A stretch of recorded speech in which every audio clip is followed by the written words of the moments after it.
The lights are off and away they go. Extremely loose. He's managed to hold on. He missed the complete. That is crazy stuff. Side Freitas is on the grass on the infield floor. He slides through. He tags Richard Eckert.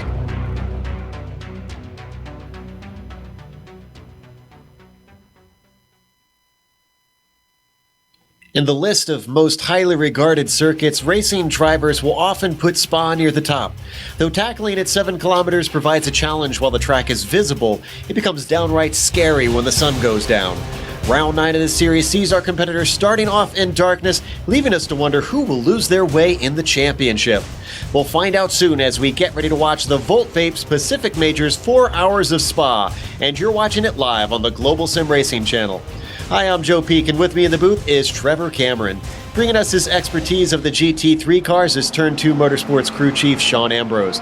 Behind the scenes is our director Amjad Yaman, and he's using cameras provided by Dougie Beard.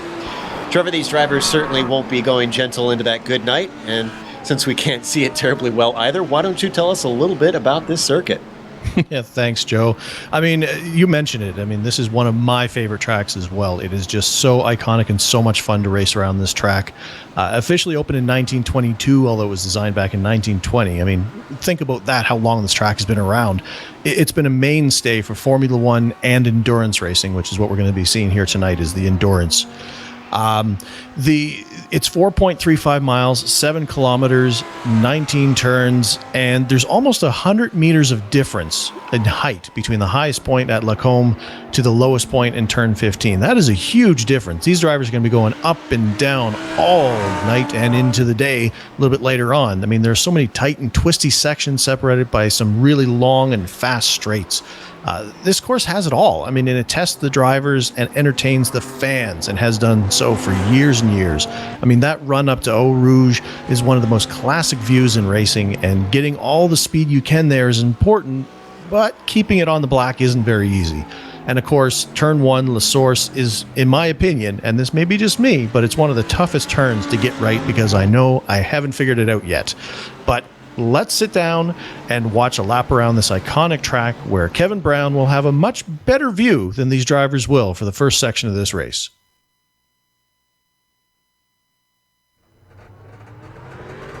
All right, Kevin Brown is behind the wheel of the GSRC BMW, so let's do a lap around Spa. The very first corner is the nefarious La Source hairpin. Turn 1 pileups are common here, so drivers will need their heads on a swivel. 3 and sometimes even 4 wide can happen as everyone jockeys for position. As you exit, getting the power down is going to be critical due to the combination of the downhill and the long acceleration zone. Heading by the old pits, you gotta hug that wall to the right and set up for Eau Rouge. Then hold your breath and keep your foot down as you try to straighten this baby out. Guys who push wide at Rodillon are going to wind up with a slowdown penalty, and that is going to hurt as everyone blows by them along the Kemmel Straight. Now we switch to an uphill climb to the highest point on the circuit. The Lacombe chicane coming up will be one of your best passing opportunities, though it is possible to defend from the outside. You can expect guys to pass up an easy overtake into La Source and wait to get somebody here.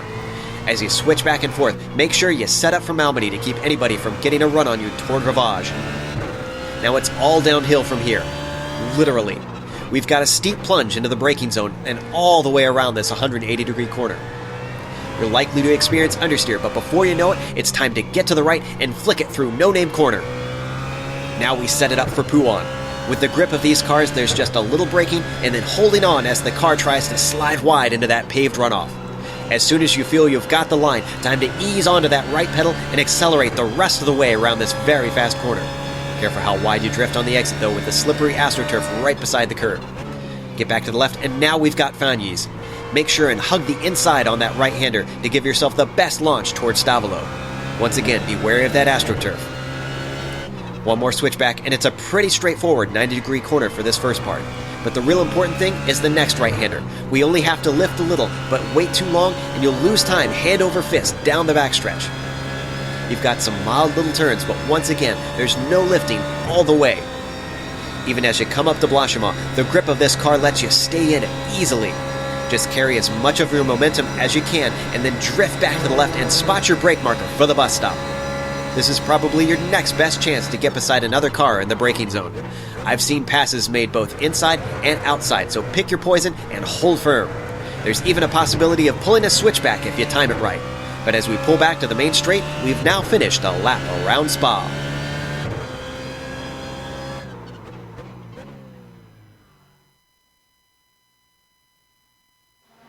And back into the darkness you come with us, as we were able to see much more of the track. Thankfully, Amjad's got the right settings out here so that we can see decently out there, a little bit more than the drivers can see. One thing we can definitely see easily is the status of the championship, and of course, let's go to the drivers' points to see where that is here with 8 rounds done. Jason Fleischle back up to the top of the points, David Williams 65 back. And then Rob Gall has moved down a position. He is now 75 points back. Jimbo Pfeiffer moves up. His season taking a bit of an upswing. He is 107 points back from our leader Fleischle. And then Brian Barnes as well going down. Bit of the same names we're used to seeing up at the top of the drivers. However, in the Constructors' Championship, a new one this season. What are we looking at over there, Trevor? Or excuse me, Sean, I guess. Yeah, in the Constructors' Championship right now, we've got Alliance Racing sitting up there up top with 2,800, 2,804 to be exact in points. That's Jason Fleischle's team there, Alliance Racing. Mountain West, 67 points back. And then Dog Bear Blue, 165 points back. The race for the championship really there up top between Mountain West and Alliance Racing right now. TNT Racing back there, 209 points back. And NKH Racing, 355 down, Joe.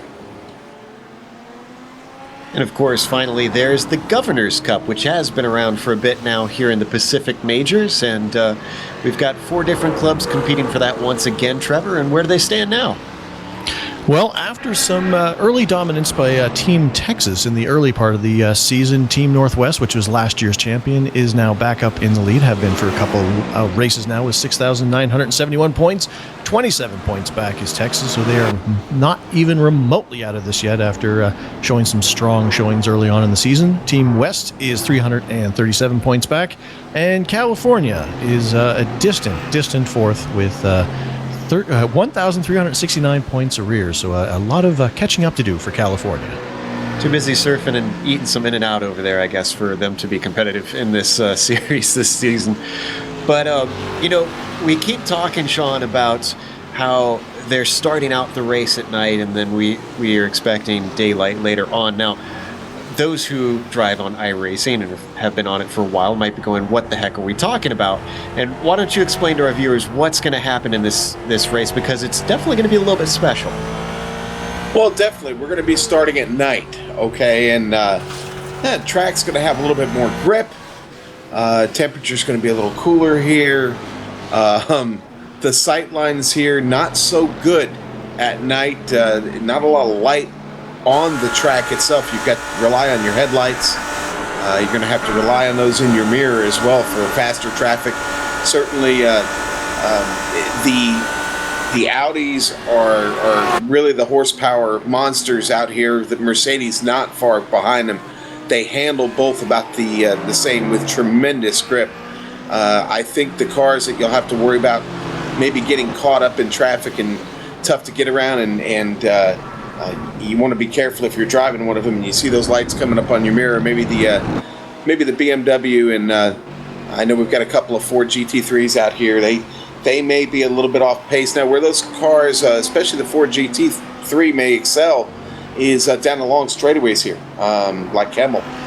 So a lot of horsepower on that machine. But the fact that we're starting at night, when we transition to the day, obviously the whole world opens up, and track's going to get a little bit hotter, definitely, and grip will be a little bit more at a premium. And you're going to have to take care of your tires a little bit better. You're going to have to take care of the car. Each session only yields one fast repair, so taking care of the car is going to be premium today in this 4-hour race. And obviously, if you're wondering how they're going to be transitioning, they're actually going to have 2 different races here. However, the order of the first determines the order of the second. So they're actually going to stop this session after 1.25 hours, 1 hour 15 minutes, and then they're going to switch to the daytime session and then run 2 hours and 45 minutes for that one. Now, they do have rules on that. You can't just get back and be on the lead lap. Drivers who are on the lead lap get to start with the rolling start in the second race here. And then drivers who are one lap down will get to start from the pit lane. There'll be a slight delay, but they will be back on the lead lap. So there is incentive to not lose too much time and keep in it if you lose some time, have a spin, have a wreck in the first one. Now, if you are 2 laps down or more after that first session is over, you are being held in the pits for 3 minutes and 30 seconds for the start of the second one. So, obviously, they will be put at a disadvantage. They can still try to come back and get decent points, maybe get laps back from other cars that have a bad time during the daytime hours, but there's... it's going to be interesting to see how this plays out. I know we're all talking about this. Very excited to see how this all works and see the cars get to go from night into day, even though it's a bit of a sudden transition. Now, we've got all different kinds of cars, Trevor, with this being the GT3 cars, and I have to imagine, especially at a polarizing track like Spa having such distinct features, it's going to make some differences in how they perform in different parts. Yeah, I mean, it's not going to be multi-class racing. Like, these are all GT3 cars. They are all the same class, and Sean kind of went over some of the differences there. I mean, it's as far as I know, it was their choice as to which car to drive, and that's going to play into how, what cars they're comfortable with, what cars they think they can get the best lap time out of, because they're not going to be, like I said, multi-class racing here. One thing I'll be actually watching for is because we have the feature of flashing headlights in iRacing, which is typically used when you're coming up on a slower car to inform them your intention to pass. I wonder if anybody's going to be using that, even though these are all the same class of car, just kind of saying, hey, you know what, maybe if I flash my lights, maybe that guy will get out of the way because you think that he's the slower class of car, because that's typically when those are used. But, there's going to be some advantages and disadvantages to each of these cars when it comes to power, turning speed. See, if it was up to me, I would just throw in an extra car out there. I'd put my Indy car out there and be whipping around, because these things kind of drive like tanks. And, I've been trying to get some practice in here, and these GT3 cars, they just don't turn that well. Obviously, these guys are going to set it up so that they can turn a little bit better, and they're not suffering from some of that massive oversteer. But I'm going to be kind of expecting whichever car they're in to be ending up off the track a little bit in some of these runoff areas. And, are they going to be able to protect the cars when they do that? Yeah, I think that's going to be very important with this being a 4-hour total race. Protecting the car, like you said. There was mention that they do have the spare cars, but if you want to be competitive, the car is going to have to be clean throughout the races. Stephen Paulson doesn't demonstrate working his way through the grass and the dirt. Yeah, and then if you need to take a tow back, that's certainly going to be costly too, as far as time goes. I know we had talked a little bit about time in the pits and how you don't want to make a mistake or missing a pit stall and having to go back and come back around again and take that long trip down pit road. So costly, and any time lost here can equivalent into a lap, to be honest with you. Again, the time it takes to get down pit road, they're getting around this track in just over 2 minutes. Yeah, that's just not where you want to be. So focus is going to be a big factor. This is an endurance race. These drivers are going to have to be on point today and have just laser sharp focus throughout the entire run. And you mentioned that pit lane. We might as well bring up Bill Zahn's favorite part of that is the fast food corner. It's dark now too for this first half. I wonder if we'll see drivers that clip that inside because they just can't see it. Well, I know during the practice, as I've been watching, it's been a challenge for most everyone trying to get through there, and I don't think you want to visit for a snack right now once we drop the green flag. But yeah, a few have already tried during practice. And these cars do start with the full tank available. There's not a limited fuel tank in this series for these cars, so they will be able to run usually between 60 and 70 minutes before they need to come in for fuel. Now, you should remember that these are GT3 cars, so they cannot change tires and get fuel at the same time. However, we now have the practice session over, so let's go to the grid. Jason Fleischle gonna be your pole sitter. He's leading the championship. He's gonna lead away this first half of the race. David Williams is gonna be on the outside of the front row, and Jimbo Pfeiffer is gonna begin in third. Then the outside of row 2 is gonna be Kyle Burney.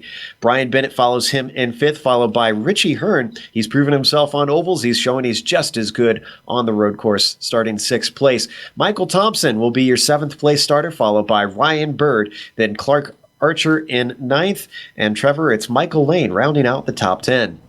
In 11th, we have Paul Slavonic, Rob Gall in 12th position, Bob Beltrami, expecting some good things from him today in 13th position, Michael Smith in 14th, Daniel Johnson in 15th position, Wayne Hutchinson in 16th, Carl Burke 17th, Brian Barnes 18th position, Christopher Sherburne in 19th, and Sean Stephen Paulson in 20th.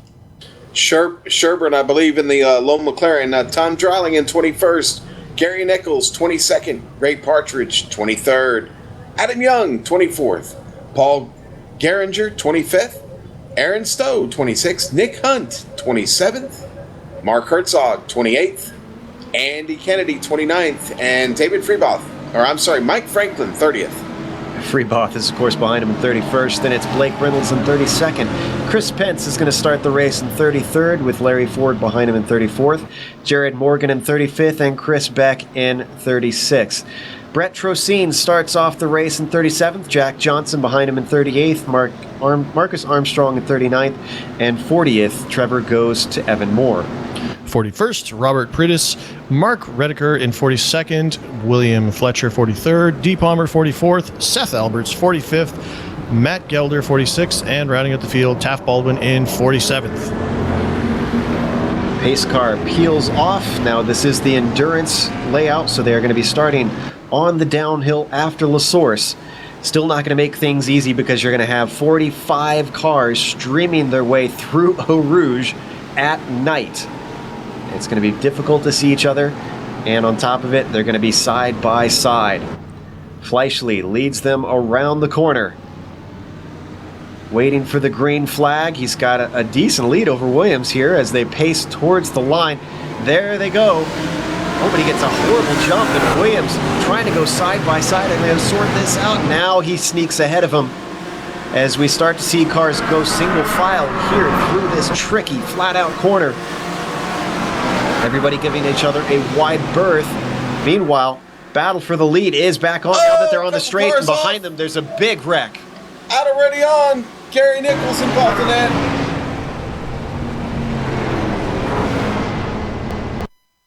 We're going to show the replay for that real quick, and then we'll get back to this battle for the lead. Yeah, that was Williams. Gary Nichols and Ray Partridge. Did they collect anybody else? Oh, wow, Yeah, they no, got very lucky there. They did, and they They both got into each other, and luckily don't get anybody else involved in that. So, as was mentioned, David Williams is now in the lead. He managed to get by Fleischle on that Kimmel Straight. Third behind them, Jimbo Pfeiffer still holding that final podium spot. Everyone very tight up at the front. However, it is single file, and everybody's settling in for this long, long race. Yeah, I'm not surprised that we saw our first incident in that section of the track. Like, you get so tight in there, and you get a couple of cars going, trying to go through there flat out, side by side, and you're going to run out of room. It's just going to happen. Well, look at Michael Thompson there in the thick of things here. Rob Gall pulling off, guys. Rob Gall pulling off. He had trouble coming out of Wuhan, letting the whole field go by him right now. He's down on the inside of the grass. Oh, yeah, and he's got severe damage on the inside of that bimmer. On the front side of that bimmer, I should say. Yeah, the whole front end's gone, yeah. Try and back up here and see what happened here to Rob. Not a good start for him. Well, I think there's more pieces missing than there are still attached to that car right now. Well, as they come to complete the first lap, there you can see Fleischle now down to second, in fact, being challenged by Jimbo Pfeiffer, while Williams starts to streak away. I wonder if this is where Williams starts to make a charge on the championship, try to retain his crown. Remember, he was last season's overall champion in the Drivers' Battle.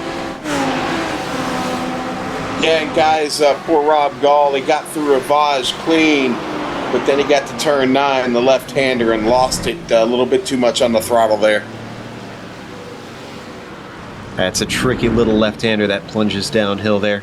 There we see Rob Gall working his way back to the pits. But back up front, we're looking at Bernie in 5th. And we got a battle going on. Hard to see amongst all the headlights.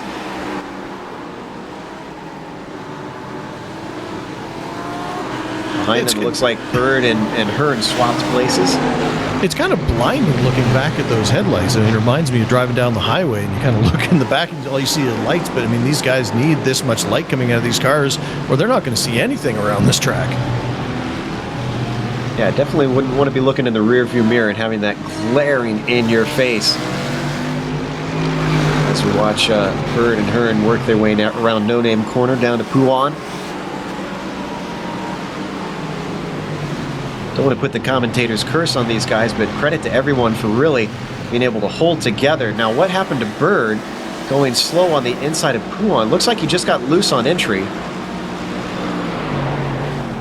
Yeah, very loose, actually. I'm watching on my screen. He did a very good job to hold on to it, and all the cars around him doing a great job not running into him.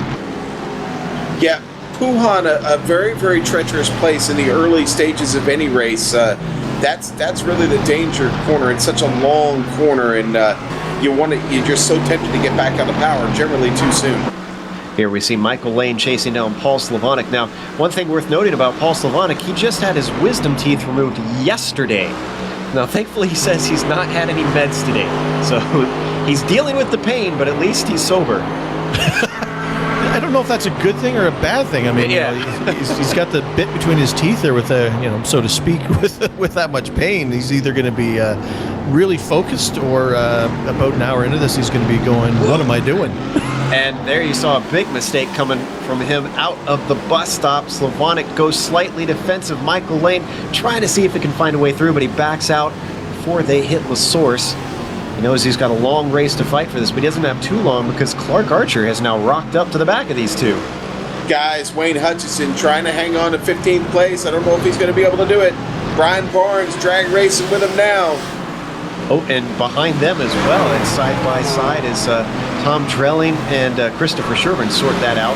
Thankfully, both Hutchison and Barnes sort it out before they get to Eau Rouge as well, and it's all single file up the hill. Yeah, Sherburne and that McLaren, I believe the only McLaren representative out here today, gone broke racing. And Barnes is coming right back at Hutchison down into the break into Lacombe. Hutchison gives it up. Behind them, a little bit of a battle, and that's between Blake Reynolds and Carl Berg. Reynolds comes out on top between those two, and that is from 19th position.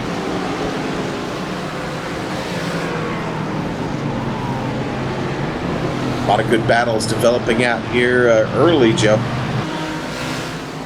Yeah, but I'm seeing a lot of patience, it seems like, Trevor. Nobody's really, really hasty in their moves. Everything is very calculated. You know, that's you got to be that way. I mean, as we do see a little bit of side-by-side action there on the track with Reynolds. But, I mean, this is a long race. And because of the way it's split up with this first section and then into that second section, it's just more important to just, the mindset's got to be stay on the lead lap, stay on the lead lap. That's what's important right now. Don't make that mistake. Don't get a lap down or more than one lap down. And, then fight for it in the day when you can see what the heck you're doing. And, there was some back and forth about how they were going to do this transition and how the rules were going to play out. Oh, is Adam Young not having a good day? Was that coming out of Vaniers, or I'm trying to figure out where he is here in the dark? Obviously, he's down to 27th as his lights indicate. But what I was about to say as we watch him battling with his teammate there is despite the, a bit of people not being too happy about having the race split up, Trevor, I actually kind of like this because it feels more like a real endurance race that guys are just pacing themselves in this first half, knowing that the race could come back to them.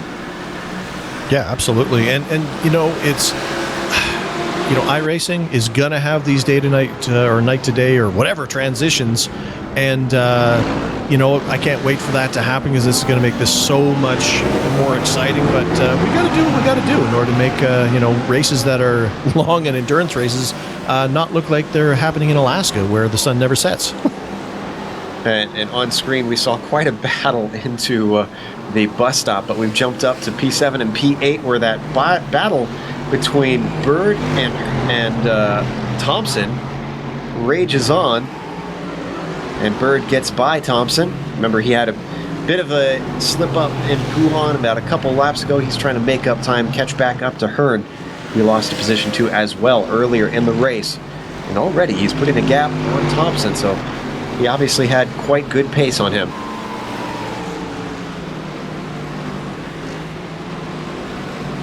And you know what, Joe? I mean, it's a good thing that they don't have an incident limit here because, with our timing and scoring, we actually get a little indication when somebody goes off track.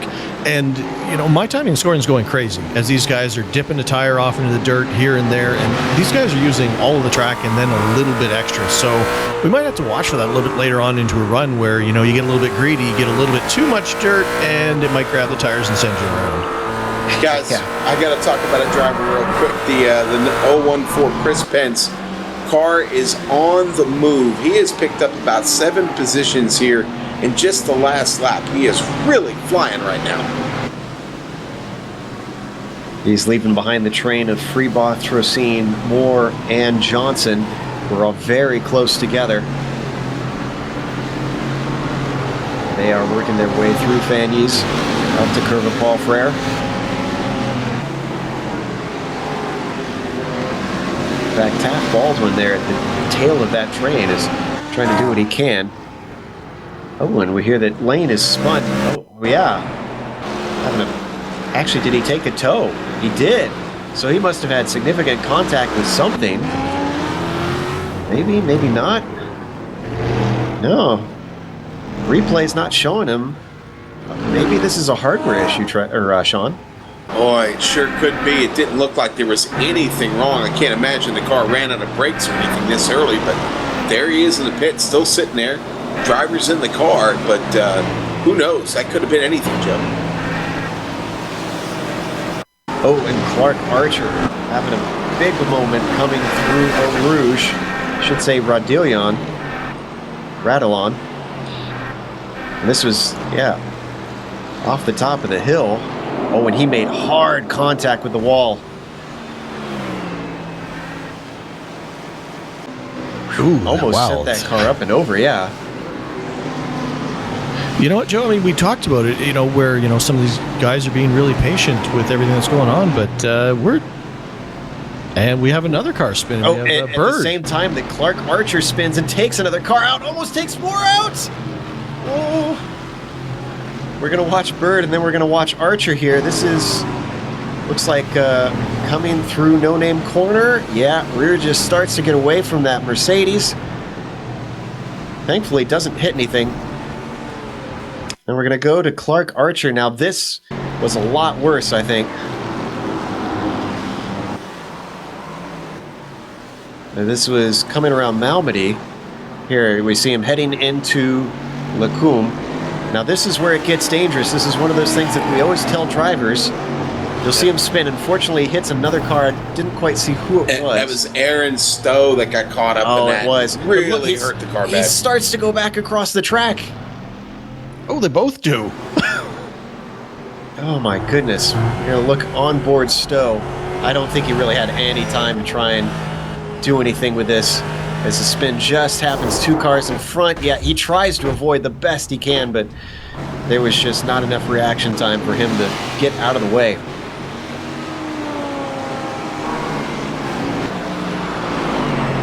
Boy, during the day, I mean, you come around blind corners and you get a car moving, it's frustrating. When you got bright headlights just lighting up a whole lot of nothing until you come around the corner, that's got to be something. Yeah, but I mean, it does give us the advantage of, fortunately, somebody's in the McLaren because the fire that comes pouring out of the back of that car at night is fantastic. I wish more people would get in that car. It's still one of my favorites of the GT3s. My hand is raised high in the air. Yeah, I know. I still drive it too. All right, well, for those wondering, because we haven't touched on him in a while, Williams Hey, guys, is still Mike- our leader. Oh, I'm sorry, Michael Smith in a really good battle right now with Ryan Bird. he's got battles going on behind him as well, side by side between Barnes and Reynolds. And they're still side by side coming through Albany. Reynolds finally comes out on top as they sort that out. Let's talk about Smitty for a second. He started in 14th. He's up to 10th. And in practice, he was not looking very hot. He was 28th on the timing sheets, I want to say, when I last looked. So for him to be in the top 10, Smitty is proving it's not where you are in practice. It's where you're on the race. So let's see if he can hold on to this. Right now, he's still got Reynolds hassling him.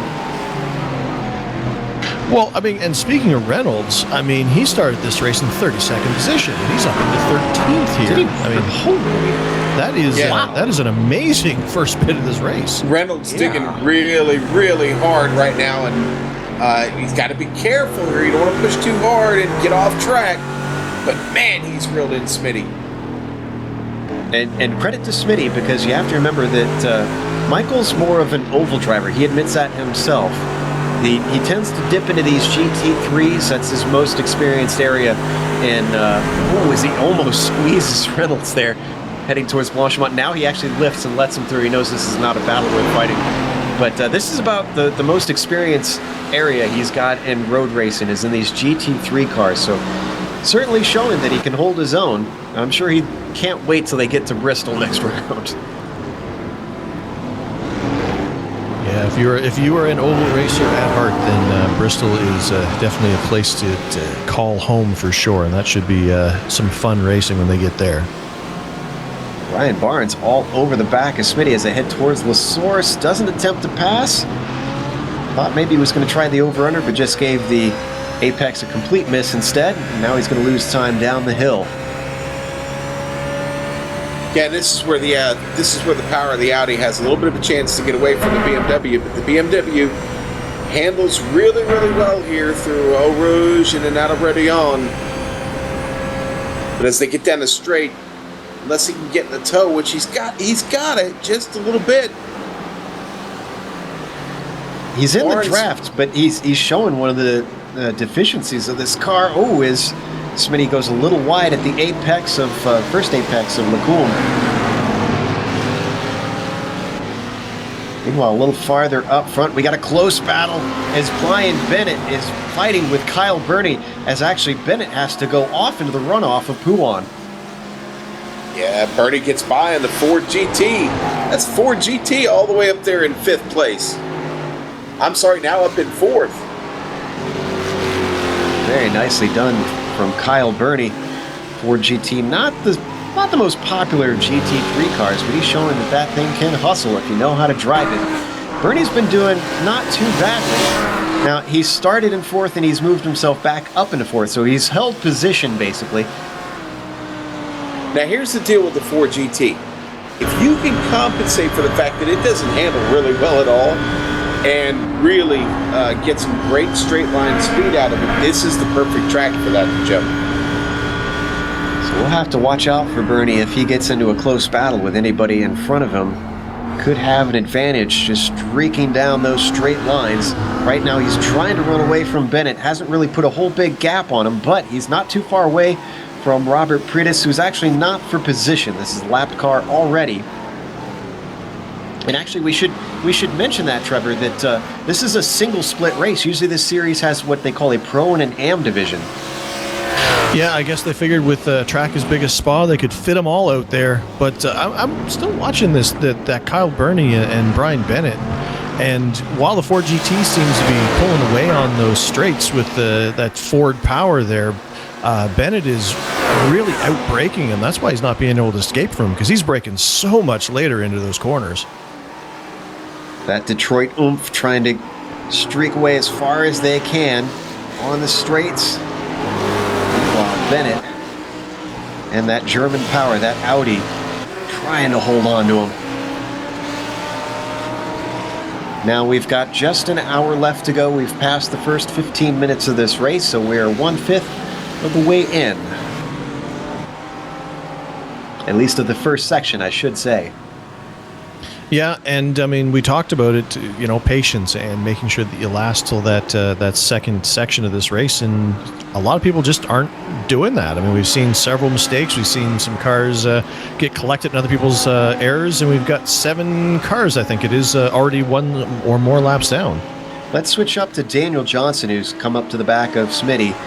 And this is for 13th position. Now, you mentioned making mistakes. Honestly, I think I'm willing to give these drivers a little bit of a pass, Trevor, at least during this first half, if they make a mistake. Spa is hard. Spa at night has got to be, triply hard. So if guys slip up around here, I think I can be a little bit lenient on being critical. Yeah, absolutely. And of course, not meaning to be critical, because, I have been trying to practice to see if I was going to do the 24 hours of Spa and iRacing here, and jumped into my Mercedes and realized I have no idea how to get a Mercedes around this course safely. So I've decided that to not go for that race, because you know what? If I'm not in an Indy car around this track, I don't know what I'm doing. Meanwhile, still watching Daniel Johnson, also in one of the 4 GTs behind Smitty. Smitty also in the Audi. Reverse situation of what we saw up front in the battle for 4th, and here he comes up the inside. Johnson gets the pass done. Doesn't even have to worry about the second half, and he's well clear out of the bus stop. Yeah, got a battle for 9th position. Brian Bird, he's going to lead him off, but Bob Beltrami was the big loser there. Has to go wide in turn 1 in La Source. Now Beltrami going to try and get it back, coming down through Eau Rouge, up to Redion. He's able to hang on to it, but he lost a lot of time to those guys. 2 Mercs in front of him with Bird and Reynolds. Reynolds gaining in the slipstream, but he's not close enough by the time they hit the braking for Lecum, and he has to stay behind that bright green and yellow car. I tell you what, at least it's easy to see Bird at night. Boy, that Patron Tequila machine is easy to see indeed. I love it. I absolutely love it. So they stay in position. That's going to be Bird 9th, Reynolds 10th. Now they've got the lap car of Robert Pratis in front of him, so he's going to be a factor here in just a moment, because they are definitely catching him as they head down here through Pujan. Now I know he just gets totally got out of the way. I know some of this is him heating to the blue flags, but his last lap was a 2:33, and I don't think that's from a spin or anything. So Robert is well off the pace around here. I think he's just trying to survive at this point. Hey, this is an endurance race. Keep the car on the track. That's all you got to do. Yeah, that's true. Surviving is the name of the game in an endurance race. That's it's not necessarily putting down those blistering laps. It's about being consistent and, keeping the car in one piece, because, at the end of 4 hours, you're only going to be able to finish this race with a good position if you got all your fenders and and wheels on the car. Tom Dreiling fighting Carl Burke for that 15th position as they work their way up towards Blanchimont. Not going to be close enough to try and sneak by him. Too wide move there. They could maybe try a sneak attack down into the bus stop. I think he's going to be a little too far back for that, unfortunately. Actually, let's switch up to Brian Bennett, who's still trying to chase down Kyle Burney. He's within the slipstream. He's got a decent run coming out of Eau Rouge. Could we see a pass into Lecum? This is for 4th position. Once again, that Ford just stretching its legs when they get up to the top end.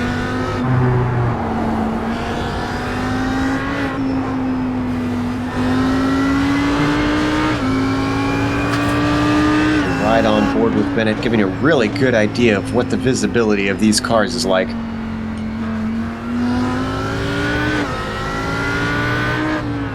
Looks like the car of Seth Alberts, who had gotten in trouble earlier in that big wreck, is trying to make his way back out of the pit lane right now, Joe. So Seth Alberts trying to salvage what he can. And, actually, that's a good point to bring up, that the pit exit here, because you're going up Eau Rouge at such speed, and the pit entrance, or exit just kind of dumps you out in the middle of that when guys are going to be using as much track as they can. That could be a problem once we get starting into pit stops here. Certainly could. Things seem to have died down a little bit as far as on-track battles. So while we got a moment, we mentioned a little earlier the Mario Andretti's Drivers' Championship, but we have lots of championships that these guys are fighting for. They try to make sure everybody's got something worth trying to go for. The Sportsman division, now we're not going to have a graphic up for you, but I'll read this off for you. This is for drivers who have lower than 2,000 I rating on both oval and road. Michael Lane's actually leading that right now. Tom Dreiling is in second position. Paul Slavonik, we mentioned earlier, he's gotten through some pain there today. He's in third in that championship. Aaron Stowe, he's had a bad start, but he's in fourth in that championship. And Carl Burke rounds out the top 5 there. The Legend division is for the guys who are 50 years or older, and right now Rob Gall's leading that battle over Brian Barnes, 42 points back. Bob Beltrami in that mix in third, Michael Lane in fourth, and Wayne Hutchinson in the top 5 there. There you see Bob Beltrami sitting 11th out on track. Not too bad for an old guy, I guess. Yeah, he's the top BMW in the field right now. Wonderful job from Beltrami, but still a lot of racing yet to go. We haven't even hit the half-hour mark yet into this 4-hour race, so not even an eighth of the way in of the total distance. Yeah, and I was just going to say, Joe, you might want to be careful with those. And our leader has spun. You saw on screen, Fleischle gets by. What about Pfeiffer? Pfeiffer gets by. Williams waiting for a chance to turn it around. Now he finally gets it spun around. Let's get a replay, see what happened. This is a no-name corner. Seems to be a very tricky spot today. To have no name, too. Incredible. He gets out of Rivage clean, and then gets down here to no-name corner, and that left-hander just, maybe back to the throttle a little quick, Joe? Yeah, it seems like it. I'm surprised he waited as long as he did. He had plenty of a gap between Fleischle and Pfeiffer. He probably could have gotten it turned around a little bit quicker. Now he's got Bernie and Bennett behind him, but with his pace earlier in the race, I expect him to try and make up that time. However, trying to catch Pfeiffer and Fleischle is not going to be an easy task. No, because, he was, while he had a nice gap on him, he wasn't stretching that gap out. So it's the speed and the pace is pretty similar between those cars.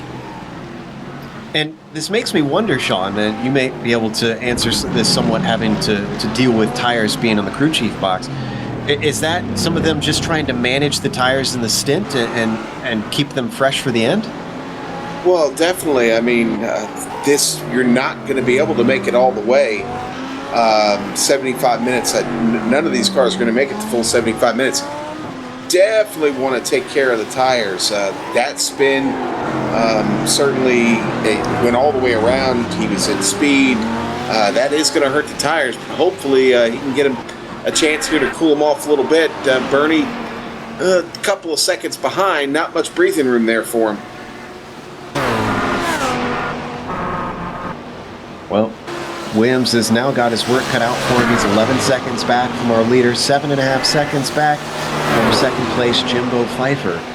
And this is a boon for Fleischle.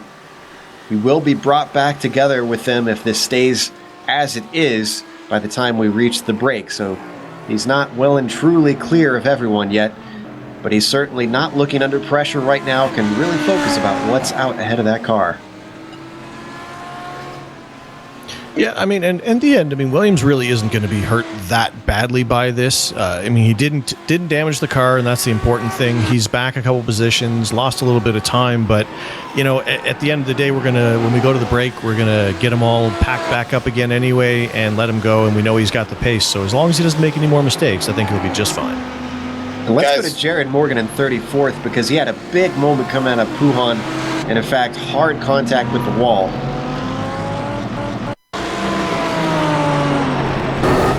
This looks like rear end coming around. He just saw the end of it. That car behind him was Michael Lane.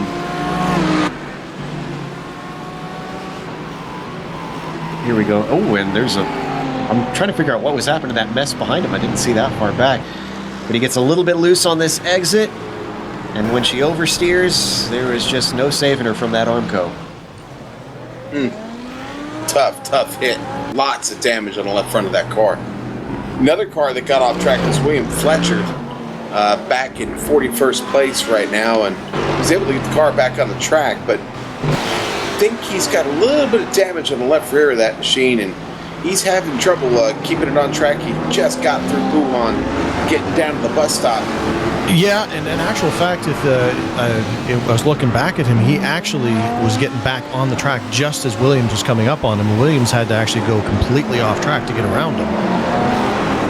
Yeah, I was going back and watching where I said there was a bit of a mess, and Reynolds has spun as he slips down the order. Trying to figure out where this is on track exactly. Looks like it was Blanchimont.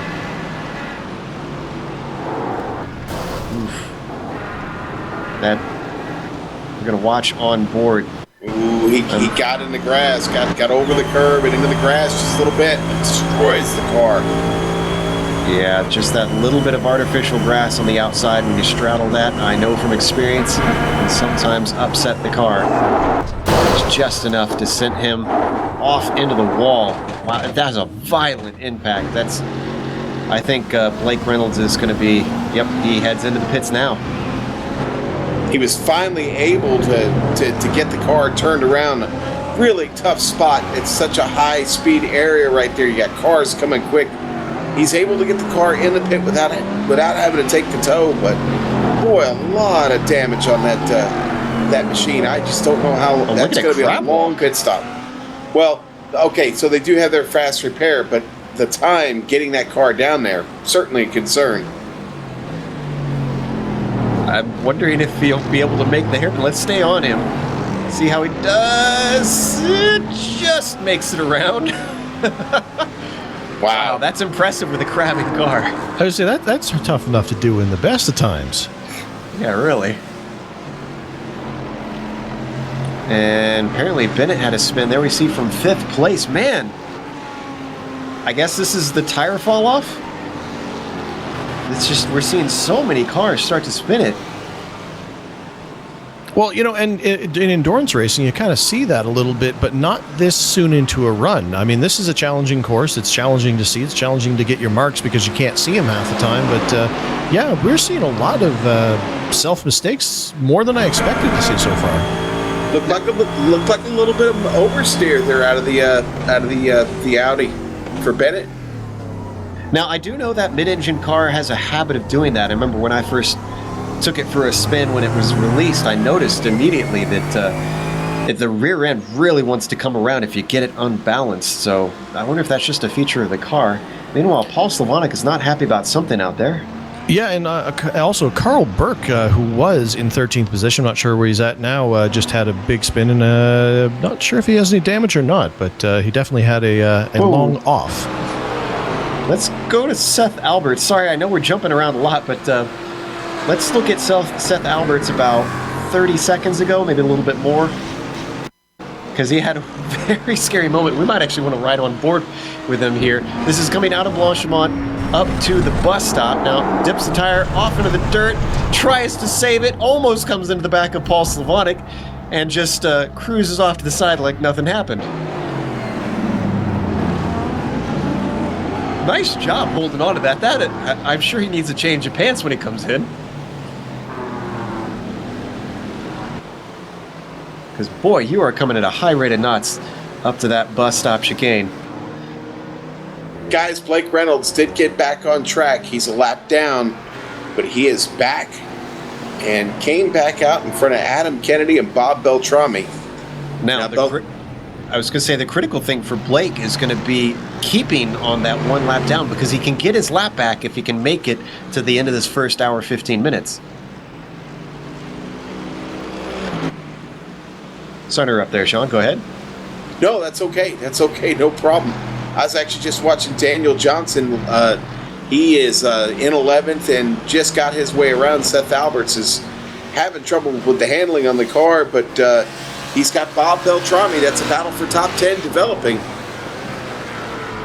It's a Ford. Oh, and right off in front of Beltrami was William Fletcher, hard into the barrier. And in fact, did Fletcher screw up his headlights? Because I don't see his headlights on. Okay, no, they're on now, but Fletcher having trouble again. it was just the angle that I was looking at. I couldn't see his headlights. Meanwhile, back up to P5 as we have our attention continue to be distracted. Brian Bennett and Richie Hearn in a nice little battle. This is down into La Source, and Bennett actually was defensive for quite a while. I didn't think Hearn was that close. Just behind them, Michael Thompson keeping them both in check. Let's see what he can do up through Eau Rouge. If Hearn can get a run, the draft should be able to bring him in.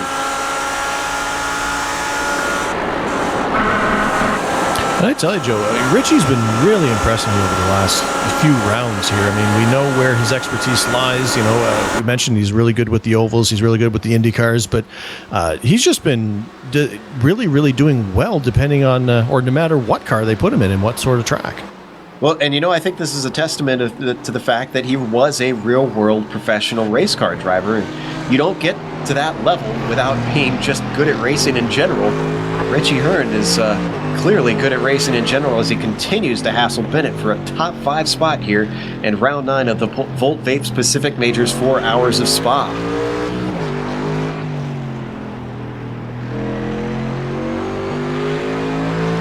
Meanwhile, in case you were wondering, Fleischle is still leading. He's got about a 5-second lead over Pfeiffer. Has not been hassled since he inherited it from the spin of Williams early on in the race. And Williams is still in that final podium spot, about 8.5 seconds back from Fleischle. He's gained just a little bit of time since we last checked.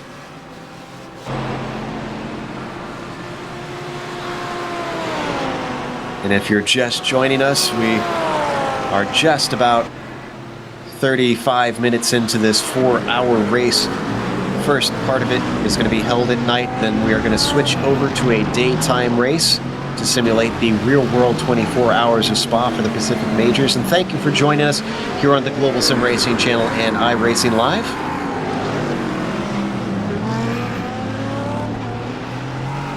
Tell you what, Hearn is not giving up. Let's go back to that battle because he's very close to Bennett down into the braking of the bus stop. Not close enough.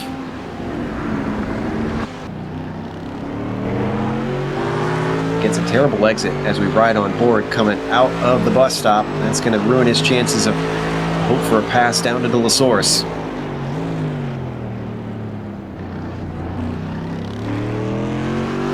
Yeah, terrible exit. I mean, as far as when it comes to my expertise in driving around Spa, that could be the name for all of the turns in this course is terrible exit, because that's usually what I manage on doing.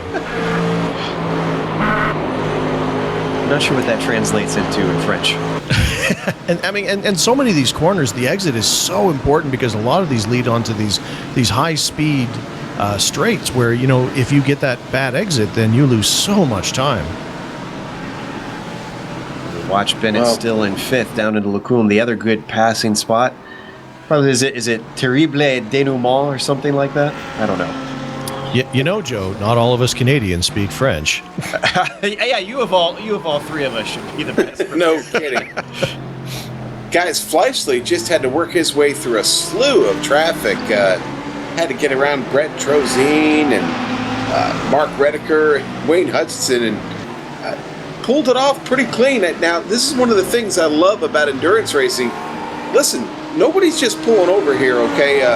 These guys are still fighting to stay in this race and still trying to hang on to every lap they can because they know they're going to transition over to the day and they're going to get a chance to get back in this race. So nothing easy for our leader right now as he tries to get around the lap traffic.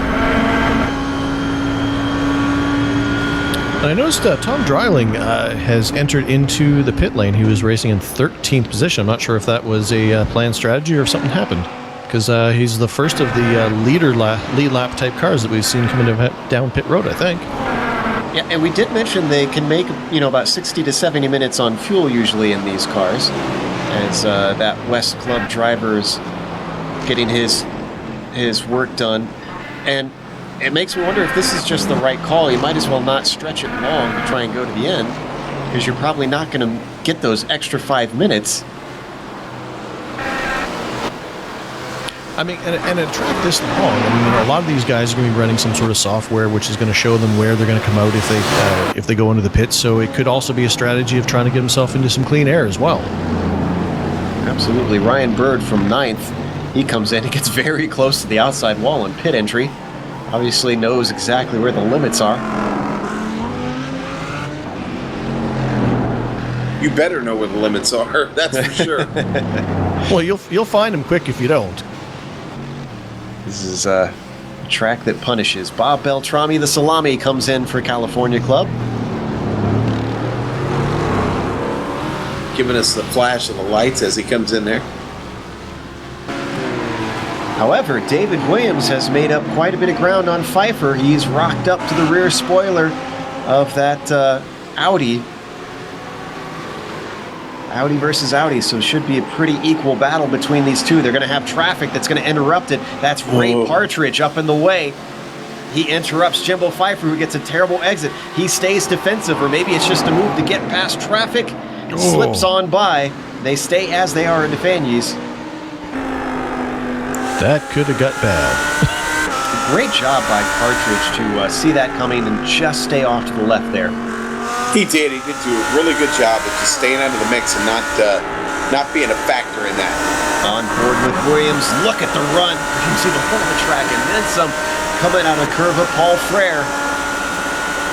Or Stabilo, depending on how you want to classify it. And Pfeiffer does not fight him. He lifts and lets him through before Blanchimont. Oh, they got a car off track just ahead of them. That was David Freebaugh trying to return. And we mentioned that they have both the Pro and Am split all together here today in one single split. To give you an idea of the difference between cars out there, we only have 26 left on the lead lap. We're not even an hour into this race. Yeah, actually, you know what? That's a great point, Joe. I mean, and I didn't really think about that. At the beginning, we were talking about guys trying to stay on that lead lap. Is the fact that we do have quite a difference in speed, because we have the guys who would typically be in the AM split out here with these guys. So we're probably going to see a lot. Whoa! Williams into the back of Brett Trocine up through Eau Rouge. How hard did he hit, though? We're going to look at the replay. I don't think he hit hard enough to worry about damage, but it slowed him up significantly. We're going to watch on car with Williams. Front end looks clean on David Williams' car, but it definitely slowed him up. Horrible spot to catch him. Yeah, did not expect him to slow that much through Radillion. Well, you know what, Joe? You know it's got to be some good on-screen action when I interrupt myself and I'm in the middle of a story. I think all three of us saw it at the same time. We were interrupting each other. So David Williams up into second. He's still about 8.5 seconds back from Fleischle due to the battling that he had with Pfeiffer. He's got his work cut out for him. In fact, let me check his laps and see what he's running compared to Pfeiffer. I see 16.5, 17.1, 17.1, 17.5. Pretty consistent. Fleischle, on the other hand, was running 17.6, 17.4, 18.5. So he's definitely running Fleischle down. Meanwhile, Nick Hunt, right in front of those two, just had a severe off right in front of the second and third position there. And no harm, no foul, but scared me. Let's head to Michael Lane, who's in a nice little battle here with Bob Beltrami. I'm so glad you brought that up, because that's the one I'm watching right now. Oh. Now Beltrami gets loose there. Oh, coming out of the bus stop. Hands it over to Lane on a silver platter. As they come down to La Source. Now, is that for position behind him with Bird? Yes, it is. Yes, it is. Yeah, Beltrami had just come off a pit stop. And he gets by him as well. Now, these cars do have tire warmers, so this is not cold tires. I'm not sure what's wrong with Beltrami.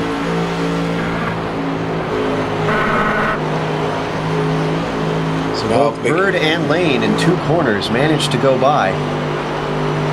Beltrami, I'm sorry, Michael Lane going to get a little help there. Got Larry Ford in front of him, going to catch the toe, able to pick up a little more speed. So Lane doing a great job. Oh, did you see that move by Beltrami? getting around Robert Freitas. Yeah, it looks like Gary Nichols in the 8 car is off and against the barrier, and I was waiting for a gap to get back out on track. At the same time, William Fletcher actually cut across the grass of Lecombe, so he had to take a slow down. And Nichols just lost it in Lecombe and went off to the right into the barrier, the tie barrier. So is that enough going on for you? Lapping Freitas, another car off into the barrier, another car cutting the course. You got to pay attention to it all in the dark. Well, you know, and actually that's a great point, Joe, in the fact that, you know, we've talked about the lack of visibility, and that plays a part in getting around these corners, but, you know, you're not going to see an accident as soon as you would normally because, well, hey, if it's turned around, you don't see headlights, and it's just sitting against in the grass, you might not even see it until you're almost on top of it.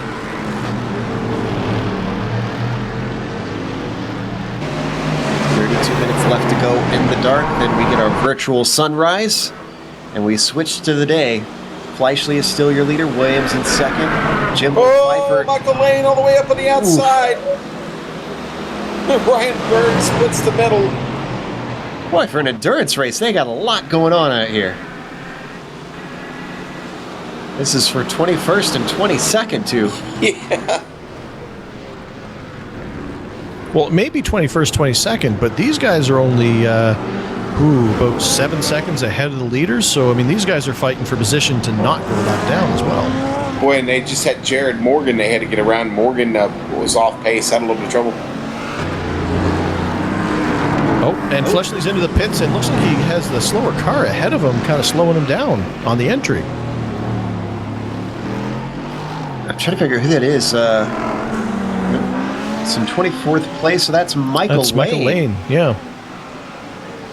Ooh, he's not going to be happy with him.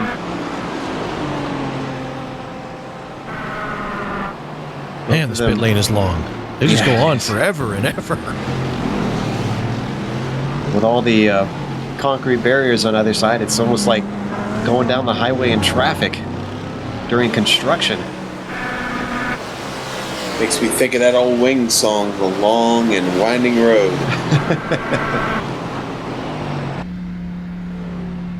As we ride on board with Jason, trying to head up to his pit stall. Thankfully, once you get into the pits, they're both on the pit limiter. And then everybody's equal, so he's not being held up. But Fleischle into his very first stop, being the pole sitter. Now, I haven't really been watching to see if cars have been taking tires. I would think no, since it's going to be not much more than a normal stint. Yeah, and I tell you, Fleischle certainly did not, because he was not in that pit stall for very long at all. In and out? Yeah, no. It was a fuel stop only. He was there 11.7 seconds. All right, just the splash and dash to get him back out there. He returns in the 9th position.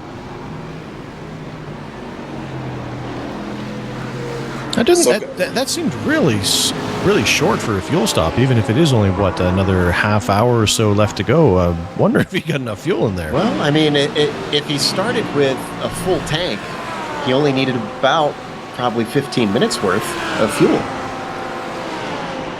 If you think about it. Yeah, you're right. Well, the top 8 right now are still yet to make a stop here, but several of them are starting to come on the radio now and think about when they might get these cars in here. Mark Rediker back in 38th was just off course. He was able to gather it up and get back on. Let's jump down the field to 25th. Wayne Hutchison. He's in a battle with David Freeboff. This was the closest fight I could find, although now that I have said that, he's dropped back a few tenths. Before he was up to within half a second of Freeboff. Got a number of drivers announcing they're coming in for pits. And in this dark, you really want that. And, you know, that's one thing that we've seen here, both in real life and in sim racing, Sean, is that pit entry. If someone's fighting you for position, sometimes you can be blocked from going into the pits. Oh, absolutely. And listen, if you're running it right to the edge on your fuel strategy, that that could end your race. Literally, I mean, you'll run out of fuel. There is no way to get back in once you've passed it, except for getting on the hook.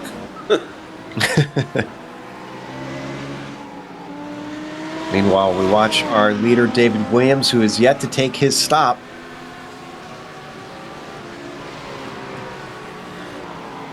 You know, good pack of cars here. 13th on back to 17th. You've got Carl Burke and Paul Geringer, Chris Pence, Taft Baldwin, all battling for position. Burke felt. But it's Michael Lane. Yeah, it's Lane behind him, getting really aggressive. Whoa! Well, I was going to say Burke was going defensive, but actually he was making his intentions to head for the pits. Make sure he had that right side, and he heads in for his stop. That leaves 4 left now. Boy, Michael Lane really, really hard on it right now, and those around him not having any fun watching out for him, to be honest with you. He's behind Chris Pence now. They head down the hill and get ready to head up through Eau Rouge.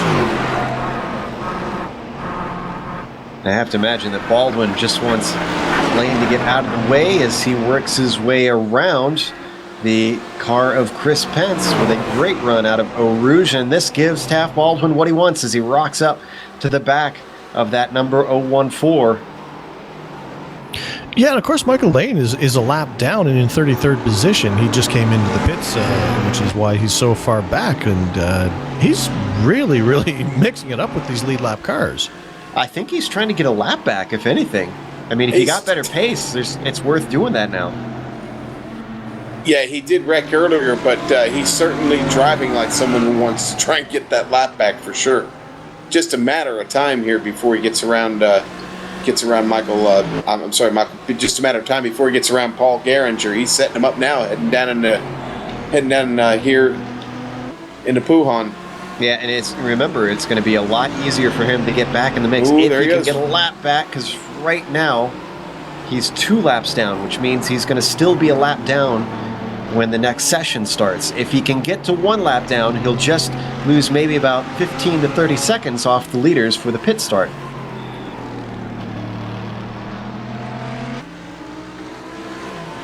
So he's managed to get by all of these guys, which leaves Pence, Baldwin, and Geringer to now sort it out between themselves. Well, you know, it's as this has gone on, obviously the field is really spread out more than I expected, but it is nice to see this pack right here still battling and battling hard indeed. Yeah, Pence really wants to get out of the thick of this, I think. He's got a car ahead that he wants to attack and a car behind that he wants to defend from. Gets himself a nice exit out of the bus stop down to La Source, but not close enough to try and overtake Paul Geringer down into this hairpin. Let's see if he can get himself a good run, get the traction down. Just about even between the 3 of them. And speaking of traction, Sean, let's talk to the viewers a little bit about who might not be used to these GT3 cars. What all types of little tools and toys that they have in the car to help them drive? Well, they do in fact have tools. There is a bit of traction control that you can use to certain extents, and you can add clicks, take clicks away. That'll certainly help your performance. You can make those adjustments in car as the driver. That certainly will help, especially at a track like this. If you feel yourself just a little bit too wicked through Eau Rouge and getting out already on, then you certainly maybe want a little bit more traction control. And you can do things with the brake bias too that certainly help your corner entry and certainly help you get through certain turns on this track. So plenty of adjustments you can make from the driver's side right there in the cockpit, and it certainly benefits you if you've got a wheel with a lot of buttons or you've got a nice button box.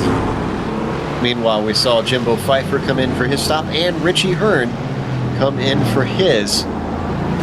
Now, I will note that I think we missed it on screen, but Chris Pence did manage to get by Geringer, who is continuing to slip back into the clutches of Baldwin. But Pence is starting to put a bit of a gap on those guys.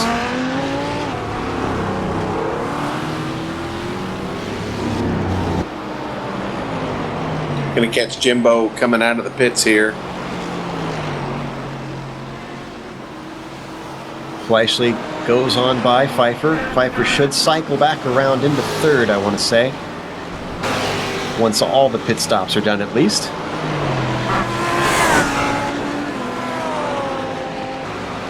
Well, Fleischle gets out all by himself. And got Slavonic up in front of him, but that's it. Just the track to battle now. Joe, we're under 25 minutes to go, buddy. At least for this part. We have to keep reminding ourselves and the viewers that clock that you see is only for the first part of the race. They're splitting it into two. This first one's an hour and 15 minutes. And the second one is 2 hours and 45 minutes. So we still have a lot of racing to go. However, much like a caution, as Williams completely misses the bus stop, much like a caution, the drivers are going to be brought back together. A few drivers are going to get a lap back. And the important thing to note here is this will be a morning session. So the track conditions... Oh. Jimbo Pfeiffer just spins on track. We're catching it right there on screen. Let's pick it up on the replay, Joe. And this was into Pouan. Seems these downhill corners are really causing problems for these Audis. It seems like it's only those corners, and specifically the Audis that we're seeing all the time. I wonder, and we'll have to talk to someone who is an Audi driver at some point, either during or after the race, and get their thoughts on that, if that's just something specific to those cars.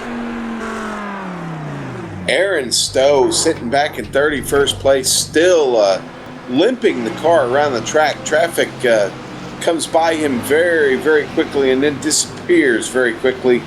Aaron not having the best day.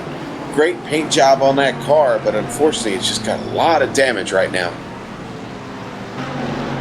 Now, interestingly, I'm looking at our timing and scoring, seeing who all is pitted, and very few cars have actually come in yet. I would have thought there'd be more guys that try to split it. I see that David Williams is still out there. Kyle Burney has yet to pit. Brian Bennett in third, he's yet to pit. Michael Thompson hasn't. Paul Slavonic, and then we reach our first pitter all the way in sixth place. That's Jason Fleischle. Yeah, and the gap back, he's just under a minute back off of David Williams, so one has to think he'll be able to make that up. It'll be real close. Here we see Fleischle in his Red Bull machine. A Team Alliance car doing its job to try and get them as many constructors' points as possible. Get as many drivers' points for Jason Fleischle, who's been leading this championship for most of the way this season. So, Joe, when we get to the, we're going to split the session. We're going to start up a new session in order to get these guys into the morning after they have a nice bacon and egg breakfast. But do the guys who have damage to their car, they're going to have to go out there and equally smash their cars up before they get going again, or they're going to get just a brand new car? Essentially a reset. I guess you could call it a red flag, if anything, that as though they were able to go and repair the car during the time, except everybody's able to fully repair the car. So, no, they are not going to be required to smash the car up.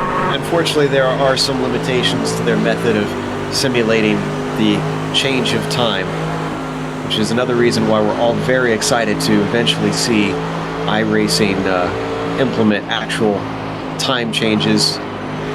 And in fact, they have said that they are working on it. Meanwhile, we have Thompson heading in, another driver for the West Club.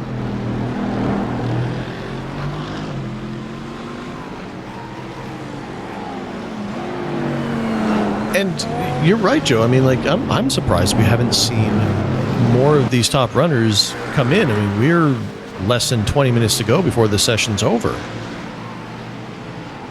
I'm not sure. I mean, usually these are drivers, Sean, who think very hard about their strategy. They plan these races to the nth degree. So I can't imagine this is something where they just let pit strategy on this first part slip their mind. And because I'm with Trevor. It just seems strange that we're seeing guys not split it into two equal halves? Yeah, a bit so, but you know, you look at somebody like David Williams right now. He's still turning really, really good laps in his outing. He's got to be still pretty happy with that pace. He's just going to need a small splash to get this thing done. He can limit his time down there. As I said, he's, you know, everybody behind him is still going to have to come in except for Fleischle, and he's holding gap. He's holding serve on the gap. It's still a minute back to Fleischle. He could get this done, and you know that could be the strategy you played with. If you knew you were out front at a certain point in this stint, this part of the race, then you make the decision. All right, I'm going to stay out. I know I need a splash. I know what my pit delta is, and you just roll with it. And you know, we call it gambling. Well, at the beginning of this race, Sean, you said that these guys could not make this stint on one tank of fuel. Are you sure? Well, I know the McLaren can't for sure. Can't make 75 minutes here. I believe max distance of the McLaren here is just over an hour. It's like an hour and 6 minutes, maybe an hour and 9 minutes, but you can't do an hour and 15. So, and I think everybody else is really, really close to that. On screen, Adam Young, more problems trying to get it turned around. Let's see what happened to Adam here in the replay. I think this is coming out of Pouan? No, coming out of Blanchimont, it looks like. And this is almost a carbon copy of what we saw before. I'm trying to remember which driver it was that we saw go to the inside wall instead of the outside. Adam, unfortunately, it wobbled, corrected the other way, and there was still wall to find him. Blanchimont claims another victim, Joe. Speaking of victims being claimed, our leader, David Williams, has just lapped the 18th place car of Jack Johnson. I mean, that only leaves 17 cars on the lead lap here, and that's significant as we go to the break. If we can touch back on the fuel issue, because this is interesting to me. Another argument, Sean, to say that they can't make the full 75 is it's a night track, which means it's going to be very cold, which means fast lap times, which tends to mean you eat up fuel a lot more. Well, exactly. Yeah, the more horsepower you're generating, and when these temps are like they are, you can definitely generate more horsepower. You would think, you know, with not a lot of drafting battles going on and guys sitting out on the track by themselves, they're using max fuel right now. Well, we'll find out in about 15 minutes if anybody's going to try to go to the end. Michael Smith is definitely not one who is going to go to the end as the Alliance Racing Audi comes in for fuel. Kyle Burney's coming in now, second place car. Whew, David Williams just lapped Brian Barnes, and they could have exchanged phone numbers as close as he got to him as he went by. Well, I believe he told him he was number one as he was going by. Well, they didn't touch, so both of them live to fight another day. Still, our highest pitting car is Fleischle, and he's now cycling up into fourth. And that's going to be third because Bernie is in the pits. Bennett's still out there. He is in second place.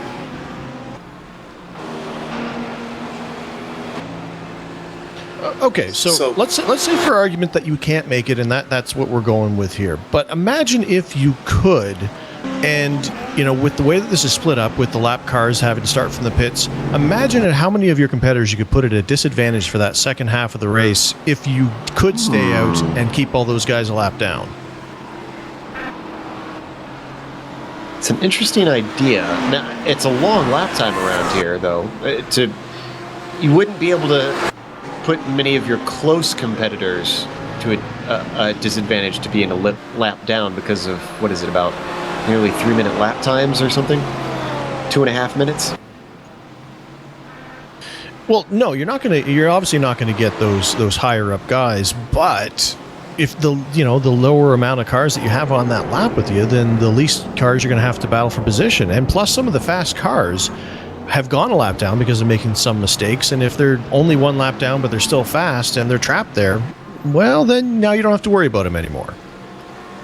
At least not as much. Remember, one lap down does get their lap back. It's just they are starting from the Here goes lane. David Williams. And David there Williams you is go. coming in.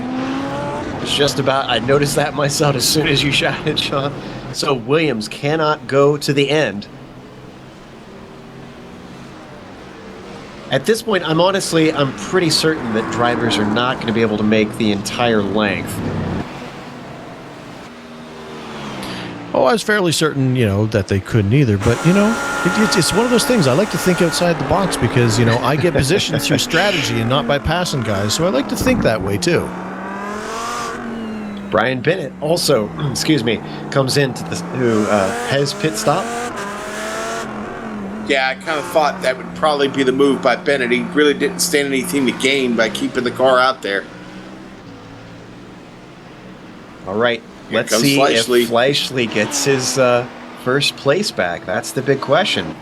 Was Williams running him down enough? Fleischle Okay. is currently coming through the bus stop.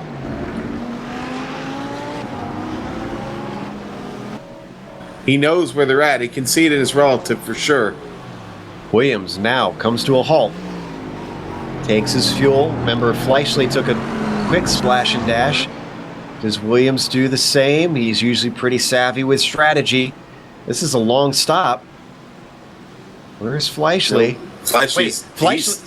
Fleischle's already heading up into Eau Rouge, and now he's in Rodeon and up the Kemmel Straight. And Williams is out now. Ooh, and his pit exit looked a little squirrely, and he crossed over that white line because he almost lost the rear end. I wonder if that's going to be a black Is that flag. going to be? Yeah, that's what I wonder. Is he going to get a penalty? Wow. And he's not going to have much time to serve it. All right, we'll have to keep an eagle eye on David Williams to see if that pit exit was legit. Well, Fleischle takes over the lead. Williams still in second, but man, we don't know. He might have gotten the flag for that one. We'll have to see here the next time around whether or not he comes in. Only he knows at this point.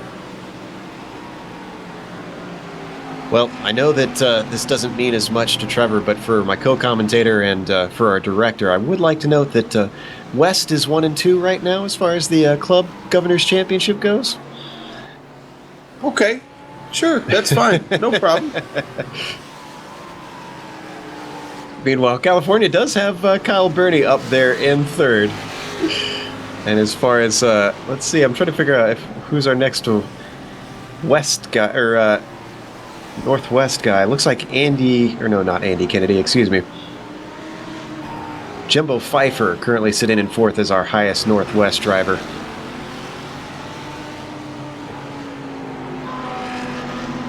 Ooh. I'm sorry, Sean. Texas is not doing so hot today, right now. That's all right. Now you know what? Chris has had good pace.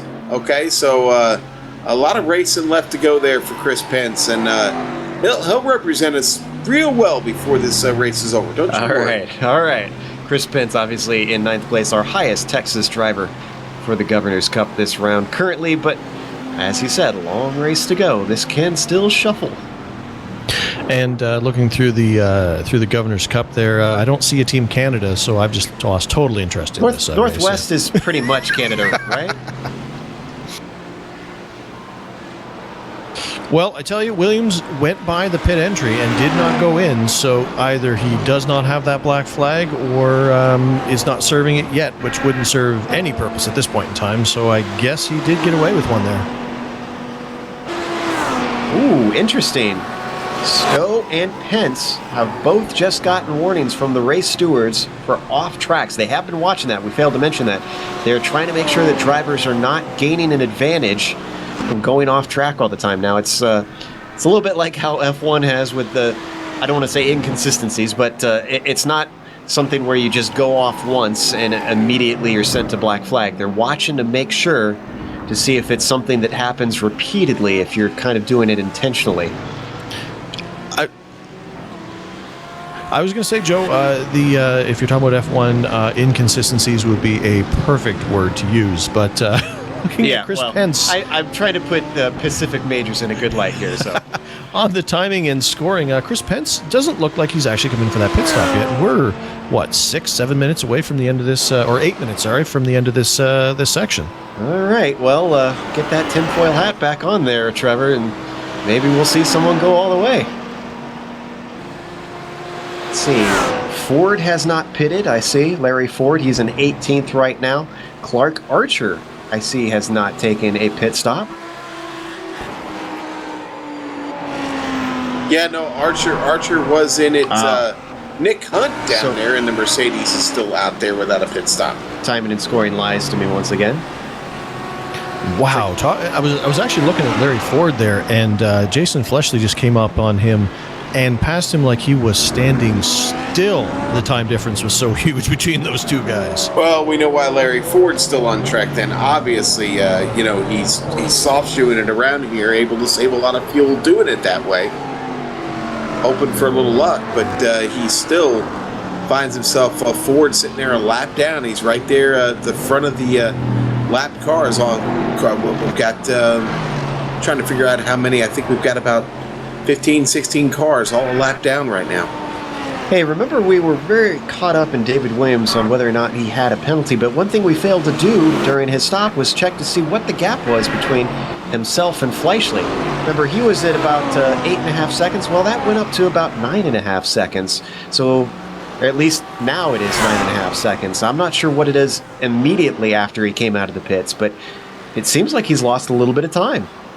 Well, you know what, Joe? Actually, looking at my timing and scoring here, it almost looks like he had about an 8-second longer pit stop. I'm showing an 18-second pit stop compared to 10 seconds for the other guys. So I'm not sure why his was so long. Again, I have to wonder who really planned out their strategy for this race with it being so unique.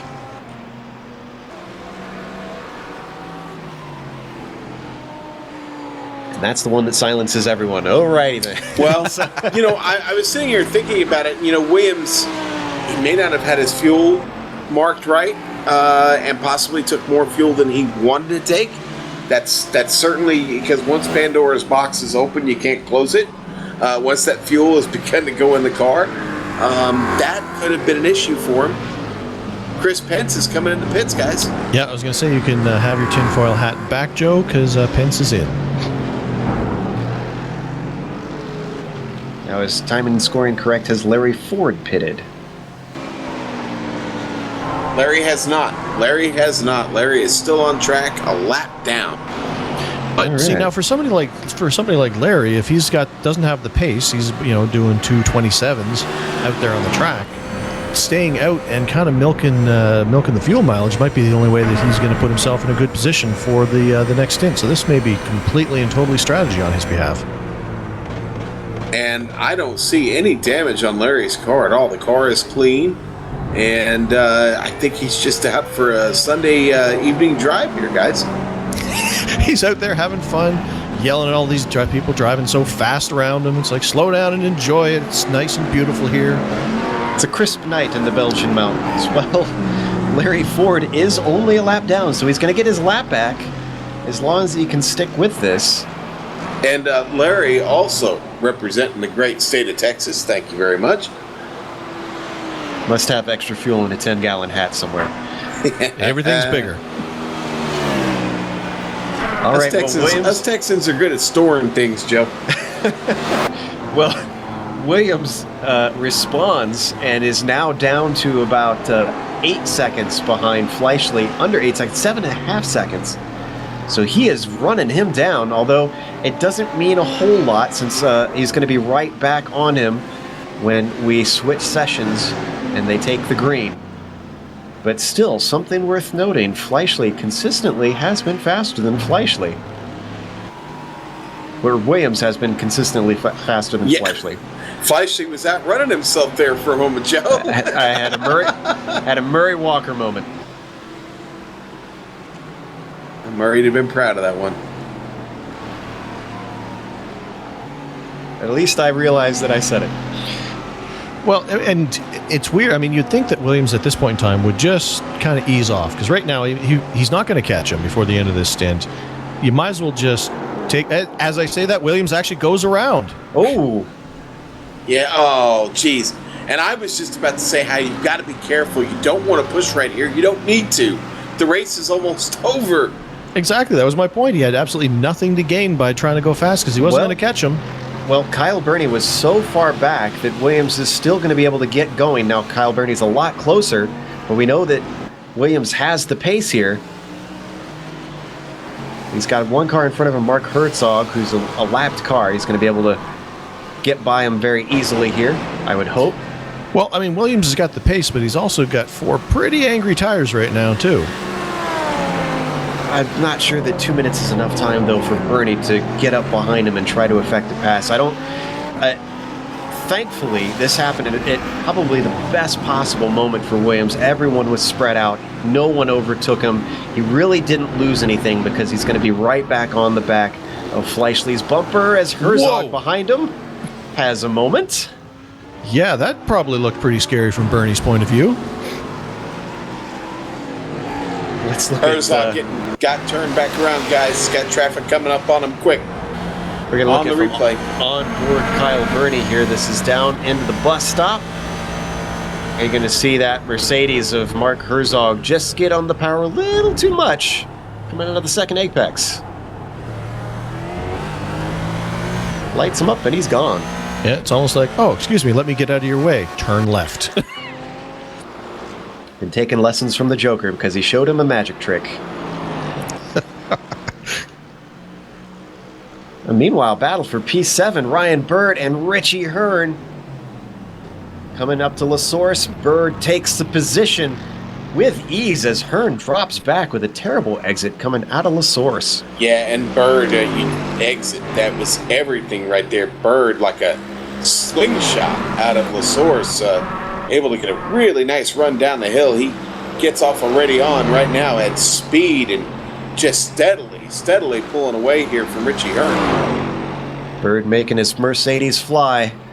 But meanwhile, up front, with about a minute left to go, Jason Fleischli, he could lift off if he wanted to end this first half. I'm not sure if he's going to get to the line in time.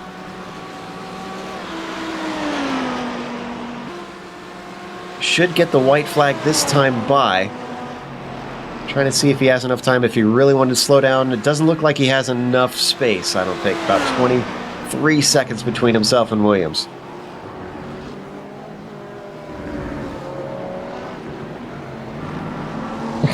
I could just see the race stewards watching him as he slowed down and just waited for the time to go. It's like, no, I'm not going to cross the line yet.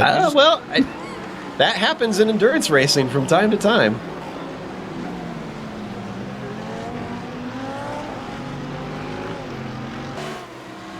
All right, so white flag out this time for Jason Fleischli. Hasn't led the whole way, but he's certainly made it look comfortable out there. He's certainly played the turtle in this endurance race, slow but steady. And certainly, I shouldn't say, he's not slow, just slower than Williams. And has not given up, and that's going to give him what looks like is going to be the lead after this first session ends. Now, I'm trying to. I'm wondering, like, how much of a lead would Williams have? I mean, how many times did he self-spin? 3 times during this this first bit? So he's definitely been his own worst enemy tonight. Yeah, it's not something we usually expect from Williams, but then we have to remember the race that he had at Montreal in the McLaren F1 car, where he came back from an early accident, lap 1, turn 1 accident, and still won the race. Yeah, he had incredible pace in that McLaren F1 car for sure. You know, Right on board. Go ahead. Fleischli having to work with traffic here. Well, I think he's being incredibly patient right now. He knows the gap that he's got. He knows he doesn't have to worry. Jason loves having data on hand when he's racing. And I'm pretty sure that he's keeping aware of his timing and scoring and seeing exactly where Williams is. And see, he's not even attempting to pass Taft Baldwin here. He's just holding behind, cruising around. That white flag ready to take him into the sunlight. And this is actually significant for Taft as well, because he's still on the lead lap here. So if Jason doesn't move to pass him, then that means he doesn't have to start from the pits. Oh, I'm sure he's breathing a sigh of relief right now for that. All right, around the corner, final corner, Jason Fleischle comes to finish the first half of round 9 of the Volt Vape Pacific Majors. We get some fireworks, but the race is not over.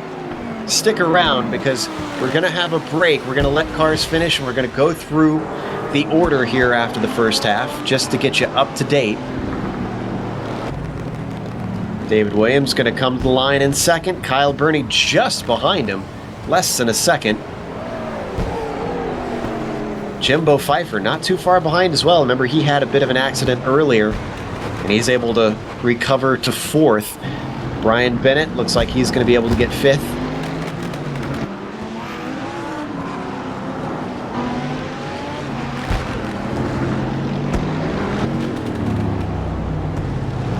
Boy, a lot of fireworks here in Belgium. Yeah, I was just going to say, it's a good thing it rains here a lot. Yeah, I think we got the extended show. Michael Thompson, of course, going to come home 6th. Ryan Bird, nice run from him. Going to get 7th. Richie Hearn, 8th.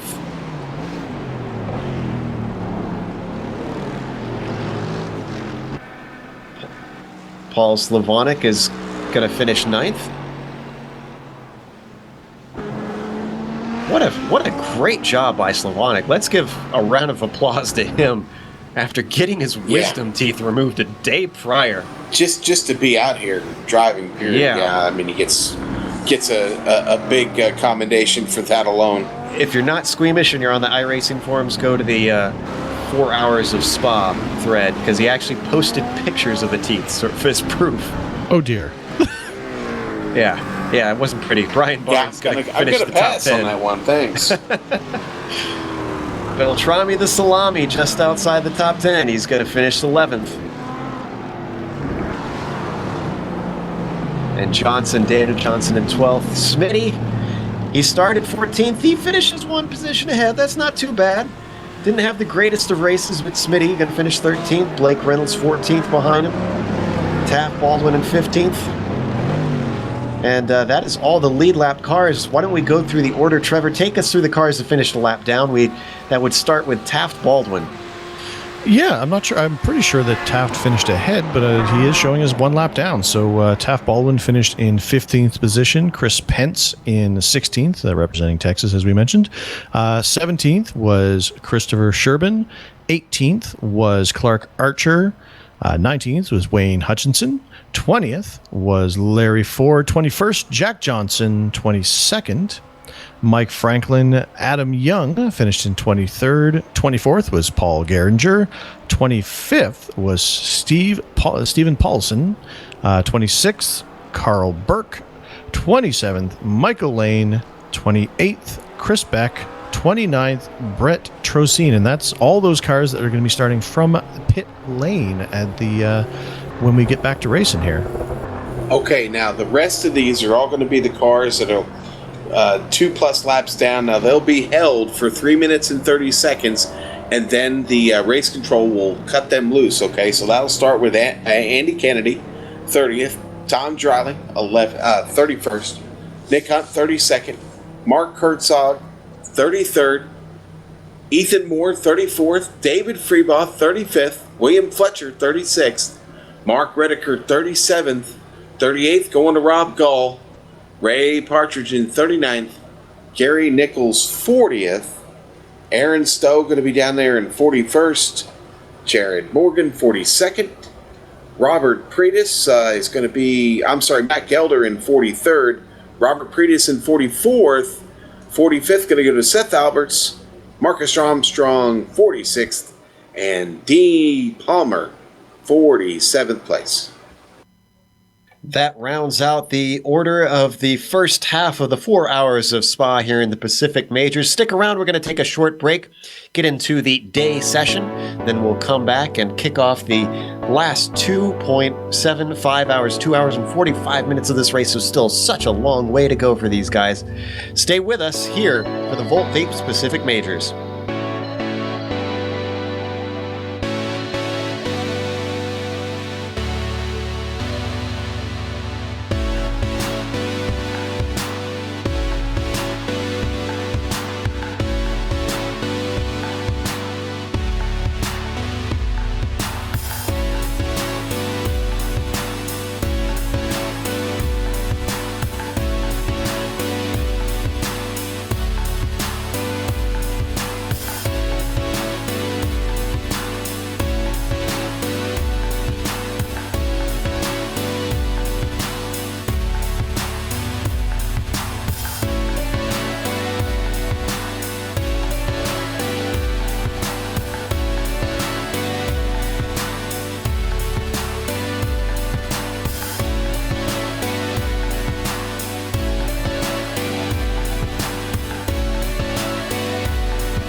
Welcome back to the Global Sim Racing channel. We're on break between the first and second half of the Volt Vapes Pacific Majors 4 Hours of Spa. And during this virtual red flag, we're joined in the booth by Adam Young and David Williams, two of the drivers here from the race.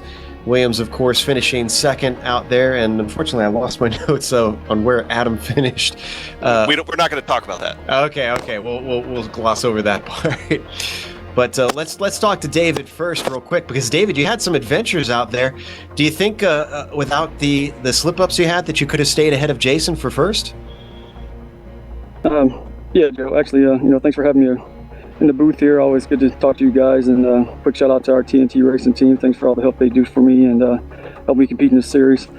Yeah, I think that I probably could have had the win. It sucks when you beat yourself, but hats off to Jason. He ran what he needed to do for his race, and I messed my race up. So, things happen. That first spin, my spring glitched for just a half a second, and sometimes that's all it takes to not realize you're spinning until it's too late. Luckily, I was able to keep it off the wall, and then trying to get these GTs turned back around, it's not that easy. So I tried to hit the traction control off, and I couldn't find my traction control off button, so I could spin it around until it was him and Jimbo had already went past. So some adventures, man, but second place is good, I guess. I wanted those 15 bonus points. I really need them right now for Jason.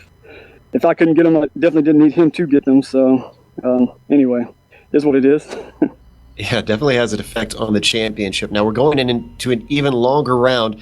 Obviously, the track is going to be a little bit warmer out there with it being daytime.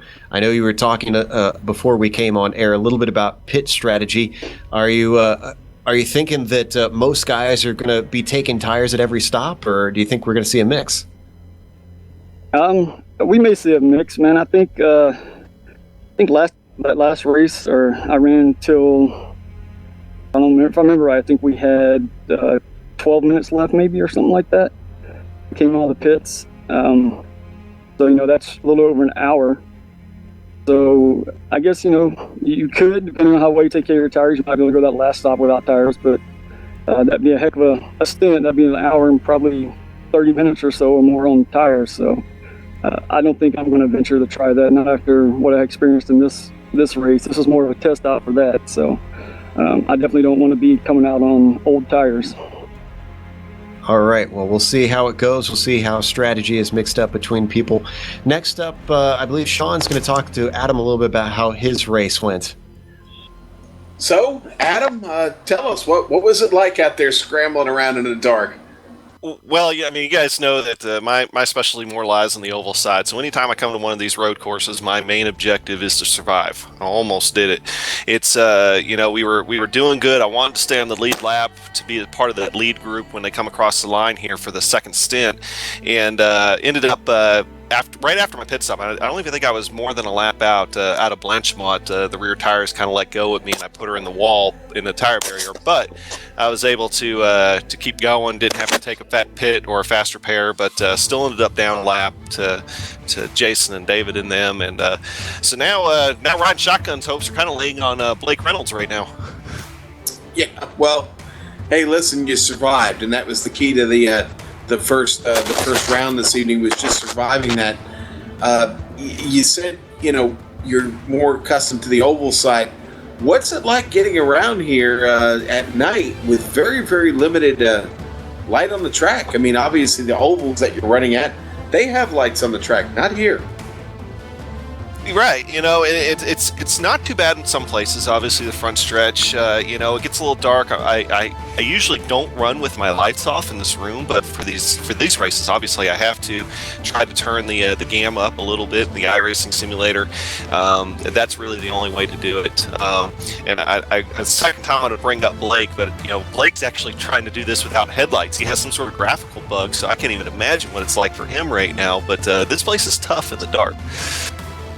Yeah, absolutely. I remember once somebody put up a session, a hosted session, with like 100% humidity here at night, and you could literally see absolutely nothing out there. Every inch of the track was a mystery. But hey, good on you, Adam. We'll see you back out here in the second half. Absolutely. We'll see how we'll do, and we'll hopefully David has a good race. Jason, those guys are awfully quick. I think it's going to be a fun last 2/3 of the race here to watch. I think so. We're certainly excited about getting it restarted here in the morning at Spa. Joe, I think we've got a couple more people we want to bring in and talk to real quick. Absolutely. We've got two of our not quite podium finishers, because we haven't got the podium yet, but Kyle Burney and Jason Fleischle are waiting around while we still have this virtual red flag holding us off until we get restarted here. And Trevor is going to be talking to Jason.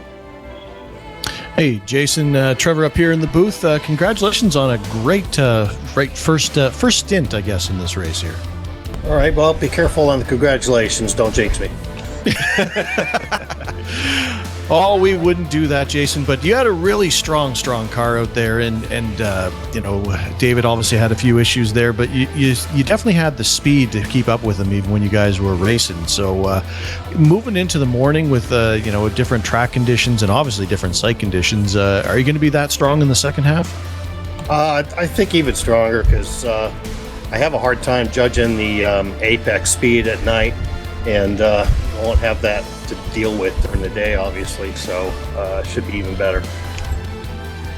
Is having this break, is this an advantage in such a long race, the 4-hour race, or is this a disadvantage now that you have to actually take a break and kind of calm down a bit and get out of that rhythm and then get back going again? I have no idea, because this is the first time I've done anything like this, but I certainly don't mind the break for a 4-hour race, because that would be just too much. So I know, I'm pretty sure that you didn't take tires there on that first stint, right? I'm pretty sure you didn't. Is that how's that going to play in the second bit of the race, where you're obviously going to need to take tires? Is that did that affect your speed at all in the nighttime racing? Yeah, absolutely, because I was. It's only 15 minutes over the full stint, so it just didn't make sense time-wise to take tires. And so right from the beginning, I was actually conserving and just roll on brakes, roll on throttle, and probably holding back from the beginning just so I could preserve those tires for the end and make sure that I averaged out my lap times rather than burn it all up in the beginning. Sounds like a pretty smart strategy for sure. I mean, obviously with this second section of race being a little bit longer, you're not going to be able to conserve nearly as much. So are we going to be seeing you go on a little bit harder out now that you can actually see your apexes? Oh, yeah, I think so. All right, Jason. Well, congratulations. I guess not in a jinxing sort of way, but good job on the first bit of the race, and good luck going into the morning race here. Thanks, Trevor. Mission accomplished. I'm pretty happy with that. All right, Joe, who do we have talking to Kyle here? I guess I'm going to be talking to Kyle Burney, who came up third place. Kyle, I have to ask, were you surprised when you saw David Williams suddenly show up in front of your face on the last lap there? Yeah, a little bit, but it wasn't the first time that he spun, obviously. So, unfortunately for me, I don't have the outright speed that he does. So, lap after lap, he was able to pull the gap, and I wasn't able to do anything. But I came around the corner. Spotter said, "Car stopped on your left," and as soon as I turned the corner, I'm like, "Oh, look, it's David." It's like, that's a shock. Yeah, I can only imagine, especially a driver of his speed. Now, it's good to see you up and competing towards the top here in these GT3 cars. Are you a fan? Do you run them often? Actually, not that much. I haven't been able to do much racing this year. I do occasionally, but mainly it's either this or the C7 Daytona prototype. So I do have a little bit of experience in it, but this is really the only second or third race I've actually done in the Ford. I tried the other cars and they didn't work, and somehow the Ford just worked for me and everything felt good. So I decided to go with that, and luckily everything is kind of flowing right now. Now, with warm-up having gotten started, I don't want to keep you too long in case you want to get some laps in out there, but just want to ask you real quick, I know you do all the spotter guides for this series, and I believe for others as well. Do you want to talk about that real quick before we let you go?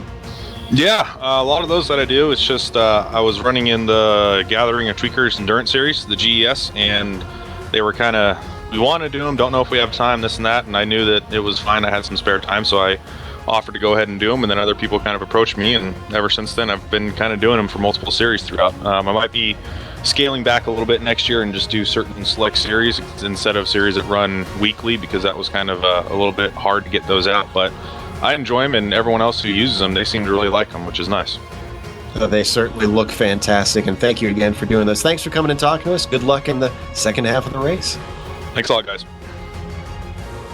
That was Kyle Burney. Came back in third in the first half of the race, but that is not the final finishing order. If you're just joining us, this is the Volt Vapes Pacific Majors 4 Hours to Spa, and it is now morning time, as you can see, with our visuals now on screen. Cars are warming up, but we're going to take a quick break. We'll be back in a moment for the start of the second half. We'll take you to the end of the race. We'll be back in a moment.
Hi, my name is Donovan Johns. I'm the owner-operator of Volt Vapes here in Boise, Idaho. We opened our first location inside the Boise Town Square Mall in February of 2013. And our second location we opened up on the corner of Fairview and Milwaukee in May of 2013. One of the things that we specialize here is in the entry-level and mid-level range hardware and equipment for beginning vapors to really get the concept of vaping down and to feel confident in their education levels so they're not going to be inundated or overwhelmed with some of the higher end mods. One of the things we also do here is we have the build your own kits, which you can pick any of our entry level, mid level batteries and tanks and assemble it into your own kit so you can take home exactly what it is you're looking for when you leave the store. Welcome back to Spa-Francorchamps here on the Global Sim Racing channel. We're watching round 9 of the Volt Vape Pacific Majors. It is the 4 hours of Spa. And we are now starting the second half in the morning light here in the mountains of Belgium. As we saw before, Jason Fleischle is going to be leading them away from behind the pace car. This is essentially treated as though they had basically a red flag or a extended yellow flag, and the drivers who finished last race on the lead lap are going to take the race start from behind the pace car.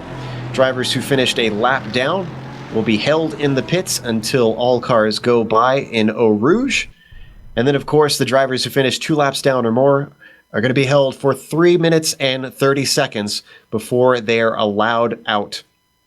Now, pace car is now out there, and they are lining up behind.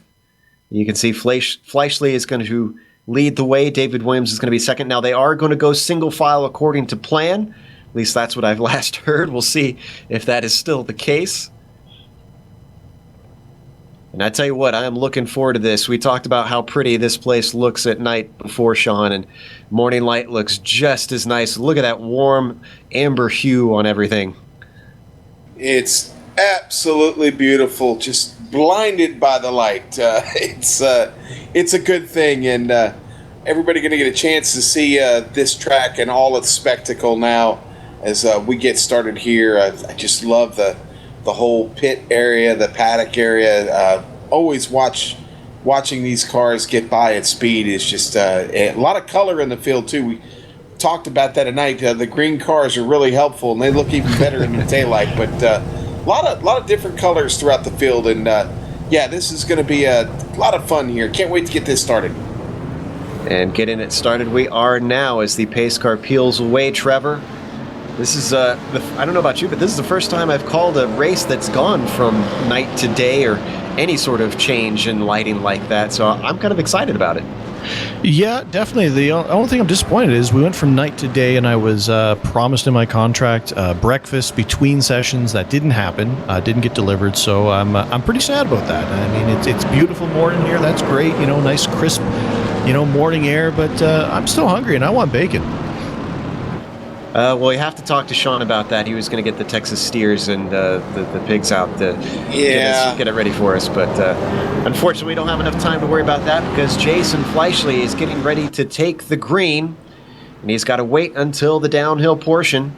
As you can see, pace car has peeled off into the long pit lane. And there you might be able to start to see, not from that camera angle it looks like, but there is just a line of cars waiting in the pits to get going again.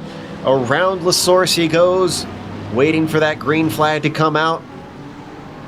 Jason Fleischle pacing the field as the green finally flies. And now we go racing for 2 hours and 45 minutes in the daylight around Spa-Francorchamps. Single file restart. Everybody nice and smooth up through Eau Rouge, and now it's going to start to get tricky as they head up the Kimmel Straight.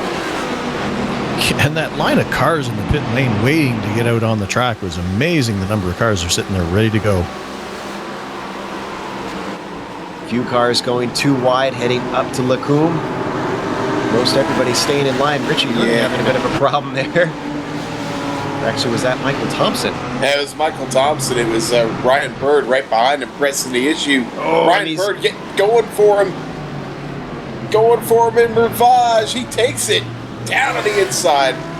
Early Bird gets the worm, so move Ryan Bird up one more position. And lap cars are now heading out. You can see just how much time they lost with our leaders already into Pouhon. So they will get their lap back, but they are definitely at a disadvantage compared to our leaders. Leaders making their way through Pouhon, and a fierce battle going on back just behind them, though. Yeah, Bird is not done. He is looking at Brian Bennett, seeing what he can do with him as they work their way into Stavelot. heard Jack Johnson come on the radio. I don't know if he had any trouble. Ooh, and a terrible exit from Bennett. Bird's going to go around the outside. Does he have enough speed to clear him by Blanchimont? On the first lap back of the restart, I don't know if I want to go too wide through there. Behind them, we have another too wide situation. That's Richie Hearn and Michael Thompson. Teammates get it sorted out in time. And a little further back, we just had Blake Reynolds picking up a position as well. As lap 1 is complete, Fleischle still leads about 7/10 over Williams.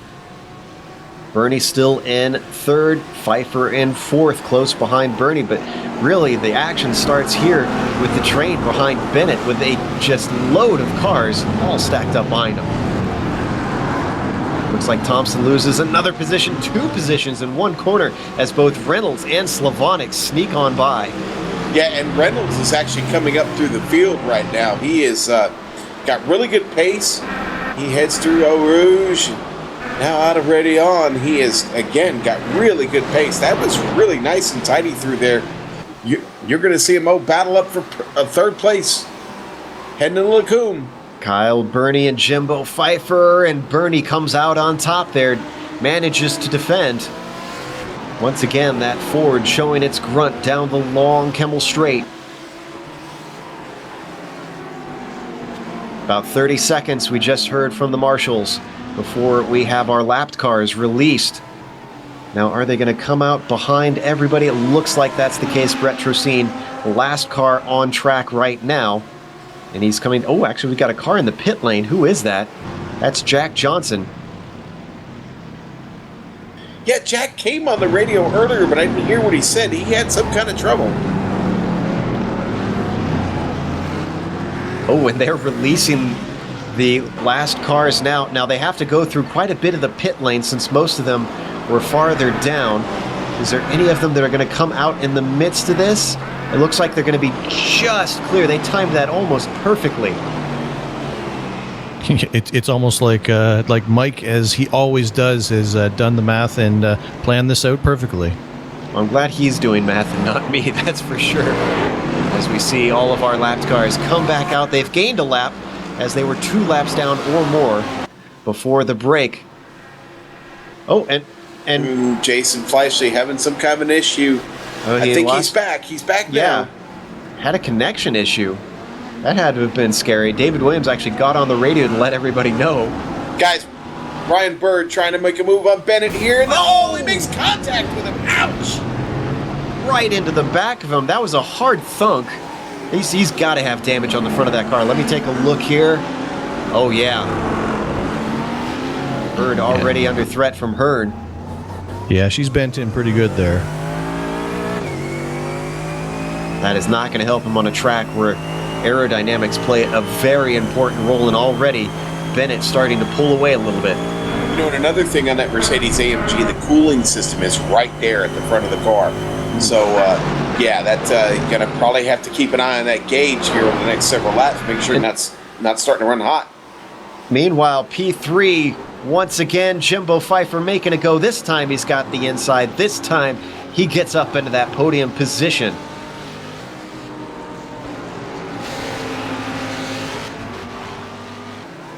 And interestingly, just got on the radio, let Kyle know that if he's slowing him up, he's going to let him through. So Jimbo, thinking about the long term, being very gentlemanly, almost too gentlemanly, I have to say. Yeah, Ethan Moore just coming on the radio saying he'd gotten a stop and go for speeding in the pit lane, so I guess his restart not quite that good. Now, interestingly, I'm not sure if we saw it on camera, but Jack Johnson came back out on the track in the thick of the field.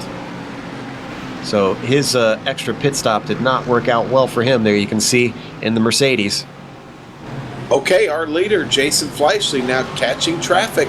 David Williams doing a really good job hanging with Jason, but they are coming up on a pack of 3 cars now. First time they'll see some traffic here in this second round.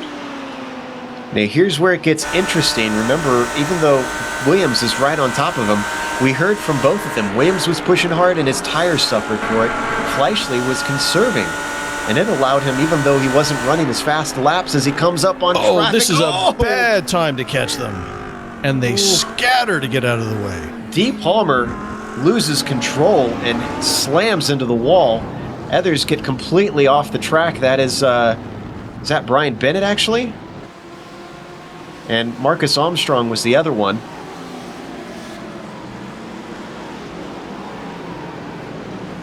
Whew, that got exciting real quick. Well, yeah, that was, I mean, you could not have picked a worse place to catch that group of lap traffic. All right, back to the point that I was making here, Sean, is it seemed to work well for Fleischle, playing as the turtle, as I called it earlier. Yeah, well, there is that classic debate, you want to be the turtle, you want to be the hare, and, well, the turtle somehow always seems to win that battle.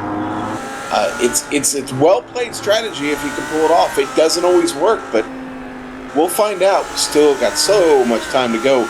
Early days, as our friend Richard Losper would say. Very much so, and it is early in the day here in the virtual world as David Williams continues to hound our leader here with now 2 hours and 37 minutes to go. Now we can say that is the actual amount of time until this race is over. And between these top two, it is Audi versus Audi, so equally matched cars. Yeah, Audi's dominating the top three right now, but there's Bernie hanging in there in that Ford GT3. There's, I think he's the only one. I'm looking down through the field. I don't think there are any other Ford GTs. No, I take that back. Now there's a couple of, Freeboth is in one and Stowe is in one, so a couple more in the field, but they are a lap down, so they got a lot of work to do. But I'll tell you what, he is waving the flag high and proud right now for the Ford factory team there. Let's go to Taft Baldwin, who's in a battle with Clark Archer. In fact, he lost that position going into Lacombe. Just behind them, they do have Chris Pence keeping a watchful eye.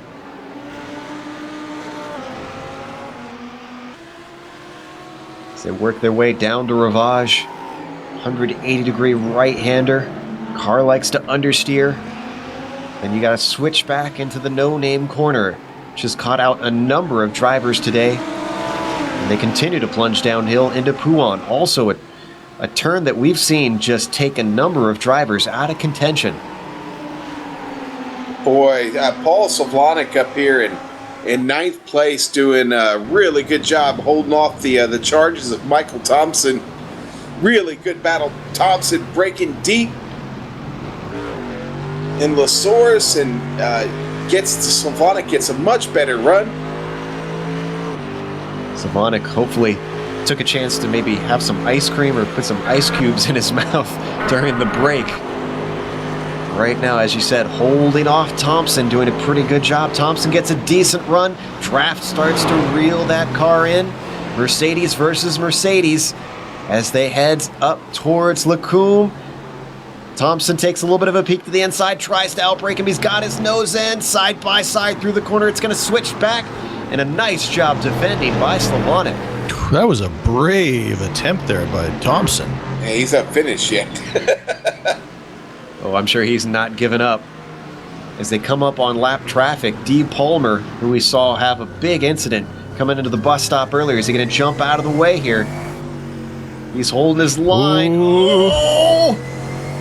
Wow. Big moment there from Paul Slavonic, but manages to hold it together. Unfortunately, that meant Brian Barnes and Michael Thompson sneak on by. Now, I don't think Dee Palmer did anything wrong there. I don't think so either. I think Slavonic kind of pushed the issue, to be honest with you, and kind of got what, you reap what you sow, right? Yeah, he definitely stuck his nose in, was all over that curb, and I can't imagine these cars really appreciate that inside curb coming through no name. I was just going to say, he did a pretty good job of just gathering it up and not wrecking the car right there. Meanwhile, let's jump a little bit up. Ryan Bennett and Blake Reynolds. This is a battle for sixth position as they come out of Blanchimont. Look at Reynolds, try to peek to the inside, down into the bus stop. Brakes early, not going to try and stick it in there. And that's actually a four-car battle because now they've come up to the back of Ryan Bird and Richie Hearn has approached the back of them. Let's see how this thing shakes out. Around the source they go. Everybody looking to get the power down, get the traction on these cars. Working down the hill to Eau Rouge. Everybody in line. However, Ryan Bird, not the greatest of runs as Bennett closes up on the back of him. But look at Bennett have to get out of it with the wash of Eau Rouge. This gives Reynolds a great run down the Kimmel Straight. Sneaks on by. I don't think he's even going to have to outbrake him. And guys, I was actually just watching Paul Slavonic, and he went into the La Source there and just got nailed from behind. I didn't actually see who hit him. I think it was Smitty, actually. It was him and Smitty that got into it because Smitty then had to go all the way out wide. Yeah, Look it at was the replay here. Not insignificant contact for sure. Yeah, Smitty was pretty close behind. Now, thankfully, he kind of shoves him. He doesn't really slam him. And then Smitty gives him the spot back like a good competitor. Gives him the spot back and says, sorry that I didn't allow all 4 of your tires to be making contact as you're trying to make your turn. Yeah, and I'm not seeing a lot of damage on the back of Sylvanic's car at all, actually, to be honest with you. Yeah, like I said, from what I could see from my angle, it didn't really look like they hit hard. It's just he was not slowing down. And also Dee Palmer, we were talking about him a little earlier. He had a severe moment going up Eau Rouge there, ended up in the wall, took a tow, so he is back in pit lane. Earlier this lap, we saw Blake Reynolds overtake Bennett. Now he's got his eyes set on Ryan Bird. Let's see what he can do as they head up towards Blanchimont. He is very close to the back. The aero wash not going to help him, but he stays nice and tight. And look at Bird go defensive down into the bus stop. Going to make Reynolds go the long way around to the first apex. Can be done. He holds on. He's still got a nose in. But almost gets chopped off.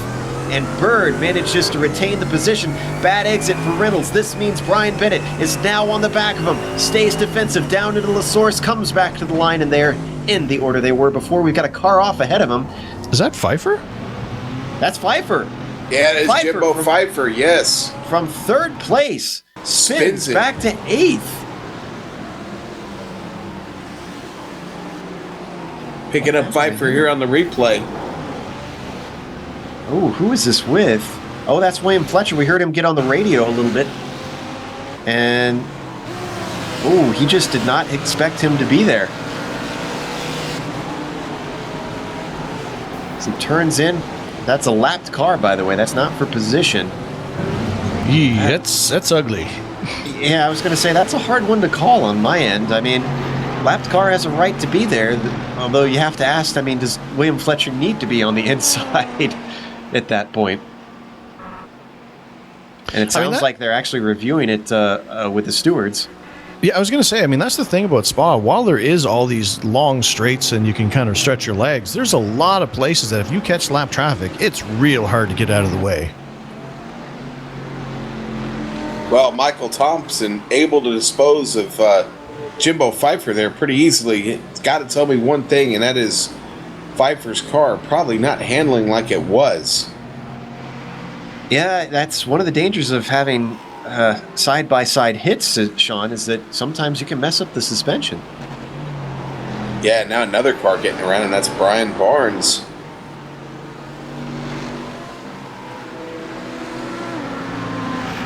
So Pfeiffer obviously not having a fun time with the handling of that car. Something seems to be broken. It doesn't look too damaged, so I'm going to guess that it is something suspension related for him to be so slow. Well, Adam, another car out there slow right now is Adam Young. He's dropping many spots. The car's wrecked pretty bad. He's trying to just get it back around, and I don't know if he's going to try and pit or not. He's not even gotten to Rivage yet. He's getting there now, but the car is damaged and off pace. He's come on the radio to let everybody know. I'm trying to see where exactly that happened. It's taken quite a bit of rewinding. Yeah, and Joe, while you look for that, we do have word from the race marshals that Smitty has received a black flag for that contact. Oh, that's sad to see. Well, you got to drive clean in this series. They do have eyes watching you. Smitty, even though he gave the position back, caused some unneeded headache, according to the marshals, so he's going to have to pay for it. Yeah, it looks like Jimbo Pfeiffer has brought it into the pits. So obviously that damage is significant enough that he needs some attention from the crew or a brand new race car, perhaps. Yeah, that's what I was wondering. Is it bad enough that he takes the fresh car and waste it now with 2.5 hours to go, or does he attempt to get it repaired? I think you got to take the new car right now. I mean, if you're going to use a lot of time on pit lane getting that car repaired, I mean, you're killing your race right now. So take the new car and hope you can keep it clean for the rest. Yeah, wrong track to drive the car wrecked around for sure. Hey, let's jump to Michael Lane. He's in a nice little battle with Wayne Hutchison and Larry Ford. This is for 17th, 18th, and 19th. Ford able to streak away just a little bit, put a gap between himself and Hutchison.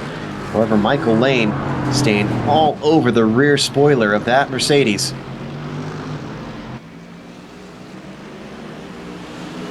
And and also talking about Larry Ford, we talked about him in the first stint there, where he had used strategy to make sure that he stayed only one lap down there, and here he is in 17th position. So I would say a net gain for Larry. Guys, Blake Reynolds up here slicing and dicing through the field in 4th place, and he just got around a gaggle of cars there in David Freeboth, Ryan Bird, and Aaron Stowe. He literally had to just weave his way in and out of all three of them to get through. Man, these guys are doing a really good job of catching people in the bus stop there, and that's causing all kinds of problems from the lead lap cars. Yeah, that was Aaron Stowe that they're all trying to work their way past. Richie Hearn, the last in that train, finally goes by around La Source. Now they can get back to driving. David Freeboth also in the mix there in that red GT.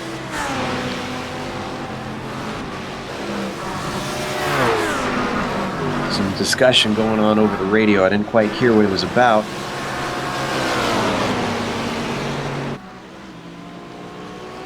So apparently the admins were talking on the wrong channel there. I was wondering why they were chattering so much. Usually they dissuade radio chatter during the race.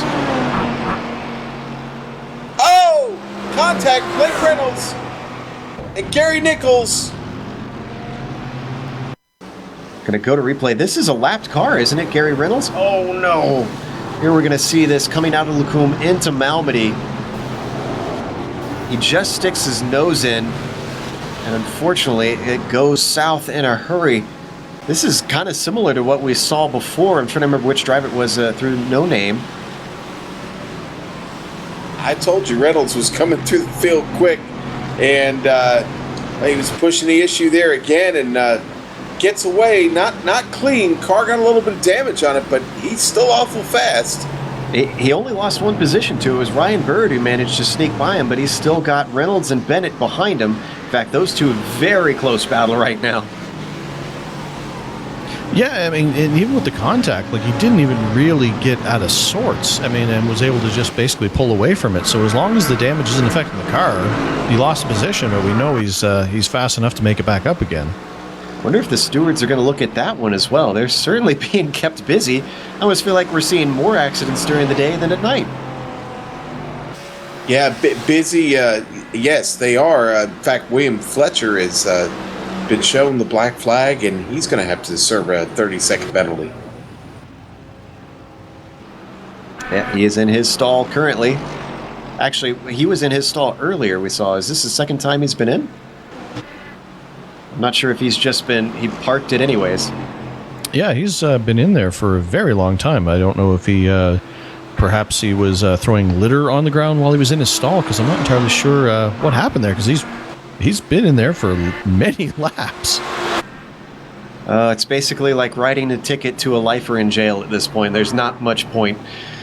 Meanwhile, we look at first and second, still Fleischle leading, and Williams. I wonder if Williams, we talk about how savvy a driver he is. He was paid attention to what happened with Fleischle and is taking it easy this time.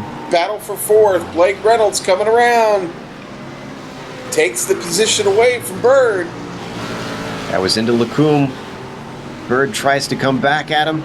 Nothing doing up through Malmedy. I think we're going to see these four battling for a long time unless something goes south with one of them. Meanwhile, as we continue to watch this, Smitty is in to serve his penalty. You know, I mean, as fast as Blake Reynolds has been and him having that issue with lap traffic, I wouldn't have his way either. All right, Hearn loses it coming through. Guess which one? No name corner again. No wonder they didn't name it. Wow. Thankfully, it looked pretty glancing. I don't think he should have got too much damage, but that had to be scary. Yeah, a little bit of damage on the right front. Hard to tell what it's done to the suspension, but he wrapped it pretty good there, actually, Joe. Unfortunate to see, especially after what a great job Hearn did during that first half.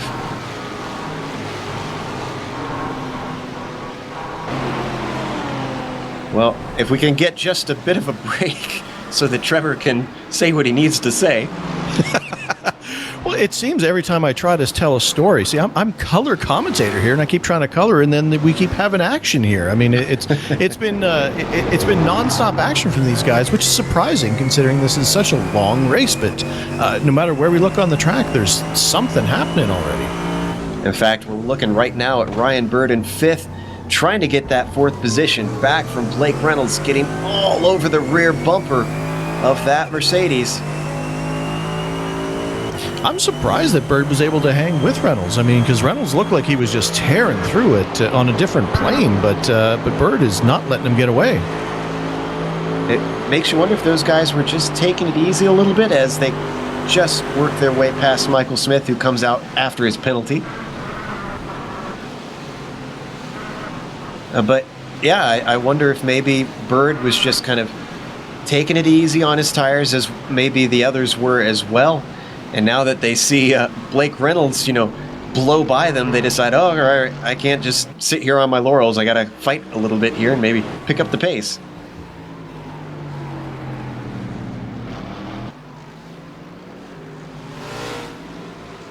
Meanwhile, remember we saw Jimbo Pfeiffer higher up the order earlier on in the race. He's trying to make a recovery. He's behind Chris Pence. He's currently in 15th and make that 14th as he slides on by. Yeah, Jimbo's definitely been the biggest loser so far in this exchange at the beginning here with that contact and that damage, because we know he is a super fast car out there, but languishing back in 15th from having to take that pit stop. Still a long race to go. He could recover yet. He's got Taft Baldwin in his sights as well, as Baldwin goes a little bit off. I think he might have gotten a slowdown coming through a De Leon. And whatever the case, that position now goes to Pfeiffer. So in about 3 corners, he's taken up 2 positions, Pfeiffer in 13th. And back to race control, and we're hearing word that Gary Nichols has received a black flag. I believe he... Joe, do you remember who he made contact with? I remember him making contact out there on the track. I'm trying to remember myself. I think it... Was it with Barnes? No, it wasn't with... It was with... Oh, it was with Pfeiffer, who we were just watching there. So the stewards are definitely they've got the black flag in hand. They're not afraid to put down penalties for some of these lap cars causing issues for the lead lap cars. They're getting their money's worth, that's for sure. Meanwhile, as we watch Pfeiffer in 13th, as he comes up to Stavolo, kind of all by his lonesome now as he streaks away from Baldwin. Clark Archer is another 7 seconds up the road. I do expect them to catch him knowing Pfeiffer's pace, but it's going to be a while. Boy, speaking of pace, Fleischli's really got it right now. As I say that, he runs just over the curb there. But yeah, Fleischli looking really, really smooth. He's clean in front and clean behind right now. That's a really good place to be right now in this race. Time ticking away, still a long way to go. And, you know, we haven't really talked about this, but a lot of the endurance racing we do see on iRacing are generally team events. These guys throwing in a solo effort today, and got to be impressed with that and the focus it takes to finish one of these things, as that's a lot of seat time. Yeah, going to be some very tired drivers. Now, as soon as I said that it's going to be a while for him to catch Clark Archer, Jimbo Pfeiffer's made up ground because Archer had quite a moment coming through the bus stop. I'm not sure if we can get a replay. It was about 50 seconds ago. But, boy, he did a good job of keeping the car from going off into the grass here, as you'll see this Audi once again want to swap ends into this heavy, heavy braking zone.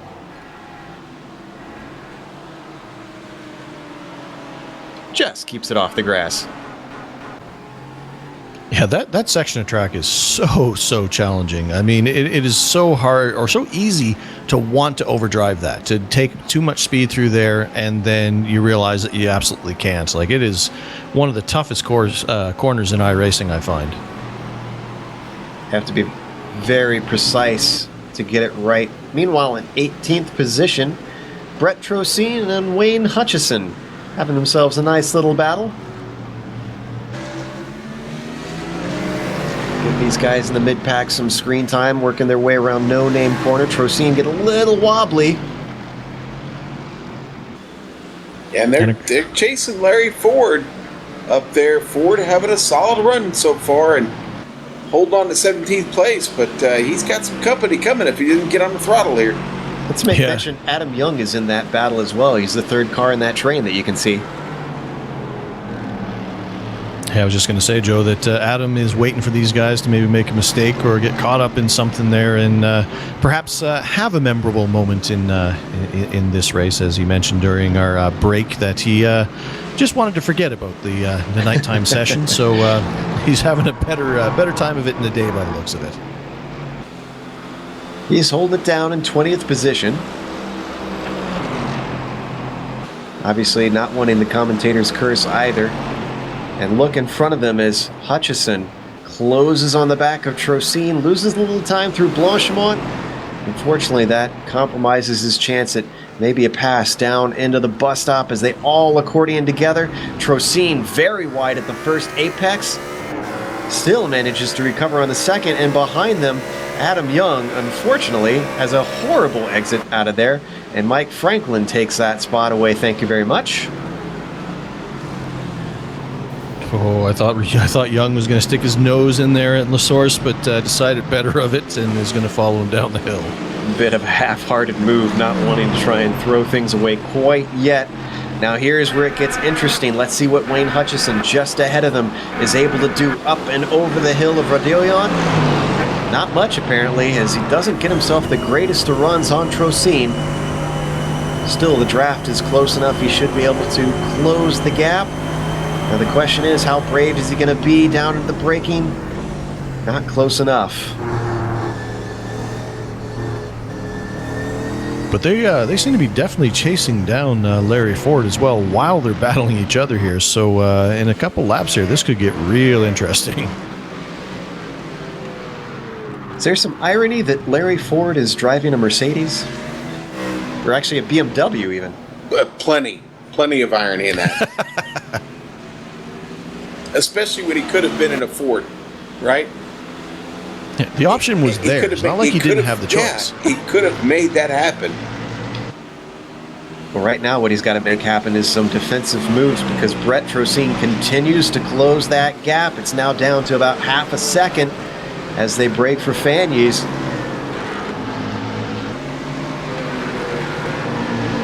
Look at that gap just disappear, now down to about 3 car lengths between them. And this is going to be the best possible place for Trocine to catch him as they exit Stabilo. He's going to get a draft up to Blanchimont. Doesn't get a good enough exit, though, to try to reel him in. Still could get an opportunity into the bus stop.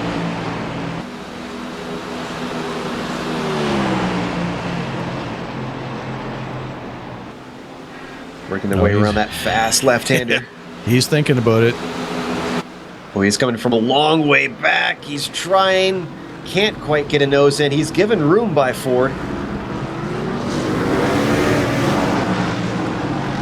Unfortunately for Trocine, Ford lives to fight another day. I'm thinking this might be a done deal, though, as long as Trocine can get a run out of Eau Rouge. And meanwhile, Mike Franklin is closed right up on the back of Hutchinson's. So we might have two battles erupting at once here. Trocine did get the greatest of exits out of La Source. Gets a pretty decent run out of Eau Rouge. And I don't think he's going to be close enough. Meanwhile, behind them, a lot closer between Franklin and Hutchison. Franklin takes a peek to the inside down at Lacombe and clearly outbreaks him. Can he get it to the apex? Yes, he does. I almost think that Hutchison gave that one up. Yeah, I think he saw him coming, saw him trying to dive it in there and decided, you know what, I'm just going to follow you through rather than try to go here side by side. Yep, I know you have the pace. There is no point in fighting this battle. We are 30 minutes into the race now, just past 30 minutes into the race. Let's go through our top 10. Jason Fleischle has been leading since the start, been a solid drive from the Coloradoan. Meanwhile, David Williams behind him, just only 3.5 seconds back, showing a lot more patience this round. Question is, when does he turn on the afterburners to try and push and run down our leader, Kyle Burney? He is our third place driver. He's been that position almost since the start, has lost it I think once if I remember correctly on my notes here. And Blake Reynolds is holding down that fourth position, and Trevor rounding out the top 5 is Ryan Bird. What's the next 5 look like? Well, in 6th position, we have Brian Bennett, by the looks of it. Of course, I'm trying to find my my timing and scoring, if it's going to cooperate with me, because, you know, it loves to hate me. Richie Hearn is in 7th position. Nice run for him so far. Michael Thompson running in 8th. That's he's a little bit higher up than I thought he was, but a great run by Thompson there. Brian Barnes running in 9th position, and Paul Savanik rounds out our top 10. I saw a car off the course. Who was that? Nicholas Hunt. Hunt having trouble coming through. Whoa. Okay, he took a very bizarre line, if we can get a replay here. I thought that he lost it coming through No Name Corner, but he went off into the grass even before the corner. Yeah, he had trouble getting through Ravage and never was really able to gather the car back up, and then he got off in kind of the foul grass there, and it spun it around. I couldn't tell from my angle that he was getting loose. There you can see from onboard trying to correct it. Yeah.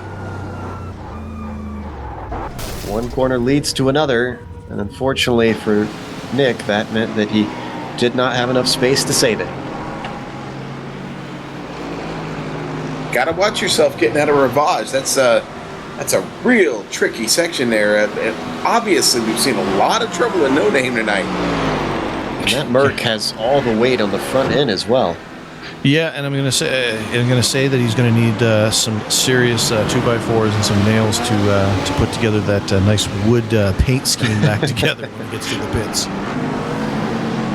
Riding Shotgun team, known for their wooden paint schemes out on all of their cars that they head out for. Usually they fare better on the ovals, or at least that's what they're known for in this series. And I think we're certainly seeing it today. They're struggling a little bit with a few of their guys. However, not too bad out there, because Blake Reynolds, commentator's curse notwithstanding, he's in 4th.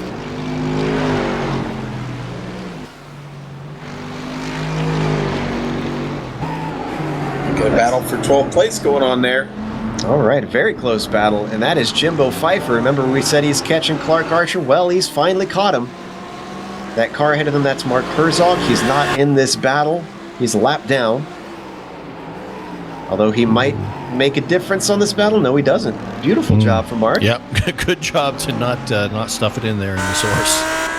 It's one of those advantages about those big runoffs. If you're at a hairpin, is you just kind of let the car keep going, let them through, and then come back to the line. Oh, and Pfeiffer taking a lot of the track on Rodillion. Yeah. He didn't get a slowdown, though. Here he comes. Boy, He got a great run out of Rateon there. He gets by him. Got advantage here on the inside going into the turn. Pfeiffer got to pull it off. Yeah, well, I mean, you can go through corners a lot quicker if you don't actually turn. It kind of straightens things out a little bit. That is the shortest distance, isn't it? Well, Jimbo Pfeiffer putting some soul on here, singing, "Hold on, I'm coming." And taking the position away from Clark Archer, moving himself into the top 12. Whoa! And Richie Hearn in the bus stop takes quite an alternate route here. Has to get turned around. We're going to see it on replay. This was with his teammate, Michael Thompson, just ahead of him. Does he outbrake himself? Oh, yes, he does outbrake himself. Wow! Woohoo! Just some good old boys Duke Hazard action going on there. Yeah. Looks like them boys have got some trouble again. Well, we've seen that with I believe it was a GT, or not a GT3 car, GP3 car. A couple of years ago. Can I throw a yeehaw in there? I mean, sure. Man, that was, woo! Yeah, well, Richie's going to go down to the pond and try to get himself. How long can we keep it going? All right, back to the racing. Actually, let's look at our leaders, because remember, it was about 3.5 seconds between Williams and Fleischle. That's down to 2 seconds, interestingly. Could have been traffic, though. They're working their way through some right now. Yeah, they're in the thick of things right now. Just got past Chris Beck. Yeah, there's a lot of traffic to deal with out there for the leaders. Amazingly enough, we still have a lot of drivers on track, and because of the way we started this race, it's got them scattered everywhere, Joe. Whoa! Who was that? Just had a big moment. That was Williams, actually. Very scary moment coming through Eau Rouge, tail wagging. But manages to gather it back together in time for the braking for the bus stop. Oh, just used a little bit too much curb and got into the dirt a little bit, and there's not too much grip over there. Absolutely.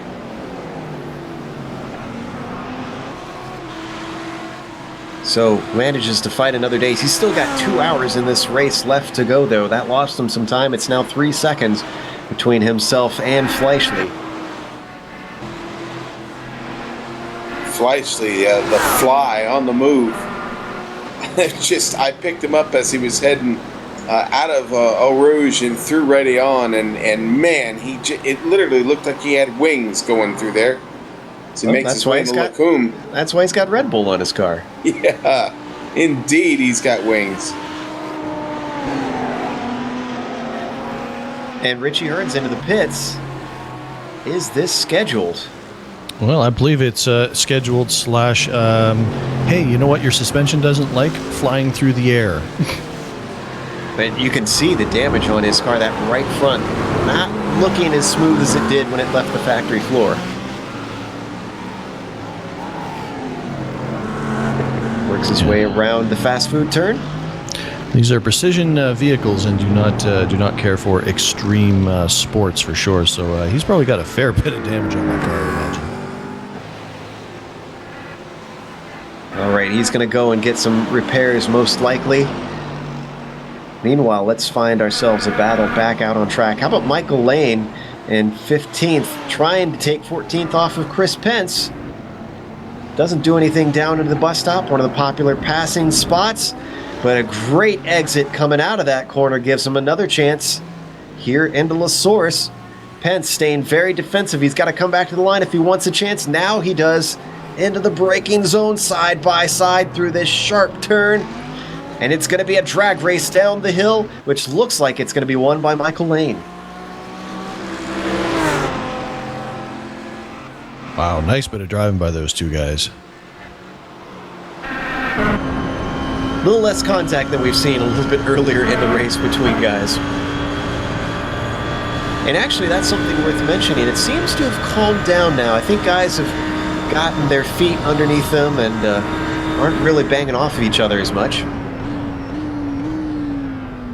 Well, I mean, and the way that they played this out with the cars being separated, the lap down cars and then the multiple lap cars, sure, it spread everybody out, but it created these moving gaggles of cars. So, you know, when these guys are running into lap cars, they're running into a lot of lap cars, and that's definitely led to a lot of the action we've seen so far. Well, remember, Richie Hearn was in for repairs. He is back out. He's in 26th position, and he's a lap down. But he has his first pit stop done. This could wind up working in his favor once the pit cycle goes through. The question is, how is everybody else going to play theirs out? Well, that'll excuse me. That'll be something we have to watch. Definitely, I really think we know it's going to take 2 stops to get this done. Coming in now, you still may. I don't know. We're pretty early in here, and still, just a little over 2 hours left. I still think you're probably going to need another stop anyway. Get a little waffle stuck in your throat there, Sean, for a second? I did. A piece of moussaka, I think. I'm just thinking he's got the bacon that I didn't get. So. Oh, yeah, that's probably the case. Hogging it all. Meanwhile, David Williams, we're watching our second place driver see what he can do around here. You know, I almost wonder, even though it seems like he's been conserving tires a little bit more this time around. Oh, contact between David Freeboth and Matt Gelder. Yeah, that was right behind Bob Beltrami, who's up to 10th. And that was Gelder and Gelder and Freeboth getting together in Lagoon. From a long way back, too. Here, we're going to see it on the replay. Of course, Freeboth is not going to be expecting that one. Ooh, I'm thinking that might... it's apparently not trouble. done because Freeboth just got nailed. Ooh, yeah, that was Jack Johnson too. Let's watch the replay here. This is coming through Rivage. Johnson in the white machine behind him. Johnson slams into the side. Yeah, Johnson making contact with Freeboth, and Freeboth taking the tow back to the pit. So did Freeboth get it right in the Jack Johnson? Oh! Ooh. I had to use it once. Well, Johnson is able to continue on, although he's in 28th position. Remember, he had troubles very early in the race, and so he's basically out there cruising, trying to see what positions he can pick up. And Freeboth is filing the protest. I think I understand why. Hey, let's take a glance at Blake Reynolds. He is within about a second of Kyle Burney for that third place position. And I think this has been a long time coming, just chipping away at that lead that Kyle Burney had, and now he's rocked up to the back of him. Let's see, now that he's got the draft, what he can do. Yeah, this has been a long time coming. Blake been back there just stalking him for a while, and now he's trying to find the speed to actually pull a move off. And also, while that battle goes on, Williams has closed right up on Fleshley, as Fleshley is behind 2 lapped cars, so that has allowed Williams to get right up on him. He's only about a second and a half back now. The yo-yo effect of the traffic causing Fleshley and Williams to have just a bit of a back and forth, and he's going to have more because Tom Dreiling and Wayne Hutchison are right in front of him, and I believe, no, they are not fighting for position. I think I saw Fleshley flashing the lights at him. That's a lot to get in there, by the way. Say that 100 times. Well, he's got one between him now. But he's stuck between these cars, and he's getting held up a lot. Now Hutchinson moves off to the side, but look at the damage done as Williams is right on top of him. Yeah, Williams definitely had a better exit out of that corner than Fleshley did. And still Wayne Hutchinson, now he gets out of the way. Wasn't lifting. And Fleshley gets on the radio, says that it was gift wrap for David. Oh, I think the fight is on now. Let's see what kind of run Williams can get up onto the Kemmel Straight. He's going to have the draft now. He is reeling him in at a rate of knots. He get a much better exit than Fleshley. Is he going to make a move?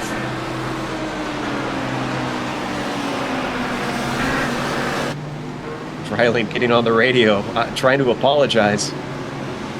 Meanwhile, these two guys are also on the radio. I don't know if I was them, I might be concentrating more on driving. They're jawing quite a bit, but I'll tell you what, Williams getting that run down Kemmel, closes up on him, outbreaks him just a little bit, even closes up even more as they head through Lacombe. And look what's ahead of them, Another guys. lapped car. Are we going to see a pick here? Oh, it's going to take a brave person. Look at him go defensive. They're going to go side by side. Williams trying to hold on around the outside of Puhan. This is for the lead.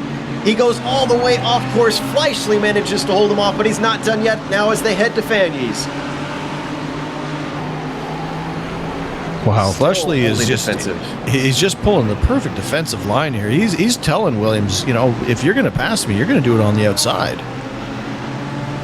Really the first time we've had to see Fleischle fight with anybody all night. Williams giving him all he can handle right now.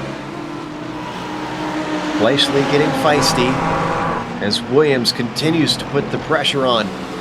He's within half a second. He actually got beside him down into Puhan, hasn't been able to capitalize on it. Now as they head up through Blanchimont, let's see what kind of run he can get.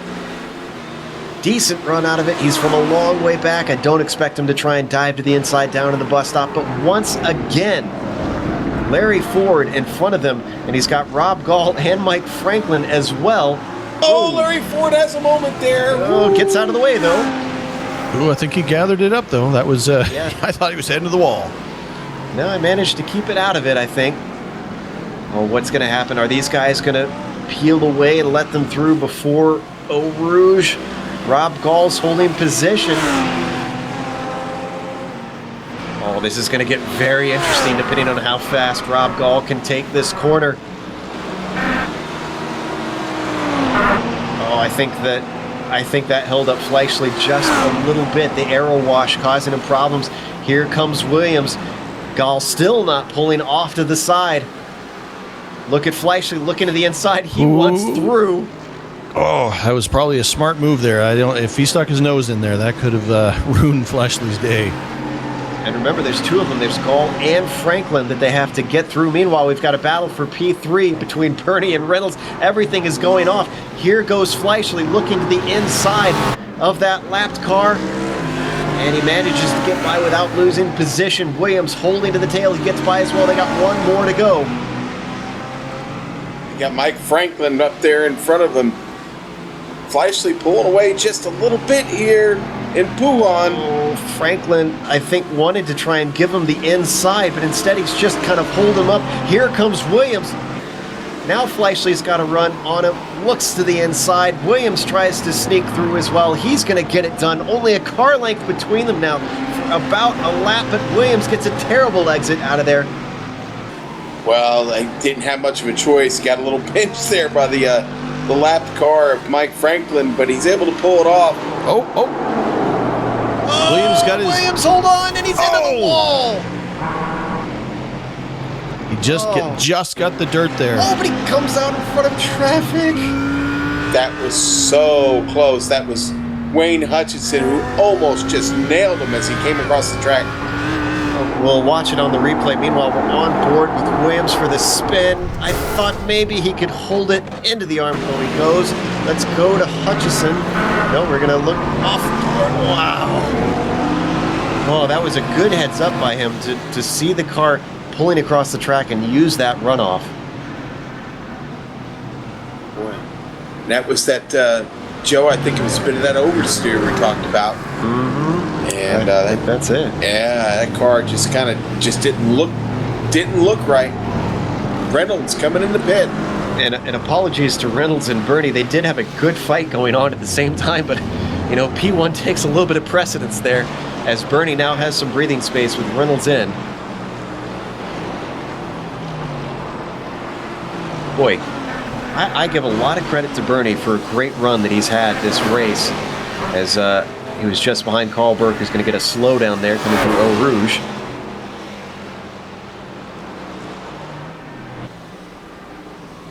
And, Ryan Bird also got a slowdown. Big slowdown. Where is Brian Bennett in regards to him? I don't think he's close enough to capitalize. Bernie's got to dispose of Carl Burke here. Yeah, he's Ooh, Burke has a moment there, getting out of ready on. Oh, and I think you're a little bit behind there, Sean. Sorry, my bad. Yes, I was. Even still, Kyle having a nice weekend at Bernie's here in Spa. Oh dear. Oh dear.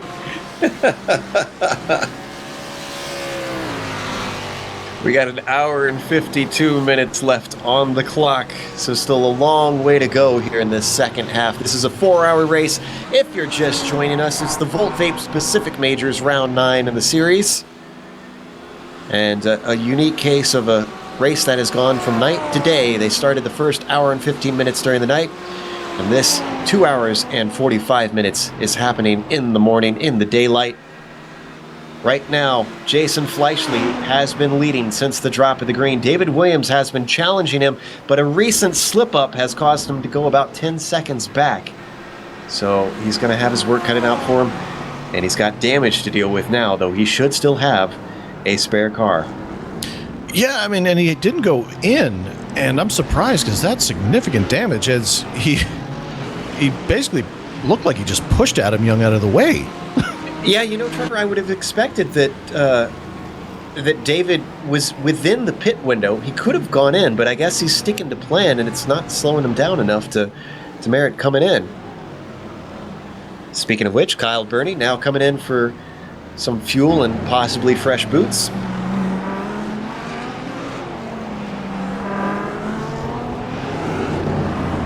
And actually, he's already taken him. He's heading down around La Source. That's the thing about this pit lane. It looks like they've already passed by their pit stalls when they're actually not even close to there yet. This is such a long pit stall. Yeah, that tight angle. Yeah, that tight angle on the camera made me think that he was actually exiting the pits. Nope, he was hitting the fast food corner, as we like to call it.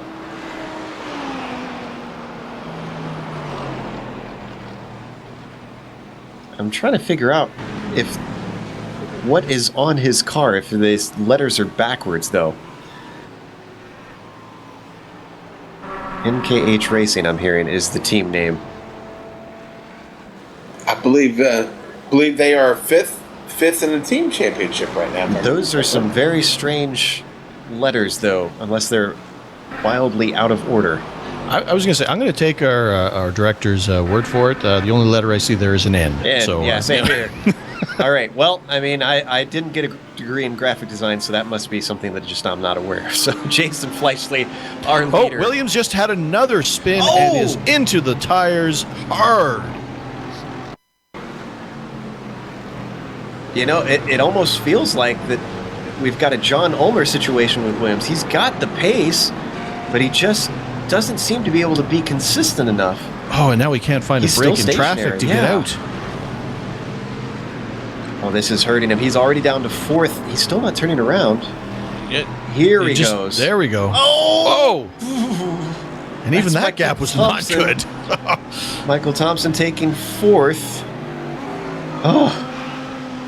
I don't know about these drivers. I'm about to have a heart attack watching him rejoin. You know, I mean, but you go back to him not coming in and getting that fresh car because, you know, I mean, that had to have played a factor into the control. He's got to take it now. If he doesn't go in, I feel like this is a mistake. Oh, he has to go in. He only has half a car left. There you can see the damage on the front of that Audi as he brakes for the bus stop. Let's see. Does he hit the pit lane? No. Well, I said it earlier. This is the wrong track to drive around damaged. Yeah. I wish him a lot of luck. That's going to be tough to hang on there in the fifth place. This car is going to be very wicked in several spots on this track. Oh, you know, it was already wicked before. But. Yeah. As we watch Ryan Bird come in for his pit stop, you know, there's gutsy drives and then there's foolish strategic moves, and I really think that this is the latter for David Williams, which is rare to see. He's usually so on point. Well, you know, guys, I hate to say it, but I kind of predict that if he does not come in, we're gonna see him around again before too long. I wouldn't doubt it, and you know, we can't say that this race has been handed to Jason Fleischle because there's still an hour and 48 minutes left to go. But this is making it significantly easier on the West Club driver. Yeah, Fleischle, almost 30 seconds to the good, about 28 seconds actually. So things have certainly opened up in his world, and right now, not a lot of traffic in front of him to work with. So Fleischle out there just taking care of the car and not using her up much. Now, let me check my stats real quick here. Looking at the Mario Andretti Drivers' Championship lineup, and I'm seeing if we have any repeat winners. Yes, we do. Troy Schultz has 2, Blake Reynolds has 3. Those are the only 2 guys so far in the championship who've won more than once. Now, if Jason wins today, that's going to add him to that club. That'll give him 2, his other being the 2.4 hours of Daytona. Hey guys, Richie Hearn is starting to find a little bit of pace again. He's back out there fighting. He just got by Wayne Hudson, took 18th place. Richie Hearn is not one to give up. We've seen that before. He's going to have a long race ahead of him, though, to try to make up time. Remember, though, he is a little bit off strategy. He pitted earlier than everybody else, if I'm remembering correctly. Yeah, you're right. He did, and he's faster than the guys he's chasing right now, so they better watch out. Yeah, I remember he had that error time, but Williams is in for that new car finally. So he's finally said, "It's enough. I can't handle this car no more. Give me a new one." Well, all I have to say is it's about time. I can't believe he waited as long as he did. He came in from 5th place, and he's going to slip down the order a little bit more as he gets it repaired. But this should work like a regular pit stop for him. Car looks very angry. Yeah. I have to imagine he's going to get a fresh car here instead of getting it repaired. Oh, absolutely. I mean, and he's on strategy. I mean, that's the thing. He's on his pit strategy because this is when he wanted to come in and pit, I would have to imagine. So, he's still in 5th position where he came into pit. He's going to have a new car. He's got speed, so we'll have to see what he can do. Well, we should mention, since we have less than 2 hours to go, we are past the actual halfway point of this race, this 4-hour race. So if you can order some Belgian frites and send us up some with some mayonnaise or maybe some ketchup or something, tide us over as we've still got half the race left to go here. I could use another waffle. I finished that last wonderful one. Right now. I'm still holding out for bacon. Yeah, right. I told the pig he makes it through another night. Sorry there. Meanwhile, Jason Fleischle, we still see our leader just running laps, rifling him off at this point. Nobody to challenge him, nobody to pressurize him. If he can hold on to this, I really got to say this is a great drive from Jason because he withstood pressure with a driver behind him. He withstood pressure when he was slower than David Williams in the first part of the race and the night, and didn't panic, didn't try to increase his pace, just kept it slow and steady, and it is serving him beautifully. Oh, just watching Blake Reynolds in 13th place, and a couple of cars get off just behind him as he was coming through. One of them was Mark Redeker, and just behind Redeker, Robert Paredes gets off as well, and both of them avoid damaging the cars. But that was a pretty tricky moment.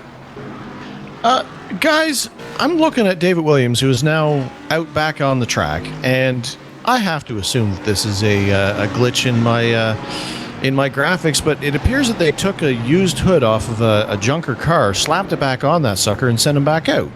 So he did not take a spare car then, unless he had some sort of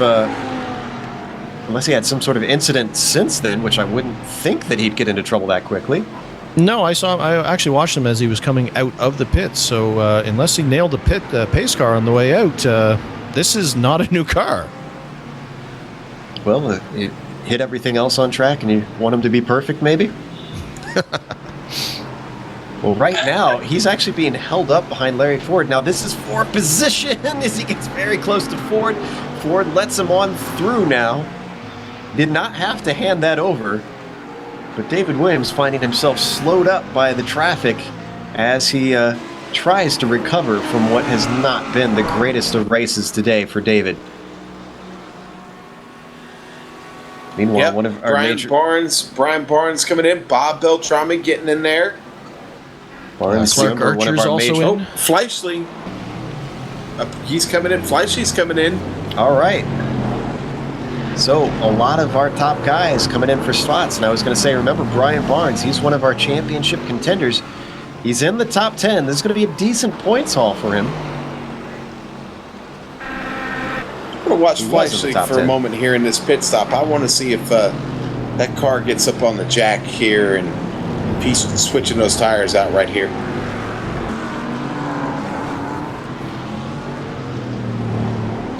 Well, I think he can go to the fridge and maybe get a snack or something while we wait for him to get to his pit stall. We'll watch if he ever gets there. I kind of meant I would keep an eye on him. We don't necessarily need to focus on him here, but I definitely want to see what he does when he gets in here to his box. And Brian Barnes comes back out in 15th place. Another driver we should mention is Kyle Burney, who's been regaining spots after his pit stop. He's up to 7th. He took one away from Chris Pence, who has yet to stop himself. Meanwhile, Fleischle is in his stall. He is. The car has not gone up, taking fuel first. They do them separately here in the GT3 class. Exactly. And that is Bob Beltrami going out of the pits by him. Bennett coming in behind. Fleischle obviously taking a full load of fuel with them, still having at least one more stop to go. It's a long stop. Oh, he's up. There we go. Taking tires. Yes, sir. I mean, not surprising. That kind of plays into what he was telling us during the break. I kind of expected he'd be taking tires every time that he brought the car down. So this is Jason's first stop, right? That is correct, yes. Correct. I'm seeing on my timing and scoring, Jimbo Pfeiffer has one stop. That's right. And Jimbo Pfeiffer is scored in the lead. He has taken over the lead. That's correct.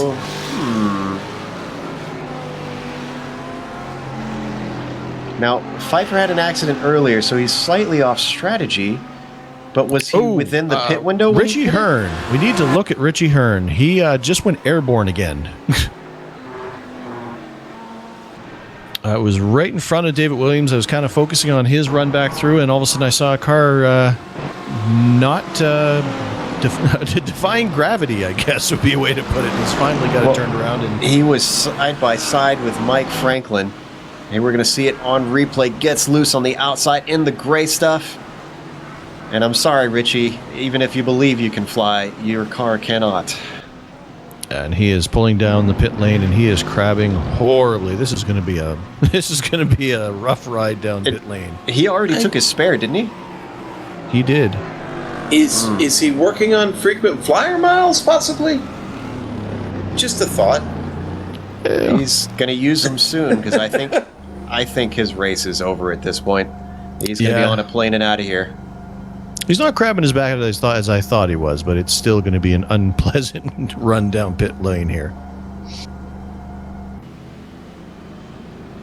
Oh, a little trouble on the track, I think, for Michael Thompson there just a moment ago. Let's see if we can find Thompson. Oh, and it looks like he had to take the tow. All right, this is coming out of Eau Rouge. Actually, no, this is coming out of the pits. What happened to Michael Thompson? Oh, highly unusual. Car spins in front of him as he's trying to exit the pits. That car did not spin. That car got launched. Franklin got hit. Look what happens to Franklin. That's David Williams who runs into him. That was Williams that hit him, yeah. So can you add 2 contacts with the wall, multiple spins, and a black flag to David Williams' day? What just happened there, guys? All right, let's see onboard Williams. Maybe Franklin had a moment and was trying to gather it back together. Now, I don't think I heard anybody protest it. Yeah, I haven't heard anybody come on yet either, but watching on board here with Williams heading down the hill on his way to Eau Rouge. That's Franklin right in front of him. Goes maybe a little bit wide, and maybe that's what slowed him up, trying to gather it together. Unfortunately, did not expect him to slow up that much. And that, and then that affected Thompson, who I believe was running in third at that time. And he was just coming out of pit, so I mean that tow is going to be a long one.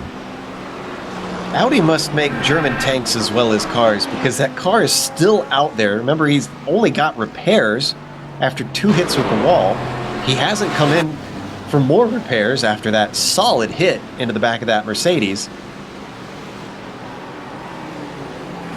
Well, Joe, everybody is pitted now. I mean, we've had everybody come in and take a pit stop. So has Chris Pence come in for his stop though? I see 0 next to his.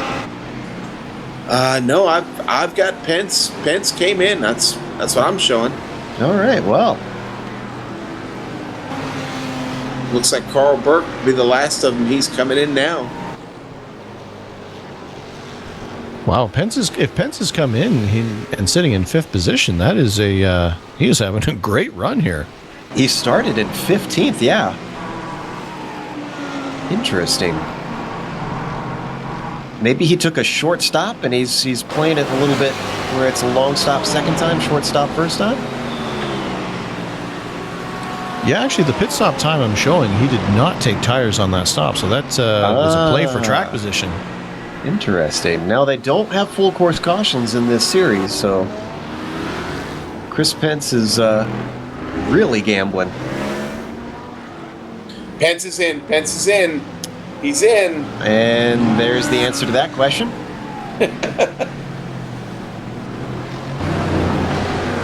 All right, order is really shuffling up now at this point. Jimbo Pfeiffer is our leader, although we think the alternate strategy is not going to play to him. Jason Fleischle is in 2nd position. Kyle Burney is in the final podium spot. Blake Reynolds not far behind him. He's in 4th. And Ryan Bird rounds out your top 5. Yeah, you talk about Reynolds. He's making his way down Kemmel Straight now into Lacoon. I'm sorry, go ahead, Joe. I was going to say, he's keeping Bernie in check, that's for sure. He's not letting him get away. Yeah, exactly, and that's why we should keep an eye on him for sure, because he's making his way to Bernie. He's actually starting to pick up ground on Bernie now. Well, unfortunately, as I look through, I'm not seeing anybody within a second, unless we go all the way back to Matt Gelder, who has chased down David Freeboth, and this is for 36th position. Freeboth is had an eventful race, putting it lightly. Yeah, and Gelder as well. We never mentioned it, but he did receive a black flag quite some time ago for an incident out there on the track. So he's recovering from a penalty in addition to everything else.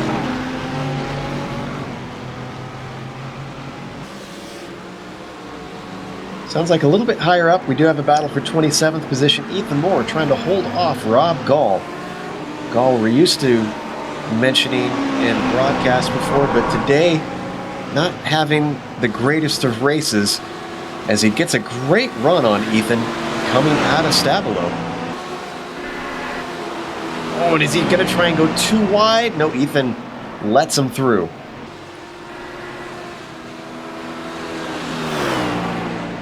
And with that battle now settled, let's take just a little bit of a break here with an hour and a half left to go in this race. You're watching the Volt Vapes Pacific Majors 4 Hours of Spa, round 9 in this series, and you're watching it all live on the Global Sim Racing channel. Don't go away. We'll be back after a moment.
Hi, my name is Donovan Johns. I'm the owner-operator of Fulton Vapes here in Boise, Idaho.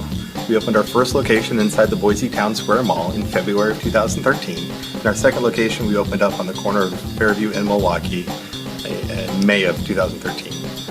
One of the things that we specialize here is in the entry-level and mid-level range hardware and equipment for beginning vapors to really get the concept of vaping down and to feel confident in their education levels so they're not going to be inundated or overwhelmed with some of the higher end mods. One of the things we also do here is we have the build your own kits, which you can pick any of our entry-level, mid-level batteries and tanks and assemble it into your own kit so you can take home exactly what it is you're looking for when you leave the store. Welcome back to Spa-Francorchamps, where we're watching the 4 hours of Spa Round 9 in the Volt Vapes Pacific Majors.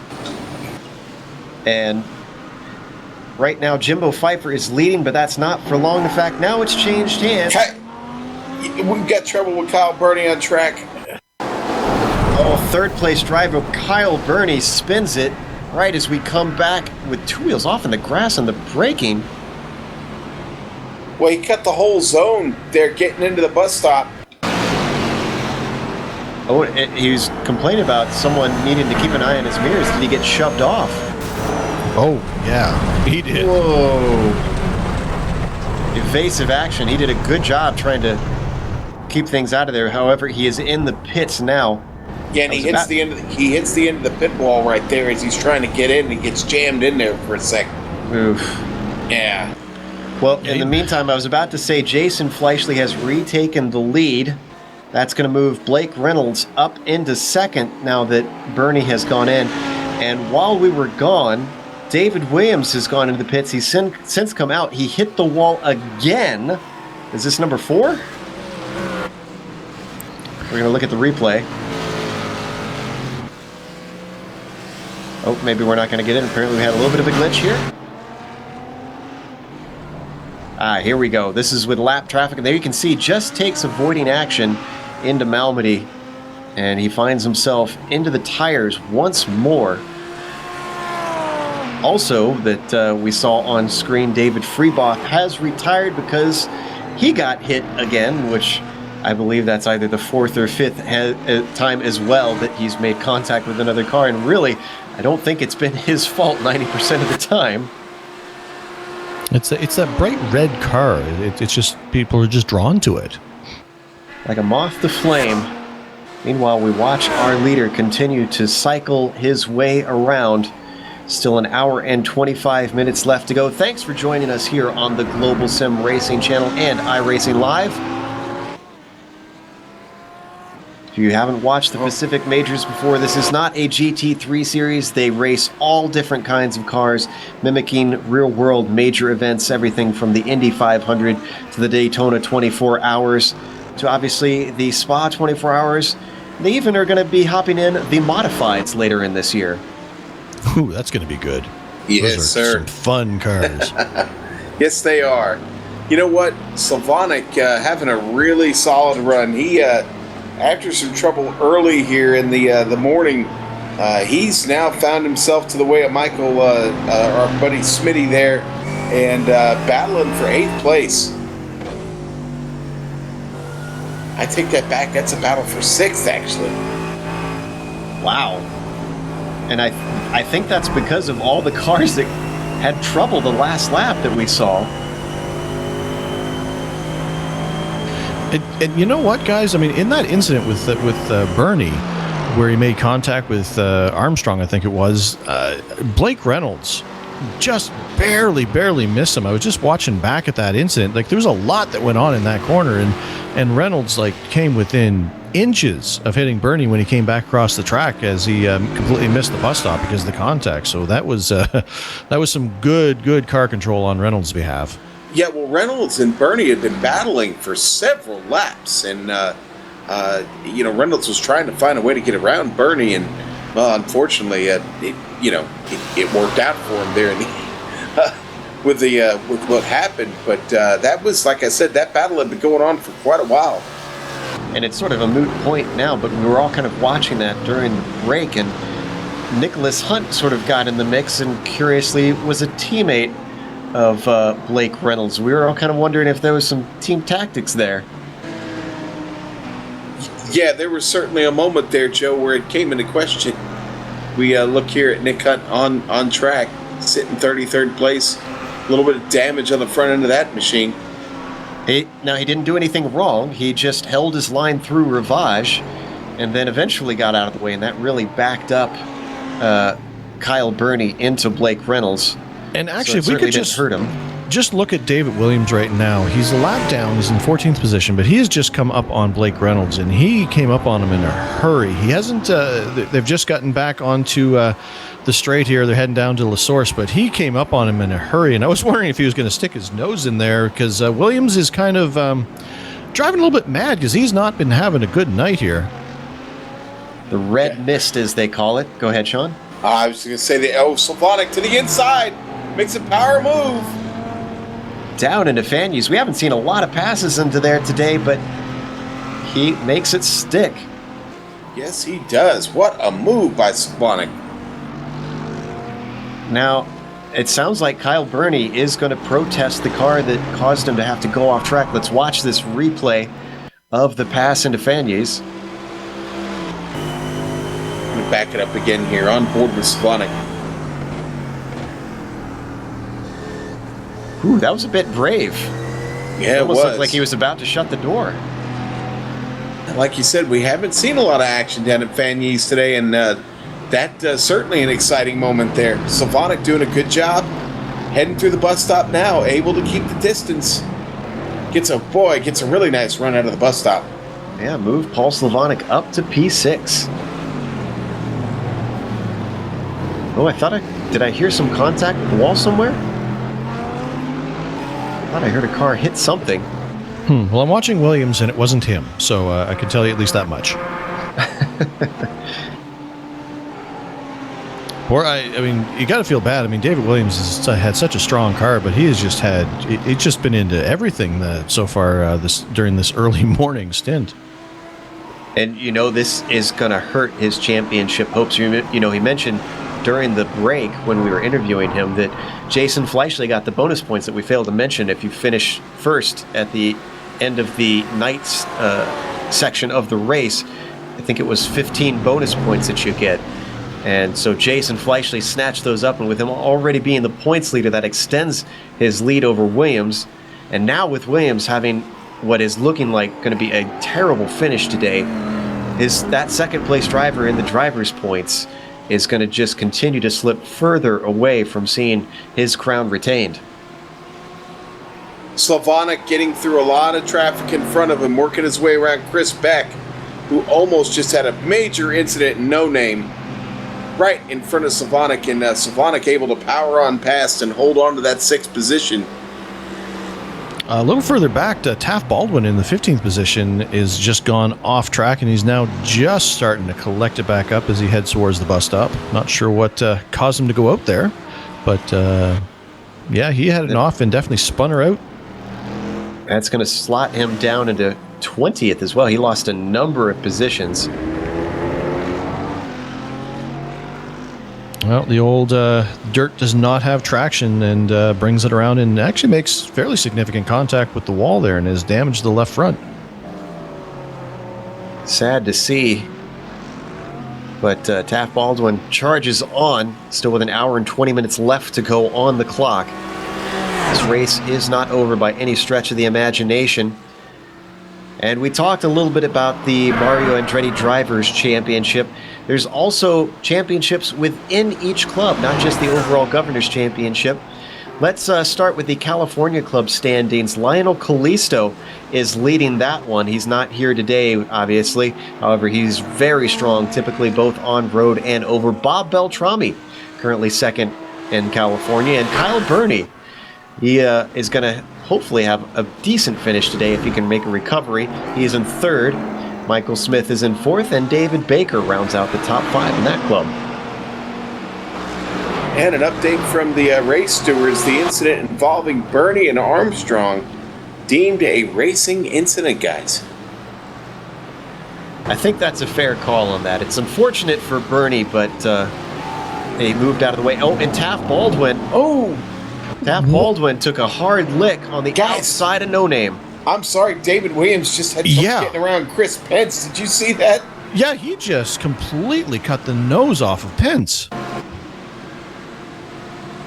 Yeah, they were coming through Puhan. I'm sorry, not through Puhan, but down through Blanchimont. Yeah. That's, I don't think they could put a cigarette paper between those cars at that moment. Let's watch it from above. Yeah, that's probably the better angle here. You'll see it. Like, that's... Now, is Pence a teammate? They're similarly colored, but... Okay, we're hearing that they are not teammates. Still, not anymore, anyway. Oh, and, Pence gets off into the grass. Into the wall. Coming up out of Eau Rouge, he lost control. Tank slapper into the Armco. As they go 3 wide going by him. Yeah, car badly damaged, Joe. And Pence was up there. He was in 14th. I'm not sure that he's going to be able to hold on to it now. Has he taken his spare car yet? That's the question. No, actually, Pence had been having a really clean race. I don't think he has. So he does have that still working for him. If he can just keep it somehow, keep it here on the lead lap, it's going to be tough to pull off. Yeah, significant damage on the right side of that PlayStation Audi.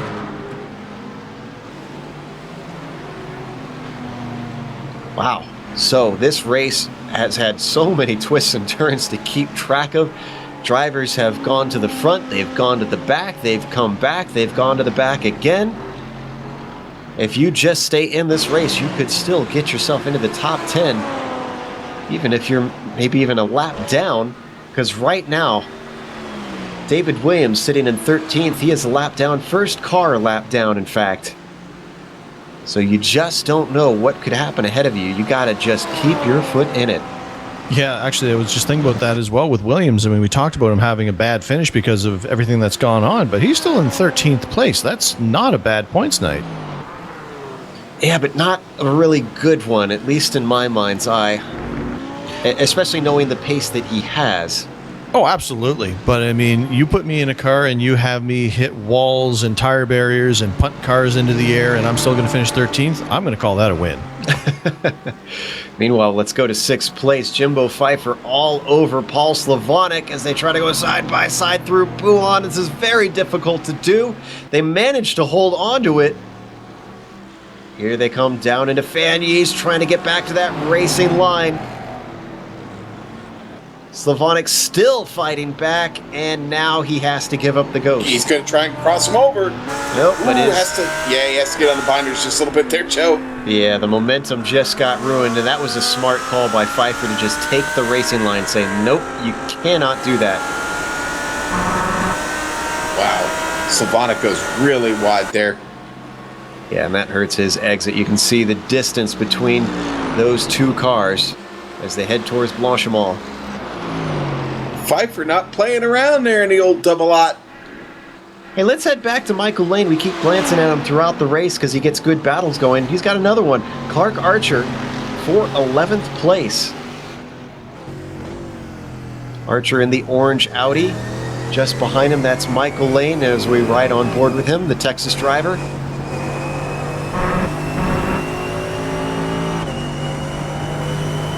They're going to put a lap on Aaron Stowe, who tries to stay off to the side, lets them through. Stowe's car definitely not looking very tidy. Stowe is in fact all the way down in 30th position. Here we go. We're going to see a pass from Michael Lane. Backs out of it down into the braking zone.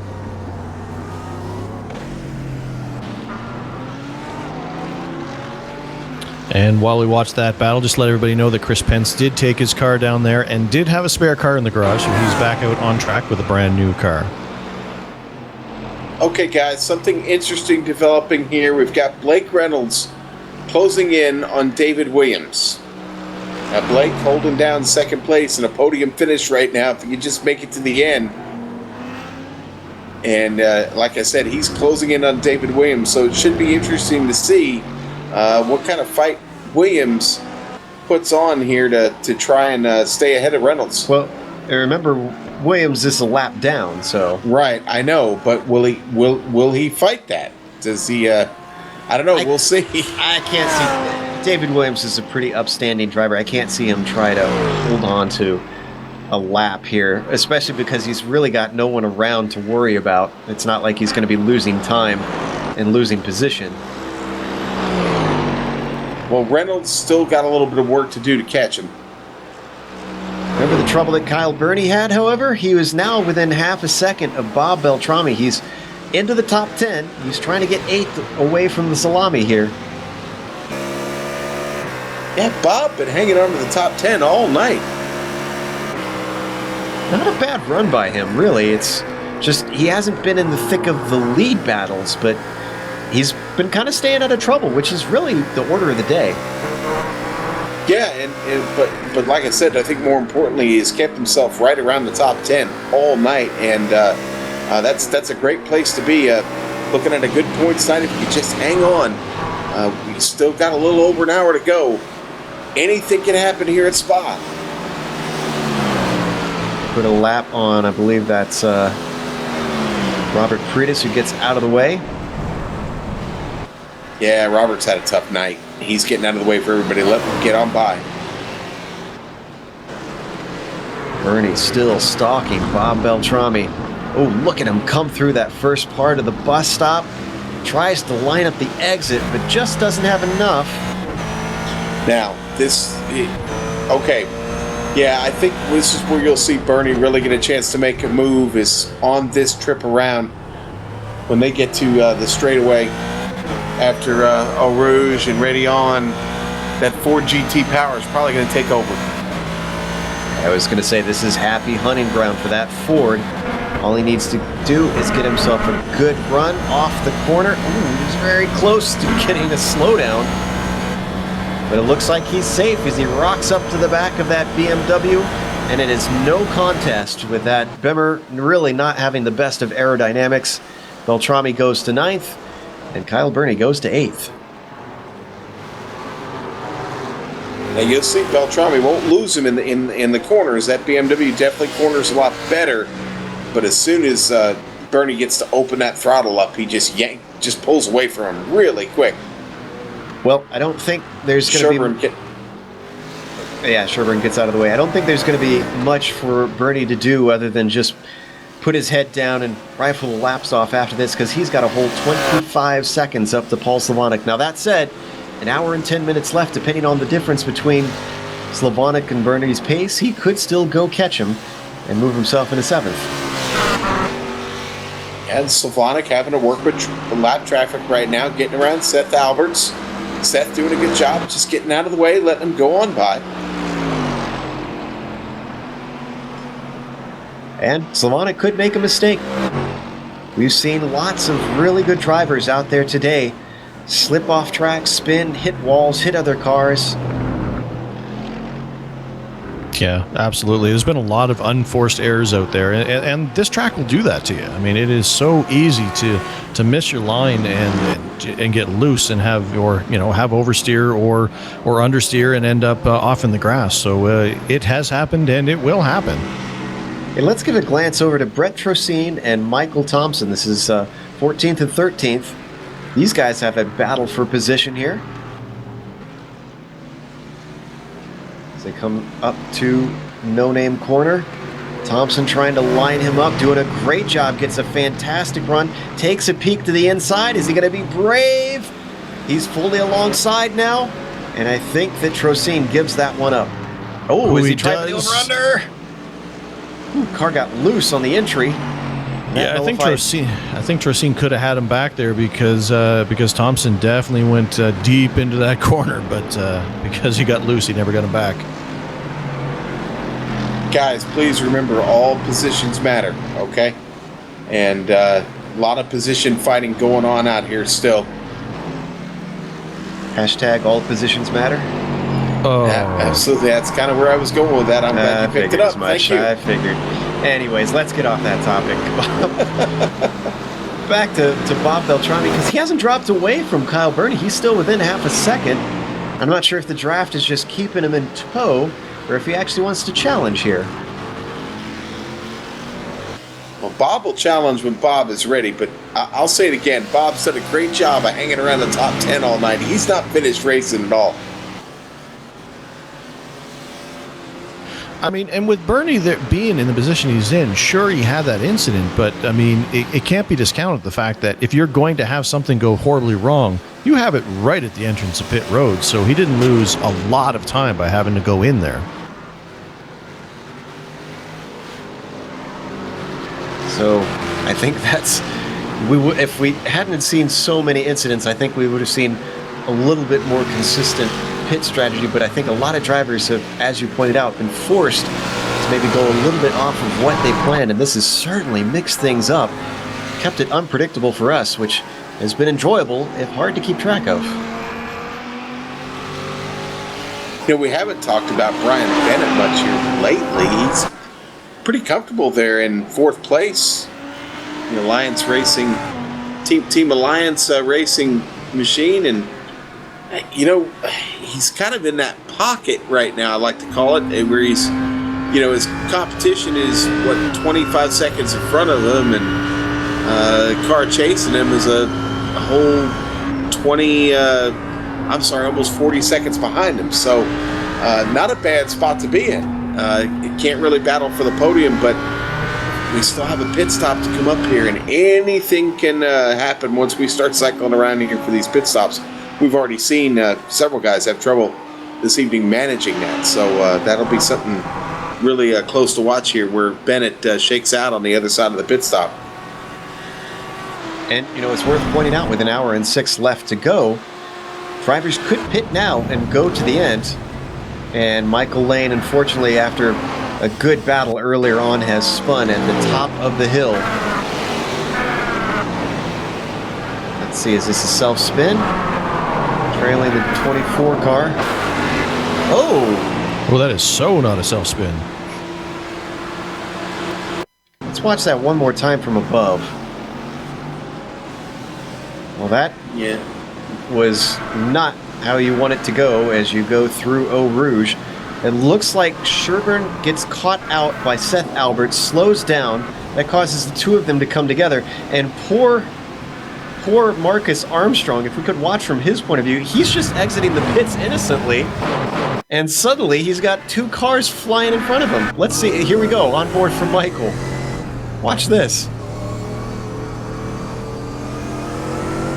Just cool and easy out of the pits. Wow. Good job on him slowing up for that. Yeah. Marcus has been in. He was in that incident with Bernie, getting caught out having to make evasive maneuvers in traffic and getting caught up with Bernie. So he's had an eventful night so far, and he's thinking, all I want to do is just get back on the racing track from the pit lane, and it's happening again. Guys, let me race sort of situation for the West driver. I just want to turn some laps.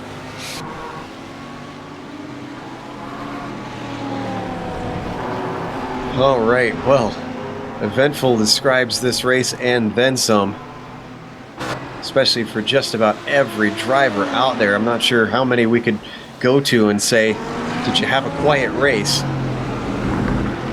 Well, you know, here's the really great news. We still have 41 cars on track.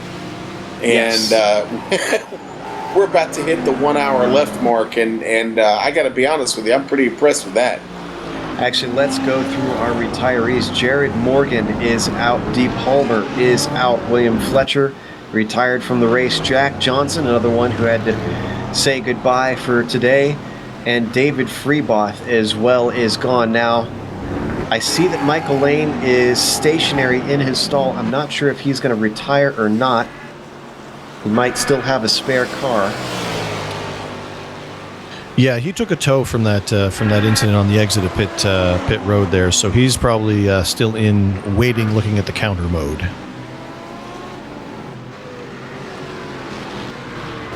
Guys, just a quick update on Christopher Sherburne. He was able to recover from that damage, got his pit stop, got the car repaired, back out on track. He sits, the McLaren sits in 25th, I believe. 24th. There we go. I'm sorry, 24th. Ooh, as he puts a wheel off, coming up Kimmel Straight there. You get a nice view of the beautiful exhaust of the McLaren. Now, the only real battle I'm seeing on track is for that 8th position, and from what we've seen, that's not really a battle because that's Beltrami still kind of stalking Bernie. So while we got a chance, let's go to another one of our championships. Next up, let's go to Northwest. Now, this was last season's championship winner in the Governor's Cup. They have a lot of talent, a lot of drivers. Jimbo Pfeiffer is currently up at the top of that order. Brian Barnes just behind him. Wayne Hutchinson rounds out the podium of the Northwest Club standings. Then Ray Partridge in 4th, and Aaron Stowe, who has not had the best of days today, he rounds out the top 5. How about I take the Texas Club standings real quick? That's Michael Lane sitting up there up top. Only 4 points behind Mike Franklin and Slavonic, 25 points behind. So Slavonic certainly with a chance to pick up some serious ground today. Nick Hunt, 40 points back. And then you go Blake Reynolds in 5th, 136 points back. And I guess we got some time because we still don't really have a battle going on. So let's go to my club then and go to the West standings. A lot of states in this club. Jason Fleischle, obviously, since he's leading overall, he's leading the West Club standings. David Williams as well in the West Club. He's in 2nd. Rob Gall holding down 3rd right now. Tom Dreiling not doing too bad with a 4th place finish. He's 261 points behind Jason Fleischle. And then Richie Hearn, also another West Club driver. He rounds out our top 5 and also has one top 5 to his name, which is interesting. I thought he's had better finishes than that throughout the year. And that rounds out each of our 4 clubs that are taking part in this Pacific Majors. I got a suggestion. I think they need to do maybe I don't know, an obstacle course or a MX course or a World Tour, World Rally Tour course, and I'd like to see how Richie does on one of those courses. Certainly would be interesting. Well, you might get your wish because we are going to get Rallycross, remember, here on iRacing. And I look forward to that day. Did you happen to catch the video of that? Of the little test track that they had for that? Oh, yeah, doing the jump in the roof, yeah. You can tell they have fun behind the scenes at iRacing, that's for sure. Yeah, again, insert Welling Jennings there. That was pretty funny seeing that roof jump over the hill. It stuck the landing too. But that it did, yeah. Of course, granted, we're going to be getting the Ford Focus, we understand, as a Rallycross car. Not sure if they're going to run the roof for that, although that would be fun, especially if they do the street version. Meanwhile, let's get back to the racing as we look at Brian Barnes in 5th, the traditional popsicle car that he likes to run out there. Not sure if he's just a guy with a sweet tooth, and that's why he always runs it, but he's always got that popsicle since the 3 years we've been doing the Pacific Majors.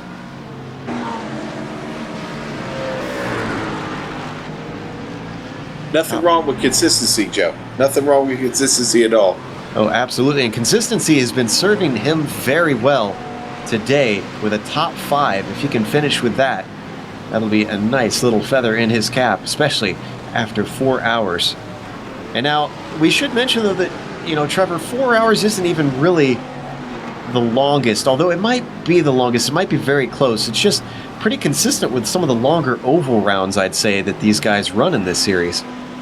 Yeah, true, except for, during those oval races, you're going to have some yellow flags and you're going to have those chances to kind of stretch your fingers out and kind of close your eyes for, a few seconds and take a break where, you're not having this here. I mean, and 4 hours might not sound like a lot, but, when I do some endurance racing, we mentioned before that a lot of times endurance racing will be with teams. And, a lot of times if I know when I've done a 3-hour stint in an endurance race with my team, at the end of that, I am ready to get out of that car and not touch that racing wheel for quite some time afterwards. So 4 hours is a long time to be behind the wheel of one of these cars. Absolutely. Although some of the more sturdier endurance guys, I'm sure, are saying 4 hours no caution. Cautions are for wimps. We don't get those on the roadside here in iRacing. Well, I tell you, it's a good thing that we don't have full course cautions, although it would be nice to pack up the field. But with some of the cars that we've seen in tire barriers and trying to fly over tire barriers, we would have had several of them so far this race. So that would have definitely slowed down the race pace a lot. So it's probably for the best that we didn't have them here tonight. Yeah, I'm pretty sure that we would be more closer to something like lap 15 instead of lap 46 right now if we had cautions. Meanwhile, jumping a little bit back to Adam Young and then to Larry Ford here. 14th and 15th, giving them a little bit of screen time. We've seen a little bit of Larry Ford on screen. The Texas driver has had some battles. Right now he's a little bit all by his lonesome. Yeah, Larry's definitely had his moments this evening. But still out there, still battling 15th place. We've been getting flashes on screen just behind him. You can see that's Brian Barnes about to put a lap on him, actually.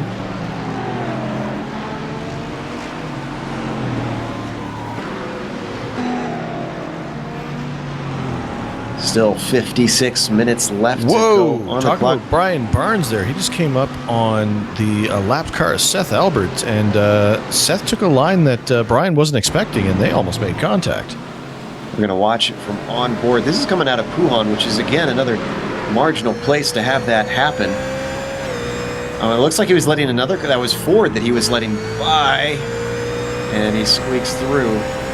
And, you know, I feel like, Sean, this is another symptom that we're seeing of having both the Pro and Am all in one split, that we've got such differences. You're seeing a lot of the faster drivers not expecting guys to be as slow as they are in certain points, and that's why we're having so many incidents where guys just are climbing all over the car in front and hitting them.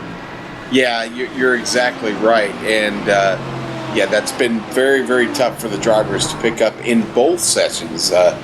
It didn't matter. The change from night to day, it changed absolutely nothing. The closing rate and the decisions that have been made have not always been the right ones. And Barnes looking to the inside now, heading through Eau Rouge. I'm sorry, I did it again. Heading through the chicane, first turn, La Source. Then they get to Eau Rouge. There we go. Just jumped the gun a little bit. Yeah, I did. I just loved the trip through Eau Rouge so much. Every corner is Eau Rouge now. Oh, yeah. But I'll tell you, I do skip a beat every time I make that entry in Eau Rouge. Oh, I know exactly how you feel. The question is Brian Barnes a much cooler character as he completes yet another lap around here? Seems to be doing pretty decently as he tries to catch up to Larry Ford to put a lap on him. Let's go through our top 10 one more time here, and maybe if we still don't have any battles starting to erupt, we'll go a little bit farther than that, try to work our way through the field. Jason Fleischle, still our leader. Speaking of a cool character, just rifling off those laps as he's still got 54 minutes left on the clock. Blake Reynolds is in second place. He's been there for a while now. Not sure if that's going to cycle with pit stops. We'll see as the race progresses. Speaking of pit stops, Ryan Bird looks like he is approaching his pit stall right now. Yes, obviously he's in third. He's going to relinquish that to Brian Bennett, who's in fourth, going to move up a position. You go way farther back to fifth to Brian Barnes. He is not even to Blanchimont yet. Quite a gap between himself and the cars ahead. Then you move back to sixth, and it's Jimbo Pfeiffer. Just about 5 seconds, a little under 5 seconds back from Brian Barnes. Paul Slavonic a long ways back from him, 22 seconds, kind of in no man's land because we got another 16 back to Kyle Burney, who sits in 8th position. Then you go to the final car on the lead lap. That is Bob Beltrami. Now, he hasn't dropped away from Kyle Burney completely. However, there's about a second and a half between that BMW and the Ford. And finally, when we hit 10th, Trevor, David Williams has worked his way back up. However, he is still a lap down, but not been able to get it back from Fleischle quite yet. And I don't think we really have a battle. So why don't you take us through 11th through 20th? Yeah, sure, Joe. And it's amazing that Williams is still sitting there in that 10th position. But in 11th position, we have Michael Thompson, obviously a lap down as well. And behind him, we have Brett Trocine.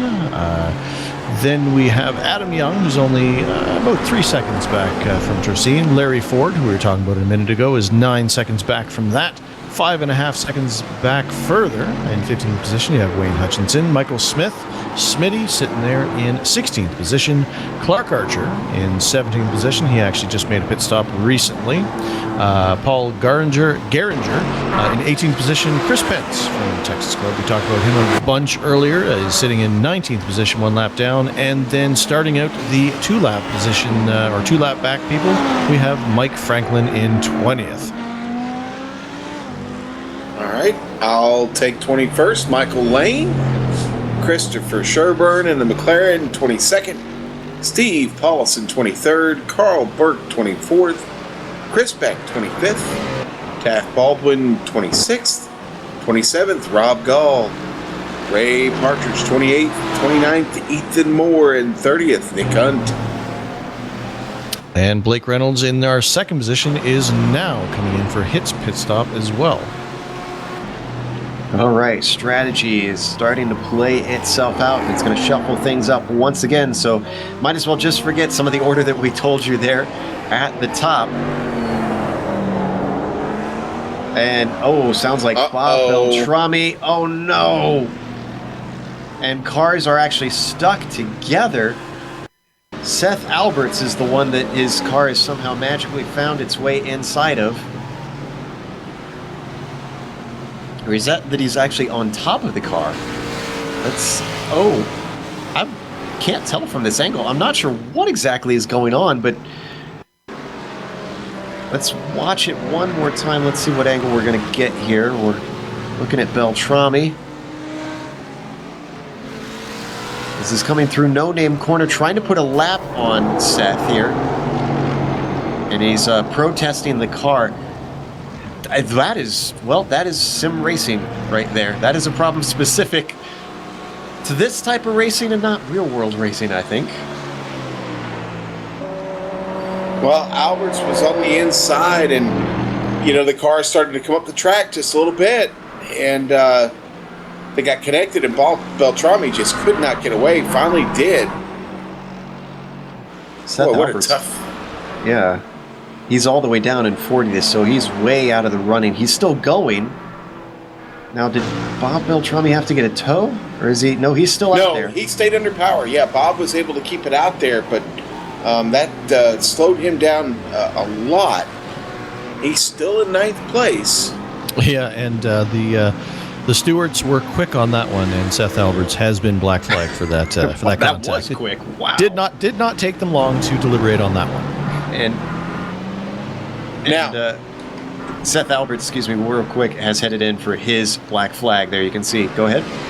I was going to say, David Williams now in striking distance here of Bob Beltrami. Did something happen to Clark Archer here? Let's get a replay.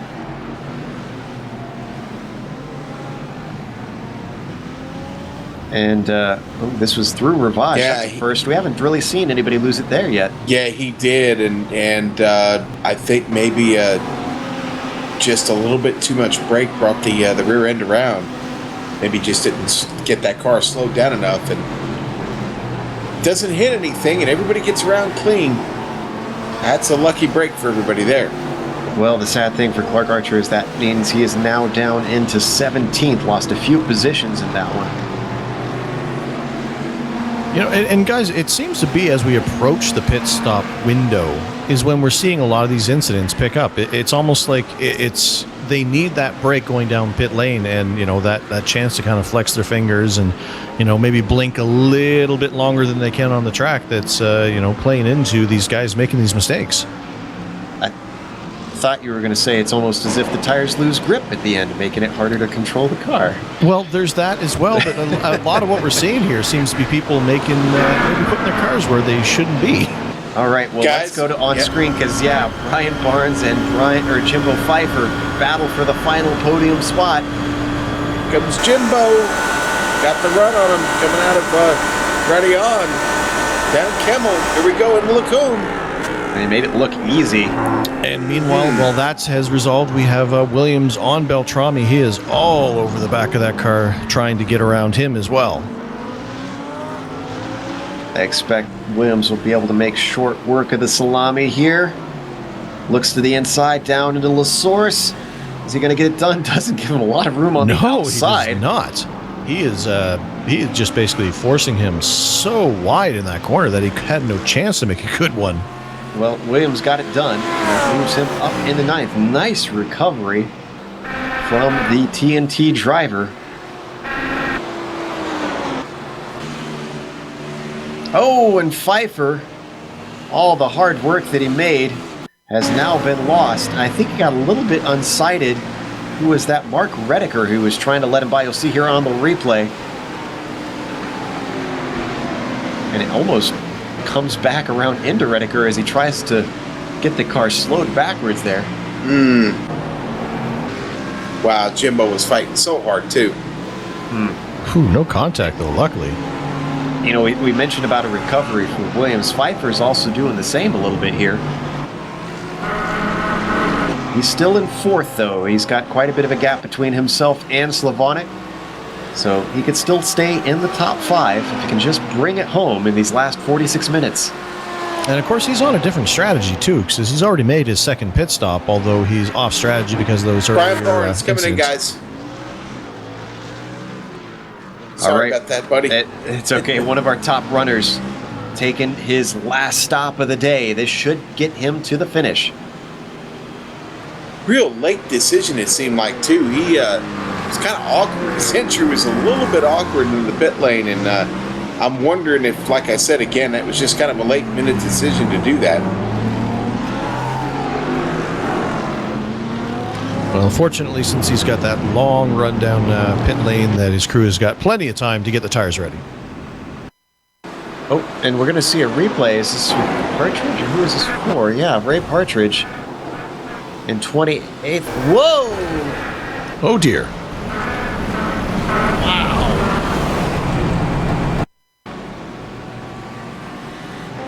We're going to watch this replay once more.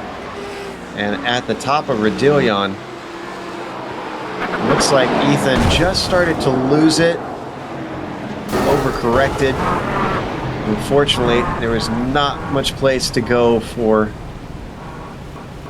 the driver of Ray Partridge.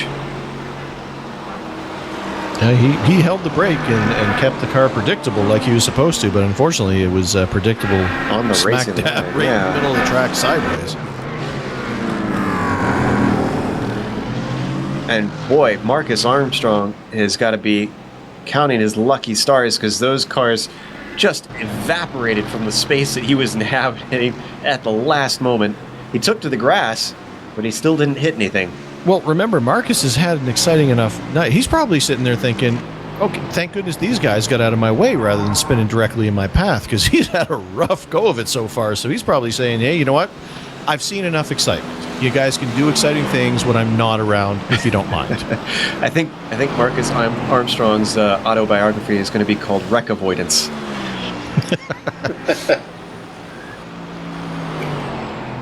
Guys, our leader, Jason Fleischle, just put another lead lap car down. We now only have 6 left, and he's catching Blake Reynolds now as we speak. Well, this is the nature of the beast when you run endurance races of this length. Fewer and fewer cars are going to be on the lead lap. The gaps tend to be pretty wide up at the top. But it's all about that consistency and pace, keeping mistakes away. Jason's proved he's got that today. We'll see if he can do that all the way to the end, though. Still 43 minutes left to go and a long ways to keep it out of the barriers. Yeah, and he's still got to make his way down pit lane one more time. That could be the whole race. Why don't we give a little bit of screen time to Brian Bennett? We saw him battling earlier on in the race, but you know, he's kind of just been out of no man's land for quite a while. He's currently holding down 2nd place. He's 50 seconds behind Fleischle, and he's 50 seconds ahead of Jimbo Pfeiffer. That's about as out there as you can get. Yeah, well, we talked about those splits a little while ago, and they've gotten even greater. So that means, and now Pfeiffer, of course, had a little bit of trouble. That doesn't hurt, but he isn't making up any ground on his teammate Fleischle. But a strong run today for Alliance Racing. All right, Kyle Burney heads into the pits for his final stop. I'm sure he was hoping for quite a bit better than this, though. He was looking at a podium for most of the race. Unfortunately, that incident earlier on has shuffled him down the order. He's currently in 10th. And you're going to see him slip down further as he completes his stop.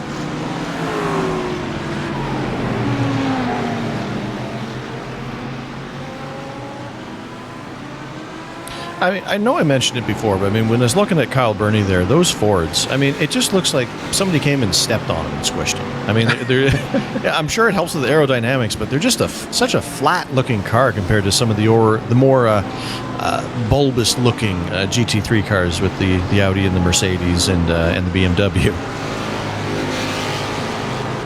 But it's a pretty car as we look at Aaron Stowes with a beautiful purple and lightning paint scheme. And actually, I wonder if Aaron Stowe took a spare car somewhere along the line, because I thought he had more damage than that last time we looked at him.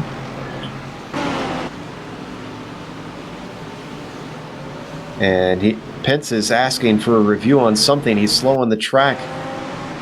Sounds like they're going to review it. Let's see what happened in the replay. Oh, and is that his teammate? No, that's, excuse me, Williams. I got confused by that earlier. The similar paint scheme. Down into Pouhon. Let's watch on board Williams, see if we can see from his perspective. Did he just tip him just a little bit? Guys, yeah. I hate to interrupt, but Mike Franklin just took away big positions.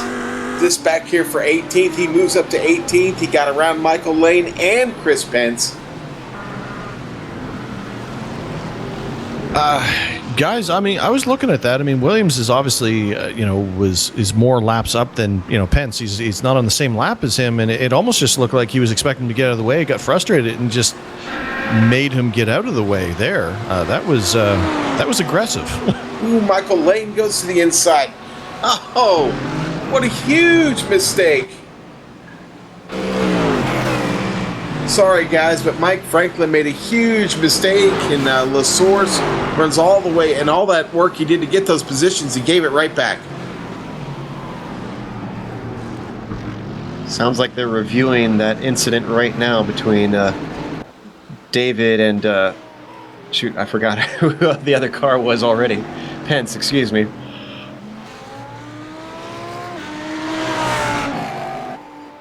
Unfortunately, they're reviewing it on the wrong channel once again, so we actually got to listen in a little bit there. I'd honestly be surprised if they didn't give a penalty to Williams. That was just rather egregious. Yeah, I would be surprised as well. I mean, should Pence have gotten more directly out of the way? But remember, I mean, if you think back, Williams had that move where he cut the nose off Pence, so maybe Pence decided he didn't want to get out of Williams' way. Well, and Williams had the inside if he wanted it. It just looked like he braked extremely late. We were watching Pence go off track around Rivage for added measure. Wondering if he's avoiding trying to head back into the pits.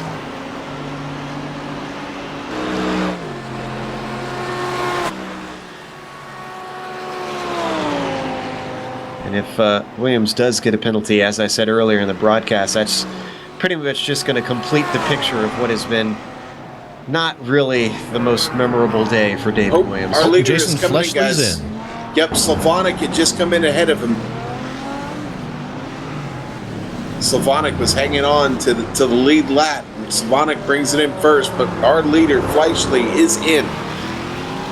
I'll tell you what, there's been a lot of chatter on the radio, but I couldn't quite catch what all has been going on. So, Fleischle takes his final stop. And I don't believe Brian Bennett has come in for his last one yet. No, he has not. So he still has to come in, and he's approaching the pit entry here. So we'll see if he comes in or not to kind of match off with Fleischle. And yes, there he goes. He does come in. So Fleischle will retain the lead. Well, in actual fact, remember Pfeiffer's still out there and has a longer go to his next pit stop. So where's he at on track? He's in Stavelo. I don't think he's going to get by Fleischle in time.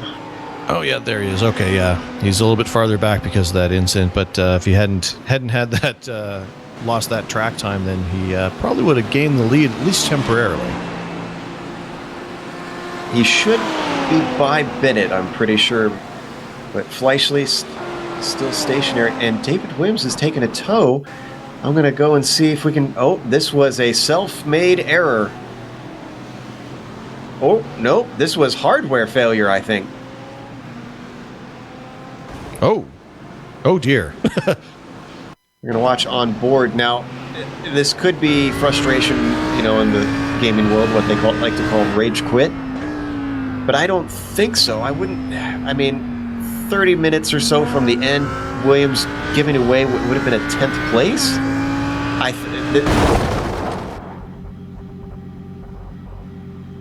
We're hearing it accelerated into the corner.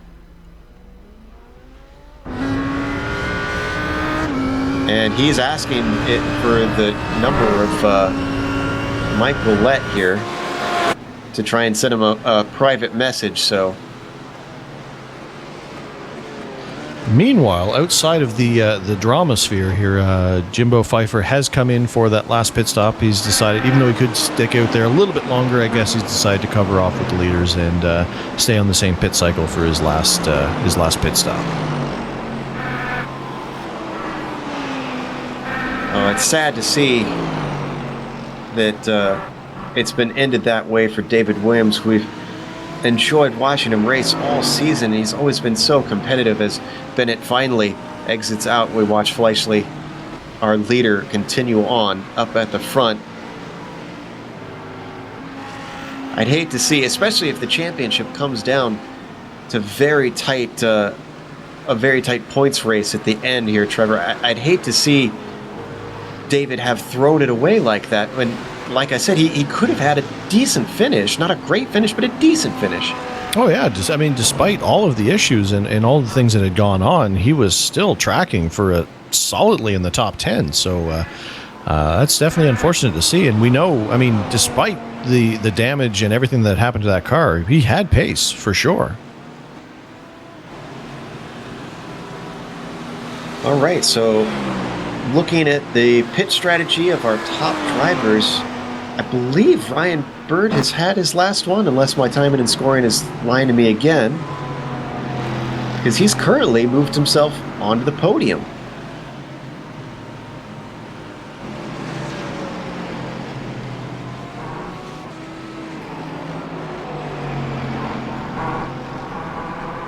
Well, we'll have to keep an eye on Bird to see if he comes in for one final stop or if he's able to go to the end.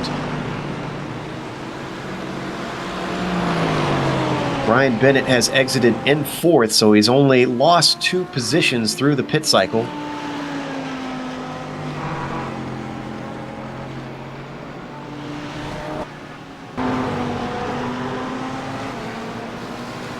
All right, well, Jimbo Pfeiffer has been giving us plenty of action throughout the day, and he's going to give us a bit more, maybe?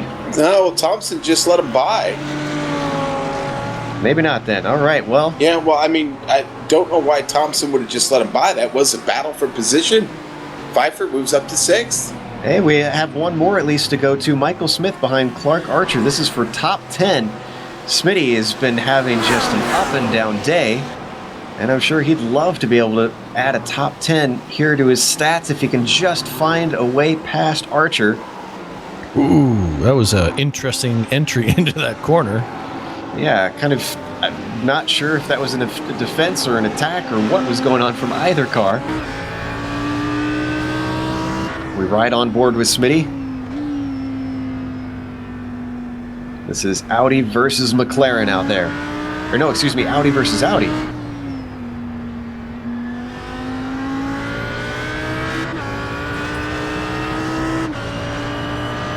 it looks as though David Williams has now officially retired from this race. He's disconnected from the server.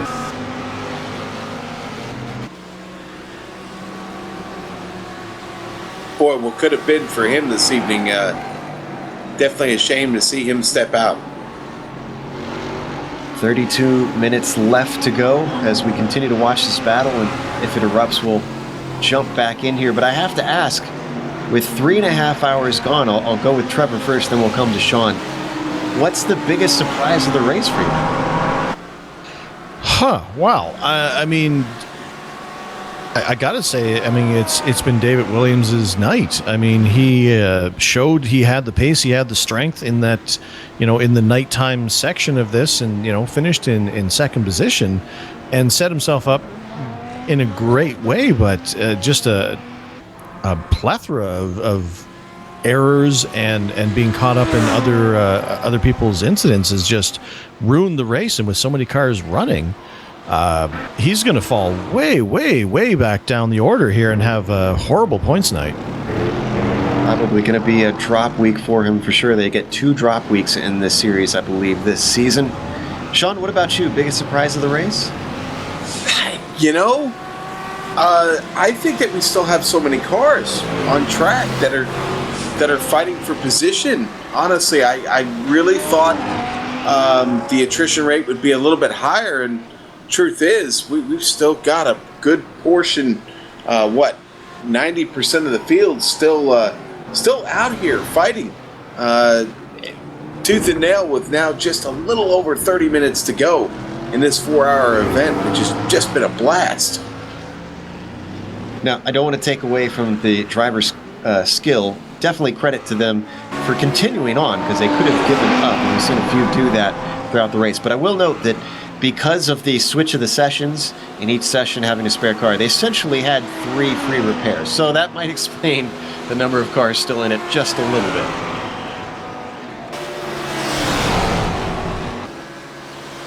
Yeah, I do have a car slipping down the order here. Oh, that looks like that's Mike Franklin heading into the pits. I was just checking in on the popsicle man there. Brian Barnes doing a pretty good job. He's still hanging on to 5th. I like that. I'll have to remember that one, the popsicle man. Yeah, well, hopefully that doesn't cause any nightmares for any children that might be watching. Because I'm already thinking of a new character. Yeah, Brian Barnes, as you said, top 5 for him. We mentioned him a little bit earlier, and he's just still holding on quite nicely.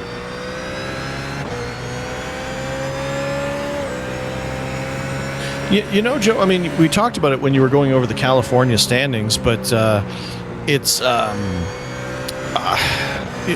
weird that I'm not sure why, but that Lionel Callisto is not in here. And anybody who follows Pacific Majors knows that he is always a factor in these races. So I'm kind of curious what it would have been like if Lionel had been out here racing.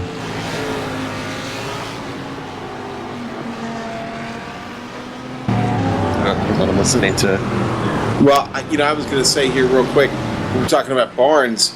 Barnes is the only BMW up in the top 5, only BMW in the top 10 right now. The only BMW up in the top 10, but I remember before it was the top 4 were definitely were all Audis at the beginning of this, but now we've got those 2 Mercedes in there mixing things up in the BMW. So at the end of the day, it doesn't look like any particular manufacturer has really dominated tonight. Not really. A pretty good mix in the top 10. Kyle Burney's been that strong Ford GT all night. And the Mercs, they're sitting second and third right now. And things go according to Hoyle. I think that's probably the way they're going to finish up. But now we're really it's crunch time, under 30 minutes to go. This is that time of the race. You got to watch out for that focus. You're anticipating the finish. You can't anticipate it too much and lose sight of what's in front of you.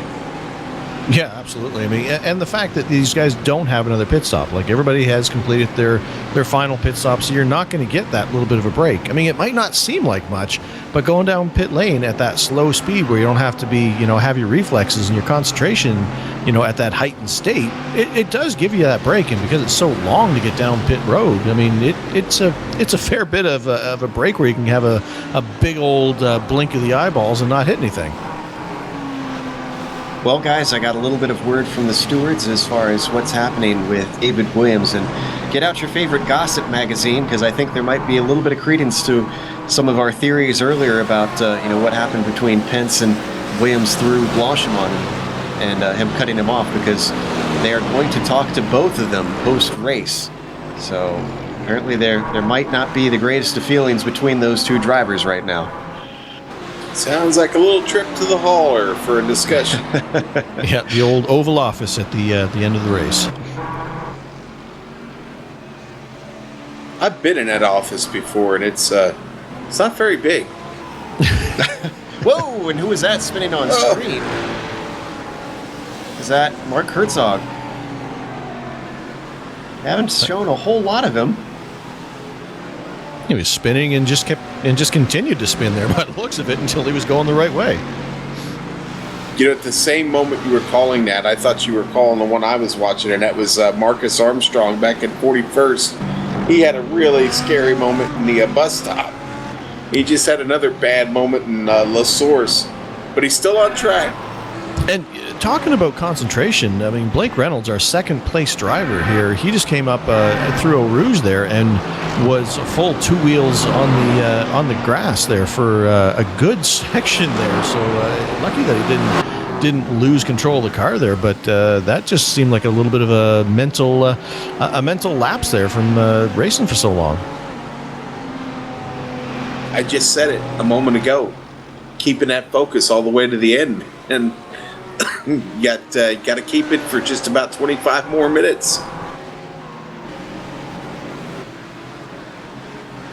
Yeah, speaking of that clock, we are now in the final eighth of this 4-hour race. So it's getting down to crunch time. If you want to get a position, now's the time to push.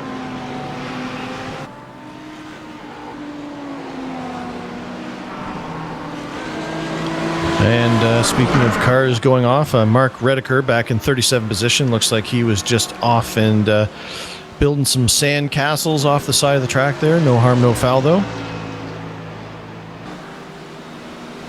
And we might have an interview coming up here. We're just prepping the mic for David Williams, actually. He wants to come and talk to us. Maybe we can get his perspective. And is Chris Pence still going? Yes, he is. So we can't talk to Chris quite yet.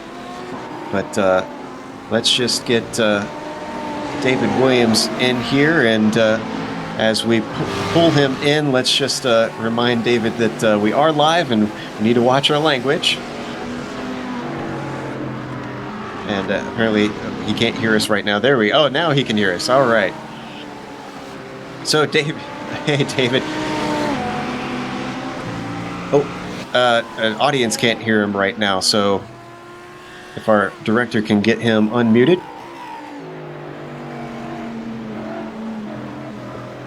All right. Now we've got David. David, we got you on air, and It looks like it's been an extremely frustrating race for you. Can you enlighten us a little bit of what happened in the incident with Chris Pence over in Fangis? Just a bad judgment on my part. I'll leave it at that. I'll talk to Chris after the race, but just bad judgment on how I handled the situation. Well, it's good to hear a calm head after that. Sometimes it's easy for drivers to let the tempers flare post-race. Talk to us a little about some of the other action that you saw on track. You've had a lot of offs. You had a lot of contact with the wall throughout the second half of the race. Did you try and hold back a little bit and conserve the tires? Because it seemed like you were running a little bit easier pace this time than we saw in the first half. Yeah, I started off, I was just going to follow Jason throughout the race, and I don't know, like the car was just really slow, really sluggish, and the front end had no grip. don't know what happened, honestly. In all the testing, I've never had a car handled that badly. I did make one very minute change to the car right before the race, but I raised the front end like 0.5 millimeter just to help with a little bit of oversteer I was having. I can't imagine a 0.5 millimeter making the car complete garbage like that. So I don't know exactly what it was. I don't know if the track state or maybe the heat in the track with this many cars out there or what the condition was, but something was making the car just not turn at all. So, I wasn't pushing 100%, but I was still pushing like 99%, and just couldn't get any time out of the car. Are you thinking this is going to be a drop week for you? Yeah, for sure. Sadly enough, this is a track I usually do really well at, and a car I usually do pretty good at too, especially in this series. So to come out here and perform like this, it's pretty pathetic for me. Unfortunately, I just didn't have proper prep for this race this time, and I think that's what was killing me. About 20 laps in, my car was just a handful, and that's what really ultimately was my demise.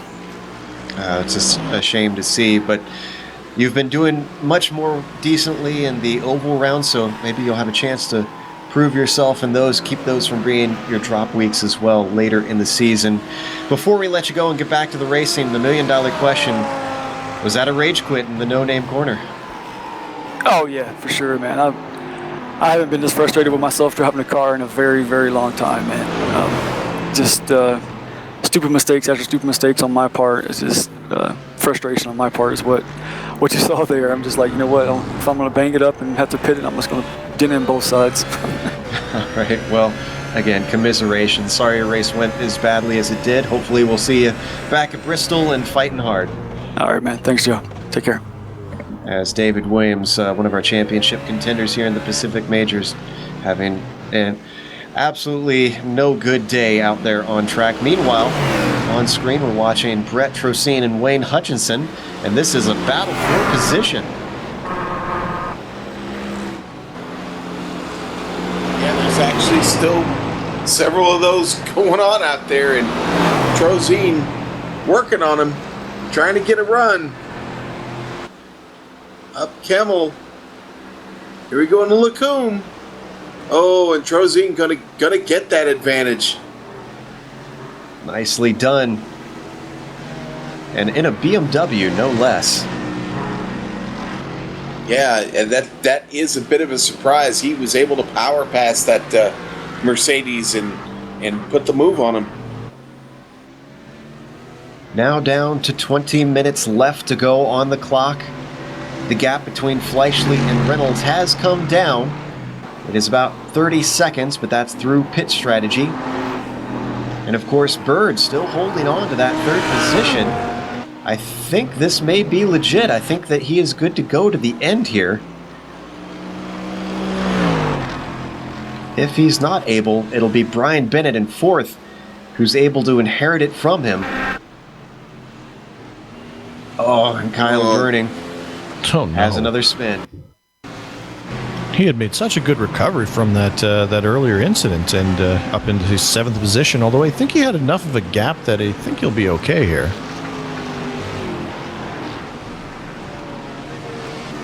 Yeah. Like that was in Puhan. It was, and he just lost it. But, the line forms to the left of guys who've lost it in Puhan. It's a long line. At least he made it interesting and spun to the outside there, which is a unique way of doing it. Most of them have spun towards the inside there, so points for style. And hey, he's still in 7th place, so he's looking at a good points finish today. So Kyle Burney can't be too down on himself. He's still got about 10 seconds back to Slavonic, even though he's lost time on Pfeiffer. Meanwhile, speaking of Slavonic right now is playing the game of let's see how many lap cars I can throw between me and the leader, Fleischle, because he's in 8th position, still in the lead lap, and he's passing lap cars as quickly as he can to kind of throw them between and give a buffer so he doesn't lose that lap. And again, if you're just joining us, a reminder that Slavonic had his wisdom teeth removed yesterday. So if he finishes in 8th, my hat's off to Paul. Oh, he could smash out right now and finish, dead last, although obviously he couldn't do that. And my hat would still be off to him for doing this after getting his teeth taken out. Yeah, for surviving 4 hours of racing. That's not even counting the time in between the two races. Obviously, he does get a rest. Meanwhile, Fleischle is going to put a lap on him. Yeah, it looks like Slavonic has run out of obstacles to throw at Fleischle. I think he ran out of gauze. He couldn't throw any of that out of the window. So. There goes a water bottle. There goes a tooth. I mean,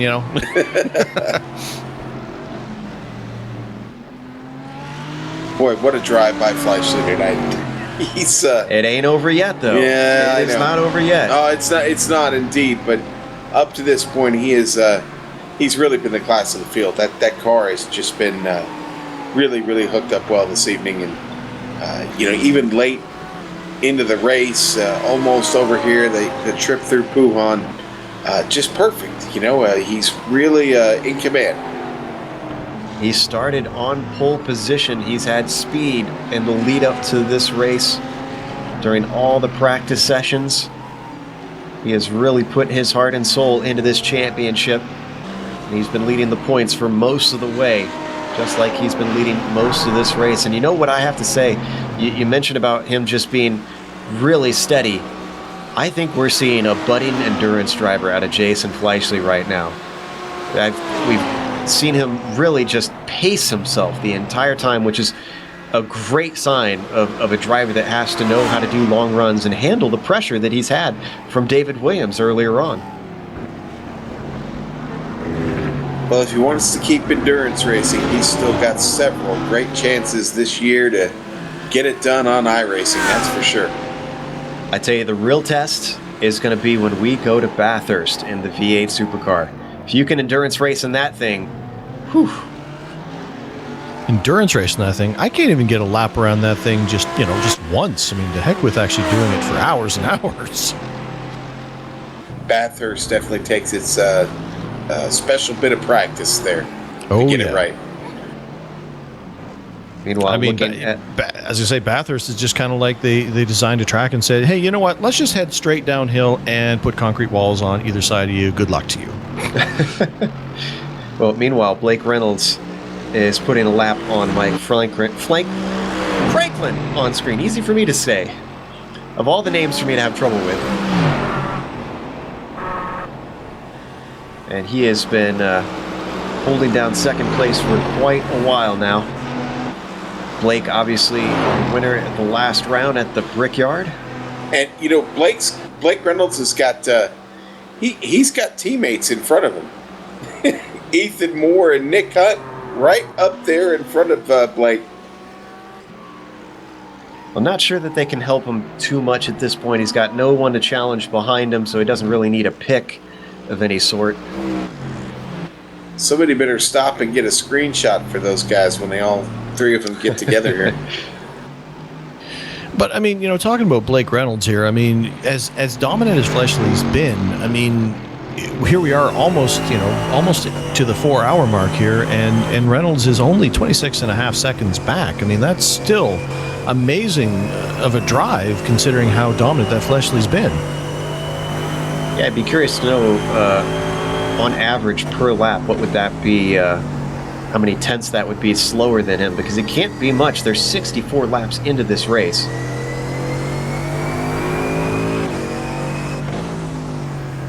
Man, obviously this is only a 2 hour and 45 minute section with the 64 laps. It doesn't include the nighttime. That's true. That's true. As long of a race as this has been, it's amazing that they're only on lap 64. I mean, but it's such a long track, 2 minute plus lap times here. So 64 laps does not feel like we've been racing for almost 2 hours and 45 minutes. Leave it to the head of tech on GSRC to give us the answer. Hamjad Yaman tells us that it is 0.4 of a second a lap that he has been losing to him. I believe the director said 0.43, sir. Rounding down. Repeating, of course. Of course, the crew chief would get nitpicky on that. Meanwhile, let's go to Bob Beltrami. He's right behind Michael Smith. This is a fight for position. Very close coming out of the bus stop. Let's see if he attacks once more into La Source, or does he wait until they head up the hill on the Kimmel Straight? No, he attacks. He looks to the inside. Gets chopped off at the nose by Smitty. Top 10 is at stake here. I mean, that was smart by Beltrami to back it out there, because Smitty had no choice really but to take that line through the corner. So Bob recognized that he was going to come across and gave him the Brian space. Bennett with trouble. Bennett with trouble out of La Source. Oh, no. Bennett's up in the wall. Ooh, he's not happy either. Oh, no. Saying how after just going past the pit entry, he has to tow for the whole lap now. Oh. And that was a self-made error. Yeah, he was approaching the lapped car there, and just wasn't his fault. He just took a different line through the corner and lost it. Guys, he's going to try and drive it around. But he's trying, yeah. Really struggling. Oh, it's off of the wall again. Brian Barnes is coming up on him. He's got a bit of a gap back to Jimbo Pfeiffer. I don't know if he's going to be able to get this thing back. Yeah, that's a long way to go. Especially if he's having trouble keeping it straight. I'm not even sure if he's going to be able to hold on to a top 10 here. It's just 12 minutes left to go on the clock. That has got to be gutting for Brian Bennett. Just looking at a top 5. And now he's slipping down the order. So that means, so we were watching Ryan Bird wondering, has he done his last stop? If he has not done his last stop, that's Brian Barnes who's going to inherit the third place. Oh, and Bennett is around again, coming through No Name. So this is going from bad to worse. Beltrami tried to make a move on on Smitty, and Smitty got a little defensive on him. They were coming through Blanchimont, and they just got out of the bus stop there, but Beltrami almost had contact. Smitty, that battle is not over yet. They're gonna get their money's worth out of this last 10 minutes. Yeah, they are. And I was going to say, significantly, it seems like Beltrami continues to be able to close back in on him. So I think Bob's got the pace.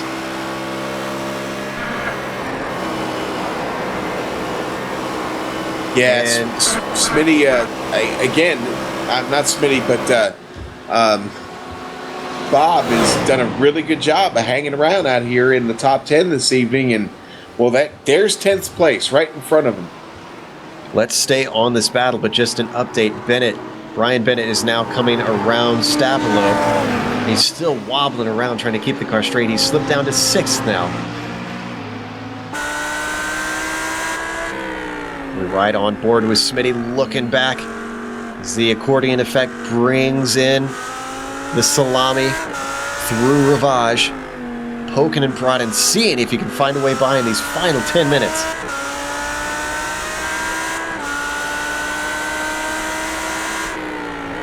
They've got no traffic in front of them either. They've got clean track in front of them to battle this out right now.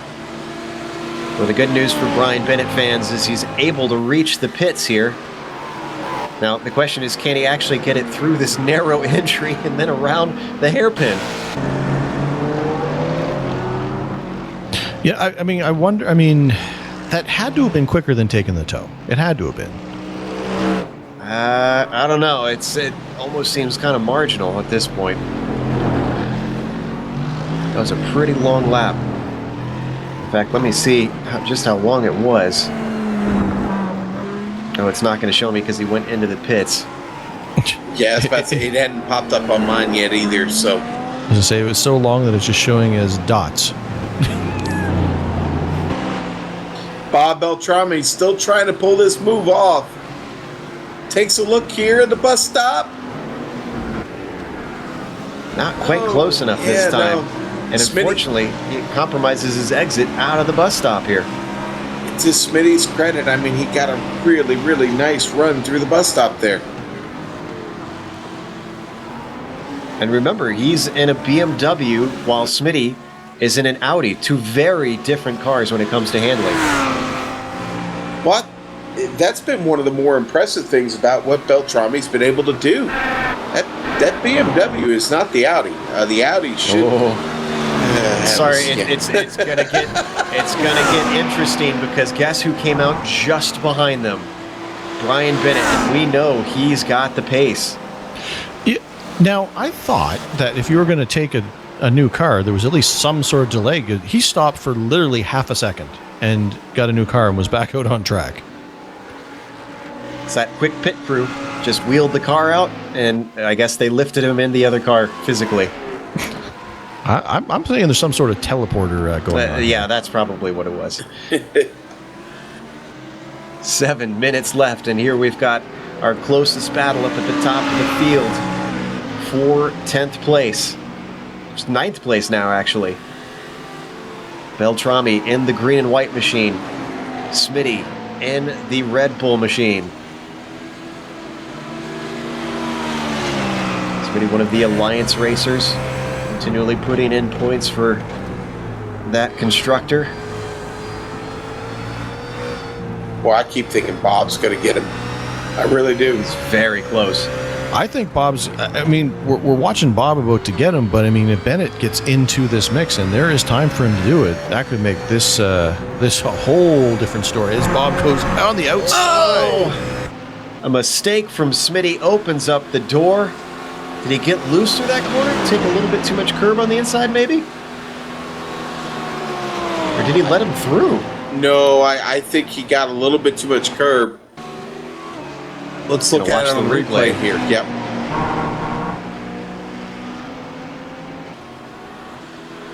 You know, it's kind of hard to tell.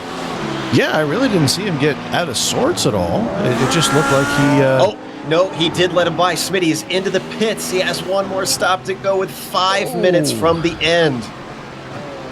Ouch. Well, that's going to move Brian Bennett back up into the top 10. There's going to be an agonizing 37 miles an hour this close to the end of the race. Now, I guess maybe we know why that car was a little bit slow. I think maybe he might have been saving. Smitty might have been trying to save a little bit of fuel. Of course. Oh, and he just, glances that outside wall. Not that it means much at this point. Boy, Bennett's got a chance to reel in Bob Beltrami. It was about 4 seconds when he came out. Now it's down to 3.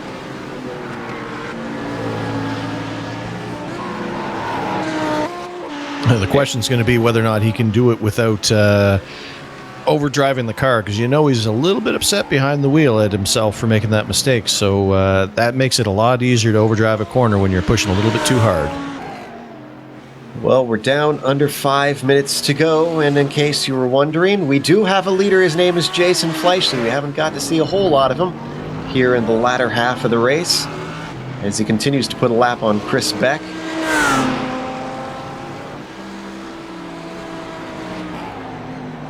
Beck lets him on through. And I definitely think at this point it's safe to say that Bennett is gaining on Beltrami. It's already down to 2.5, 2.3.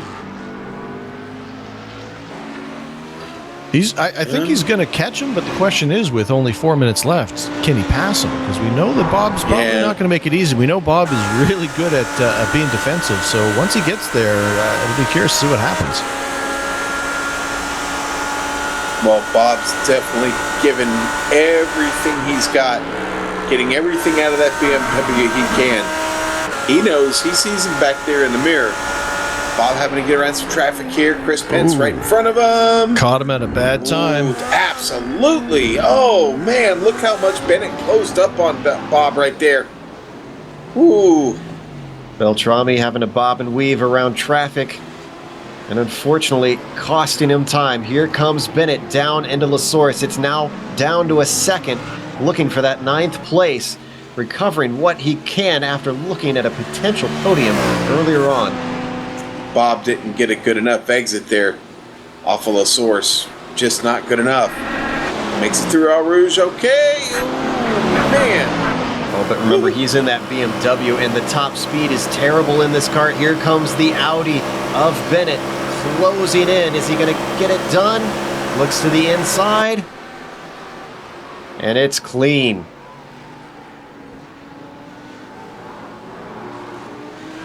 The car is green and the pass is clean. Been hanging around me too much. Well, Bennett, that's another position for Bennett. Gets himself up to 9th. Bob Beltrame goes back to 10th, but I'll tell you what, my hat's off to Bob. He's had a great run today. Nothing to be ashamed about there. All right, so here's the question. No, I guess it should be last lap. I was going to say it's going to be marginal for Fleischle, but as he comes across the line, it should be white flag out, as long as iRacing considers it so.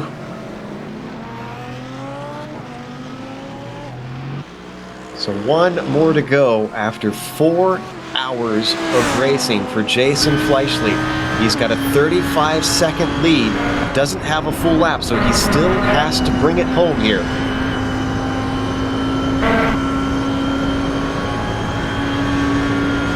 And of course, fortunately for him, he doesn't have a lot of lap traffic ahead of him. He's got Adam Young in 15th position ahead of him a little bit. He'd probably catch him before the end of this lap, but no big gaggles to deal with for Jason before he finishes this race out.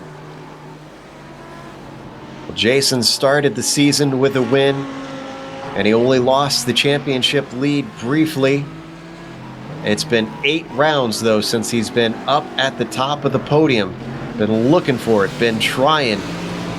Both times it's going to be in endurance races if he brings it home here the last few corners. And I'm sure it's going to taste very sweet for the Alliance Racing driver.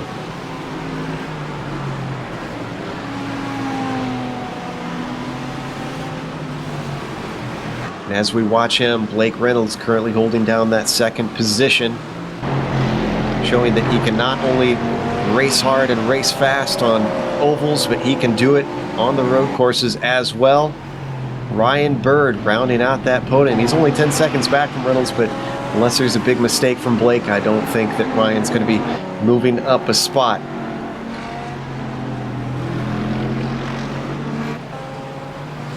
Blake actually did a good job of getting through the traffic here earlier in the lap, and had maybe just a close moment there.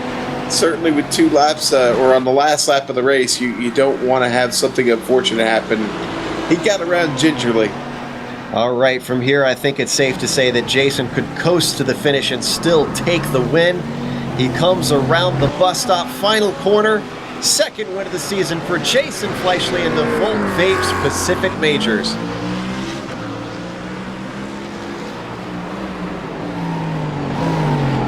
Yeah, and Blake Reynolds still got a ways to go. Yeah, it's one of those things where, we have our winner, and second place still has 35 seconds to go before he can take that checkered flag and guarantee himself that second position. Jason was getting on the radio saying that his heart was really hoping for that white flag, and he got it at the last second. Meanwhile, Blake Reynolds comes to the line. Going to be second step on the podium, a hard-earned second place here after 4 hours. Ryan Bird not much farther behind him. We wondered if he was going to be able to get to the end, and Bird does. Bird, who led us through the night with that Patron green car, who showed up so vibrantly there. Wow. In the evening session, he pulls off a great drive today. You want to talk about a huge gap. 56 seconds back to 4th place after our podium. Brian Barnes, credit to the Popsicle Man. He's not looking challenged at all. He stayed absolutely focused and did a really, really great job to bring that car home for him. As he works his way around Blanchimont, one more heavy braking zone. Down into the bus stop for Brian Barnes. And he completes his race for a nice top 5. We got one more car to go after him. That's Jimbo Pfeiffer. Kyle Burney was the first car a lap down, it looks like, in 6th place. So only 5 cars on the lead lap after 4 hours of racing. Jimbo Pfeiffer was up and down, looked like a podium at one point early in the race, but still a top 5, nothing to scoff at, as he brings her across the line. Whew, and after that, we need a break as well, so let's go to a quick commercial break here. We'll come back with the unofficial results, as well as driver interviews, and on screen we're going to have the upcoming races here on the Global Sim Racing channel, so stick around.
Welcome back to Spa-Francorchamps here on the Global Sim Racing Channel. We watched round 9 of the Pacific Majors brought to you by Volt Vapes. 4 hours around Sebring. It was a slog for the drivers, but they managed to survive, and it wound up being Jason Fleischle who came out on top, his second win of the season. Blake Reynolds came home in second, and Ryan Bird rounded out the podium. Brian Barnes came home in fourth. Didn't really see a whole lot of excitement from him, but a nice quiet race I'm sure was acceptable to him. Jimbo Pfeiffer rounds out our top 5. Kyle Burney comes home in 6th, was looking at a podium earlier on, but just could not keep it up there. Paul Slavonic came home in 7th, with Clark Archer running in 8th to the flag. Brian Bennett winds up 9th, another driver who was wishing for more, but a late mistake sent him well down the order. And Bob Beltrami rounds out the top 10, Trevor. Finishing in 11th position, we had Michael Lane. Michael Thompson finished in 12th position. Smitty finished in 13th position, had a bit of an up and down night and had to do that last pit stop. It unfortunately brought him down the order and finished in 13th position. Brett Trocine finished in 14th. Adam Young was our 15th place finisher. Wayne Hutchinson was in 16th. Larry Ford had a good race going. It was kind of up and down a night, but nice finish in 17th for him. Carl Burke in 18th position. Mike Franklin in 19th, and finishing out our top 20 there, Sean, was Paul Geringer.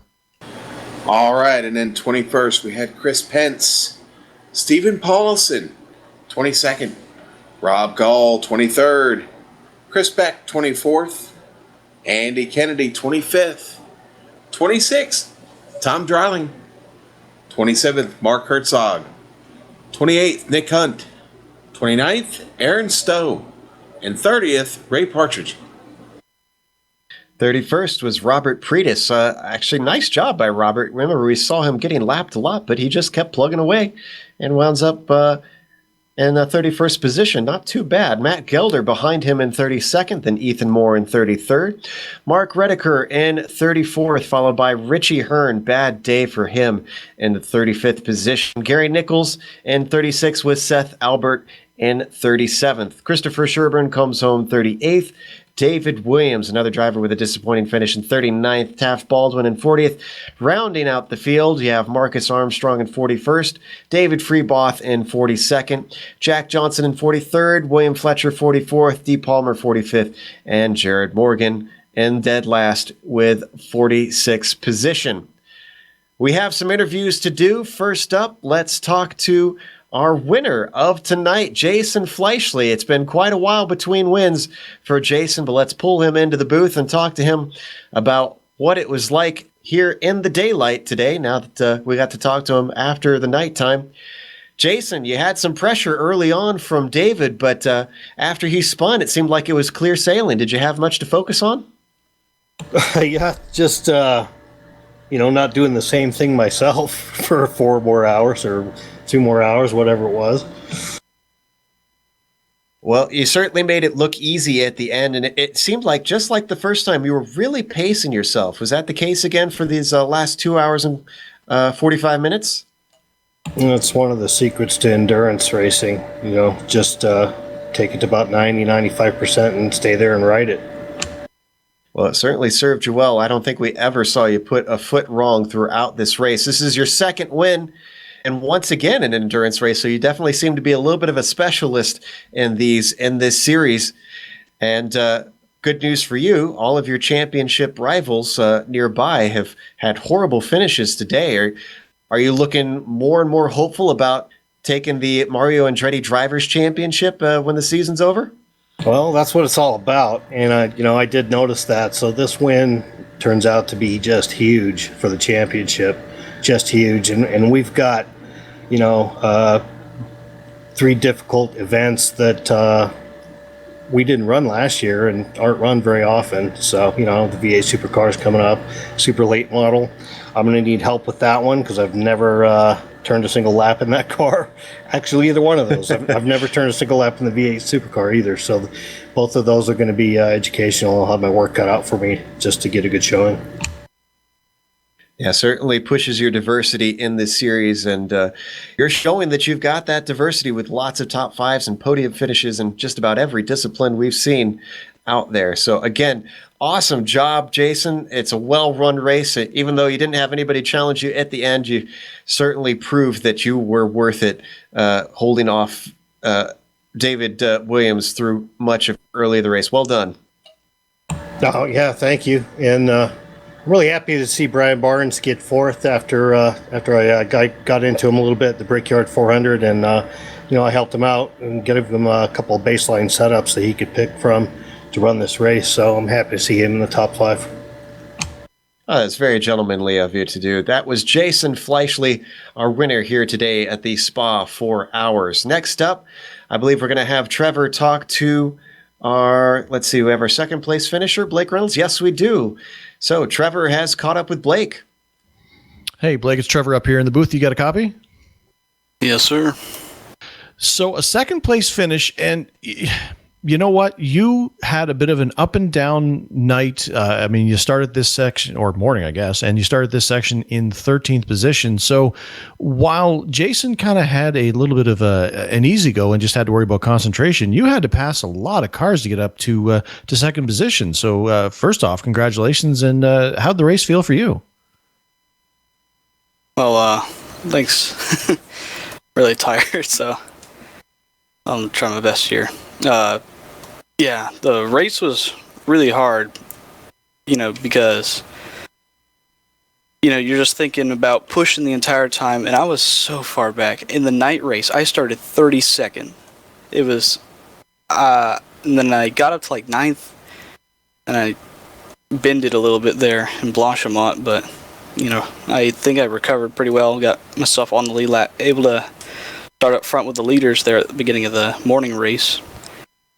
And then I just kind of picked them off one by one, kept my car clean, and that's, pretty uneventful day just to get it second. You had close to the pace of Jason. I mean, you finished off 37 and a half seconds back, but if you'd started up a little higher, do you think you would have had anything for Fleischle in this race here? No. His short run pace was way better than mine. I only kind of equaled out or even bettered him. I don't know. I didn't. It was one of those races where you just kind of lose consciousness and get driving. You kind of just do it. So, yeah, I could have maybe, if I started second, get the toad and up Eau Rouge, maybe could have gotten him, held him off for maybe an hour or two, but he was just too fast. Well, you mentioned, the concentration here. I mean, it sure was a 4-hour race, but you had the break, and it was 2 hours and 45 minutes in this last section. I mean, how hard was it to keep that concentration going and not make any major mistakes? Very. Yeah, just, yeah, I'm losing concentration just trying to think about it. Like that race was tough. My knees are hurting. I was just trying to, try to hit the brake at that point, very stiff, just trying to drive for that long. It's very, very hard. But yeah, I just try to do what I could, stay steady, and I guess my pace evened out with Fleischle, and that's just that kind of how I got it. Well, definitely congratulations on working very hard for that second place finish there, Blake. And anybody else you want to thank before we let you go? Sure. Well, I got to thank everyone at Riding Shotgun Motorsports, preparing the setup. We didn't really have a Mercedes set at first. I was going to drive the Audi, but on the Mercedes just looks better to me. So we got on that and really got going down on that setup. It was really nice in the daytime. We weren't that quick in the nighttime, but that was really good in the daytime. And yeah, that's about it. So Blake definitely likes the wood paneling look on that Mercedes, and I think it looked pretty sharp as well. So congratulations, Blake. Go take a well-earned stretch break and grab something to eat. And I believe that Sean has caught up with Smitty, who had, that pit stop. But Sean, take it away. Well, Alliance Racing's own Smitty, what happened, man? Well, I kind of got bit by the new admin deal. It's not a bad thing to have them at all, but I got in the back of Paul Slavonic, just kind of outbroke myself a little bit, got into the back of him, spun him around kind of a half spin, let him right back by. I think we lost about 3 seconds on that deal, but then I got a 30-second hold penalty after that. So I waited 2 laps to make the pit, but I still had to come in on lap, I think it was 11, and that meant my race was pretty much done at that point because I wasn't going to be able to make it the rest of the way on 2 stops. Yeah, it kind of puts you behind the 8 ball there, but still overall not a bad day. I mean, you wind up with a 13th place finish. You still got to be pretty happy about that. Are you kidding me, Sean? That's like a win. This is okay. this season. This season has been horrible for me for either getting caught up in other wrecks or having glitches or crazy stuff happen. It's been a year to forget up to this point. And honestly, I got to give a huge shout out to my teammate Jason Fleischle, because he's the one who kind of got me back on track during practice. My steering wheel wasn't up to snuff settings wise. We worked on that, and I actually had fun for the first time maybe since Daytona. So I'm pretty tickled right now. Well, glad to hear you had some fun in the saddle this evening, Smitty. Great run, man. Congratulations, and looking forward to heading to Bristol. No, not at all. I think Bristol's going to be really tough. Yeah, I mean, that's the way I felt going into Darlington. That worked out well. While I don't expect to win, I'd like to just make it to the end of that one. But hey, thanks for you guys putting on the show here. 4 hours and plus. So nice job. I'm sure we all want to get out of here. All right, Smitty. Well, we appreciate you, buddy. Again, congratulations. We'll see you soon.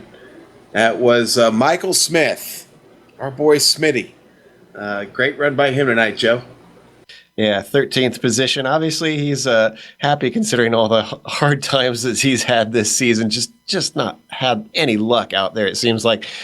Well, we are definitely going to close up, as Smitty suggested, here today and try to get something to eat ourselves. But before we go, we want to thank the official sponsor of the Pacific Majors, Volt Vapes, and as well, organizers Mike Willett. He does the light behind the scenes. Obviously, he was out there stewarding today. Thanks to the software and hardware that we use for our broadcasts. You can see those listed on your screen. Additional thanks to our musical contributors, Eric Ekholm and Casey Lalonde, whose music you can find listed on the websites on your screen. Thanks to the team today, Amjad, Trevor, Sean, and Dougie. If you'd like to find out more about GSRC, you can find it at globalsimracingchannel.com along with archived races and upcoming broadcasts. We're also on Twitter, and that's at GSR Channel, and Facebook at /GlobalSimRacingChannel. Definitely interact with us through social media. We love talking to our fans there. Tell us what you thought of the race, what you thought of certain moves, certain calls even, if you want. Next race, as we have mentioned, that's going to be Bristol, completely different to this track, as short as they come, and huge, powerful, heavy cars with high banking.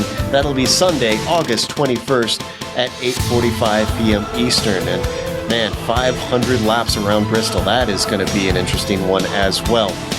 We also have upcoming races for other series on our screen. Check those out, mark them down on your calendar. Always come back to watch the Global Sim Racing channel because we always have interesting series on the air. But until next time, race clean, race hard, and we'll see you on the track.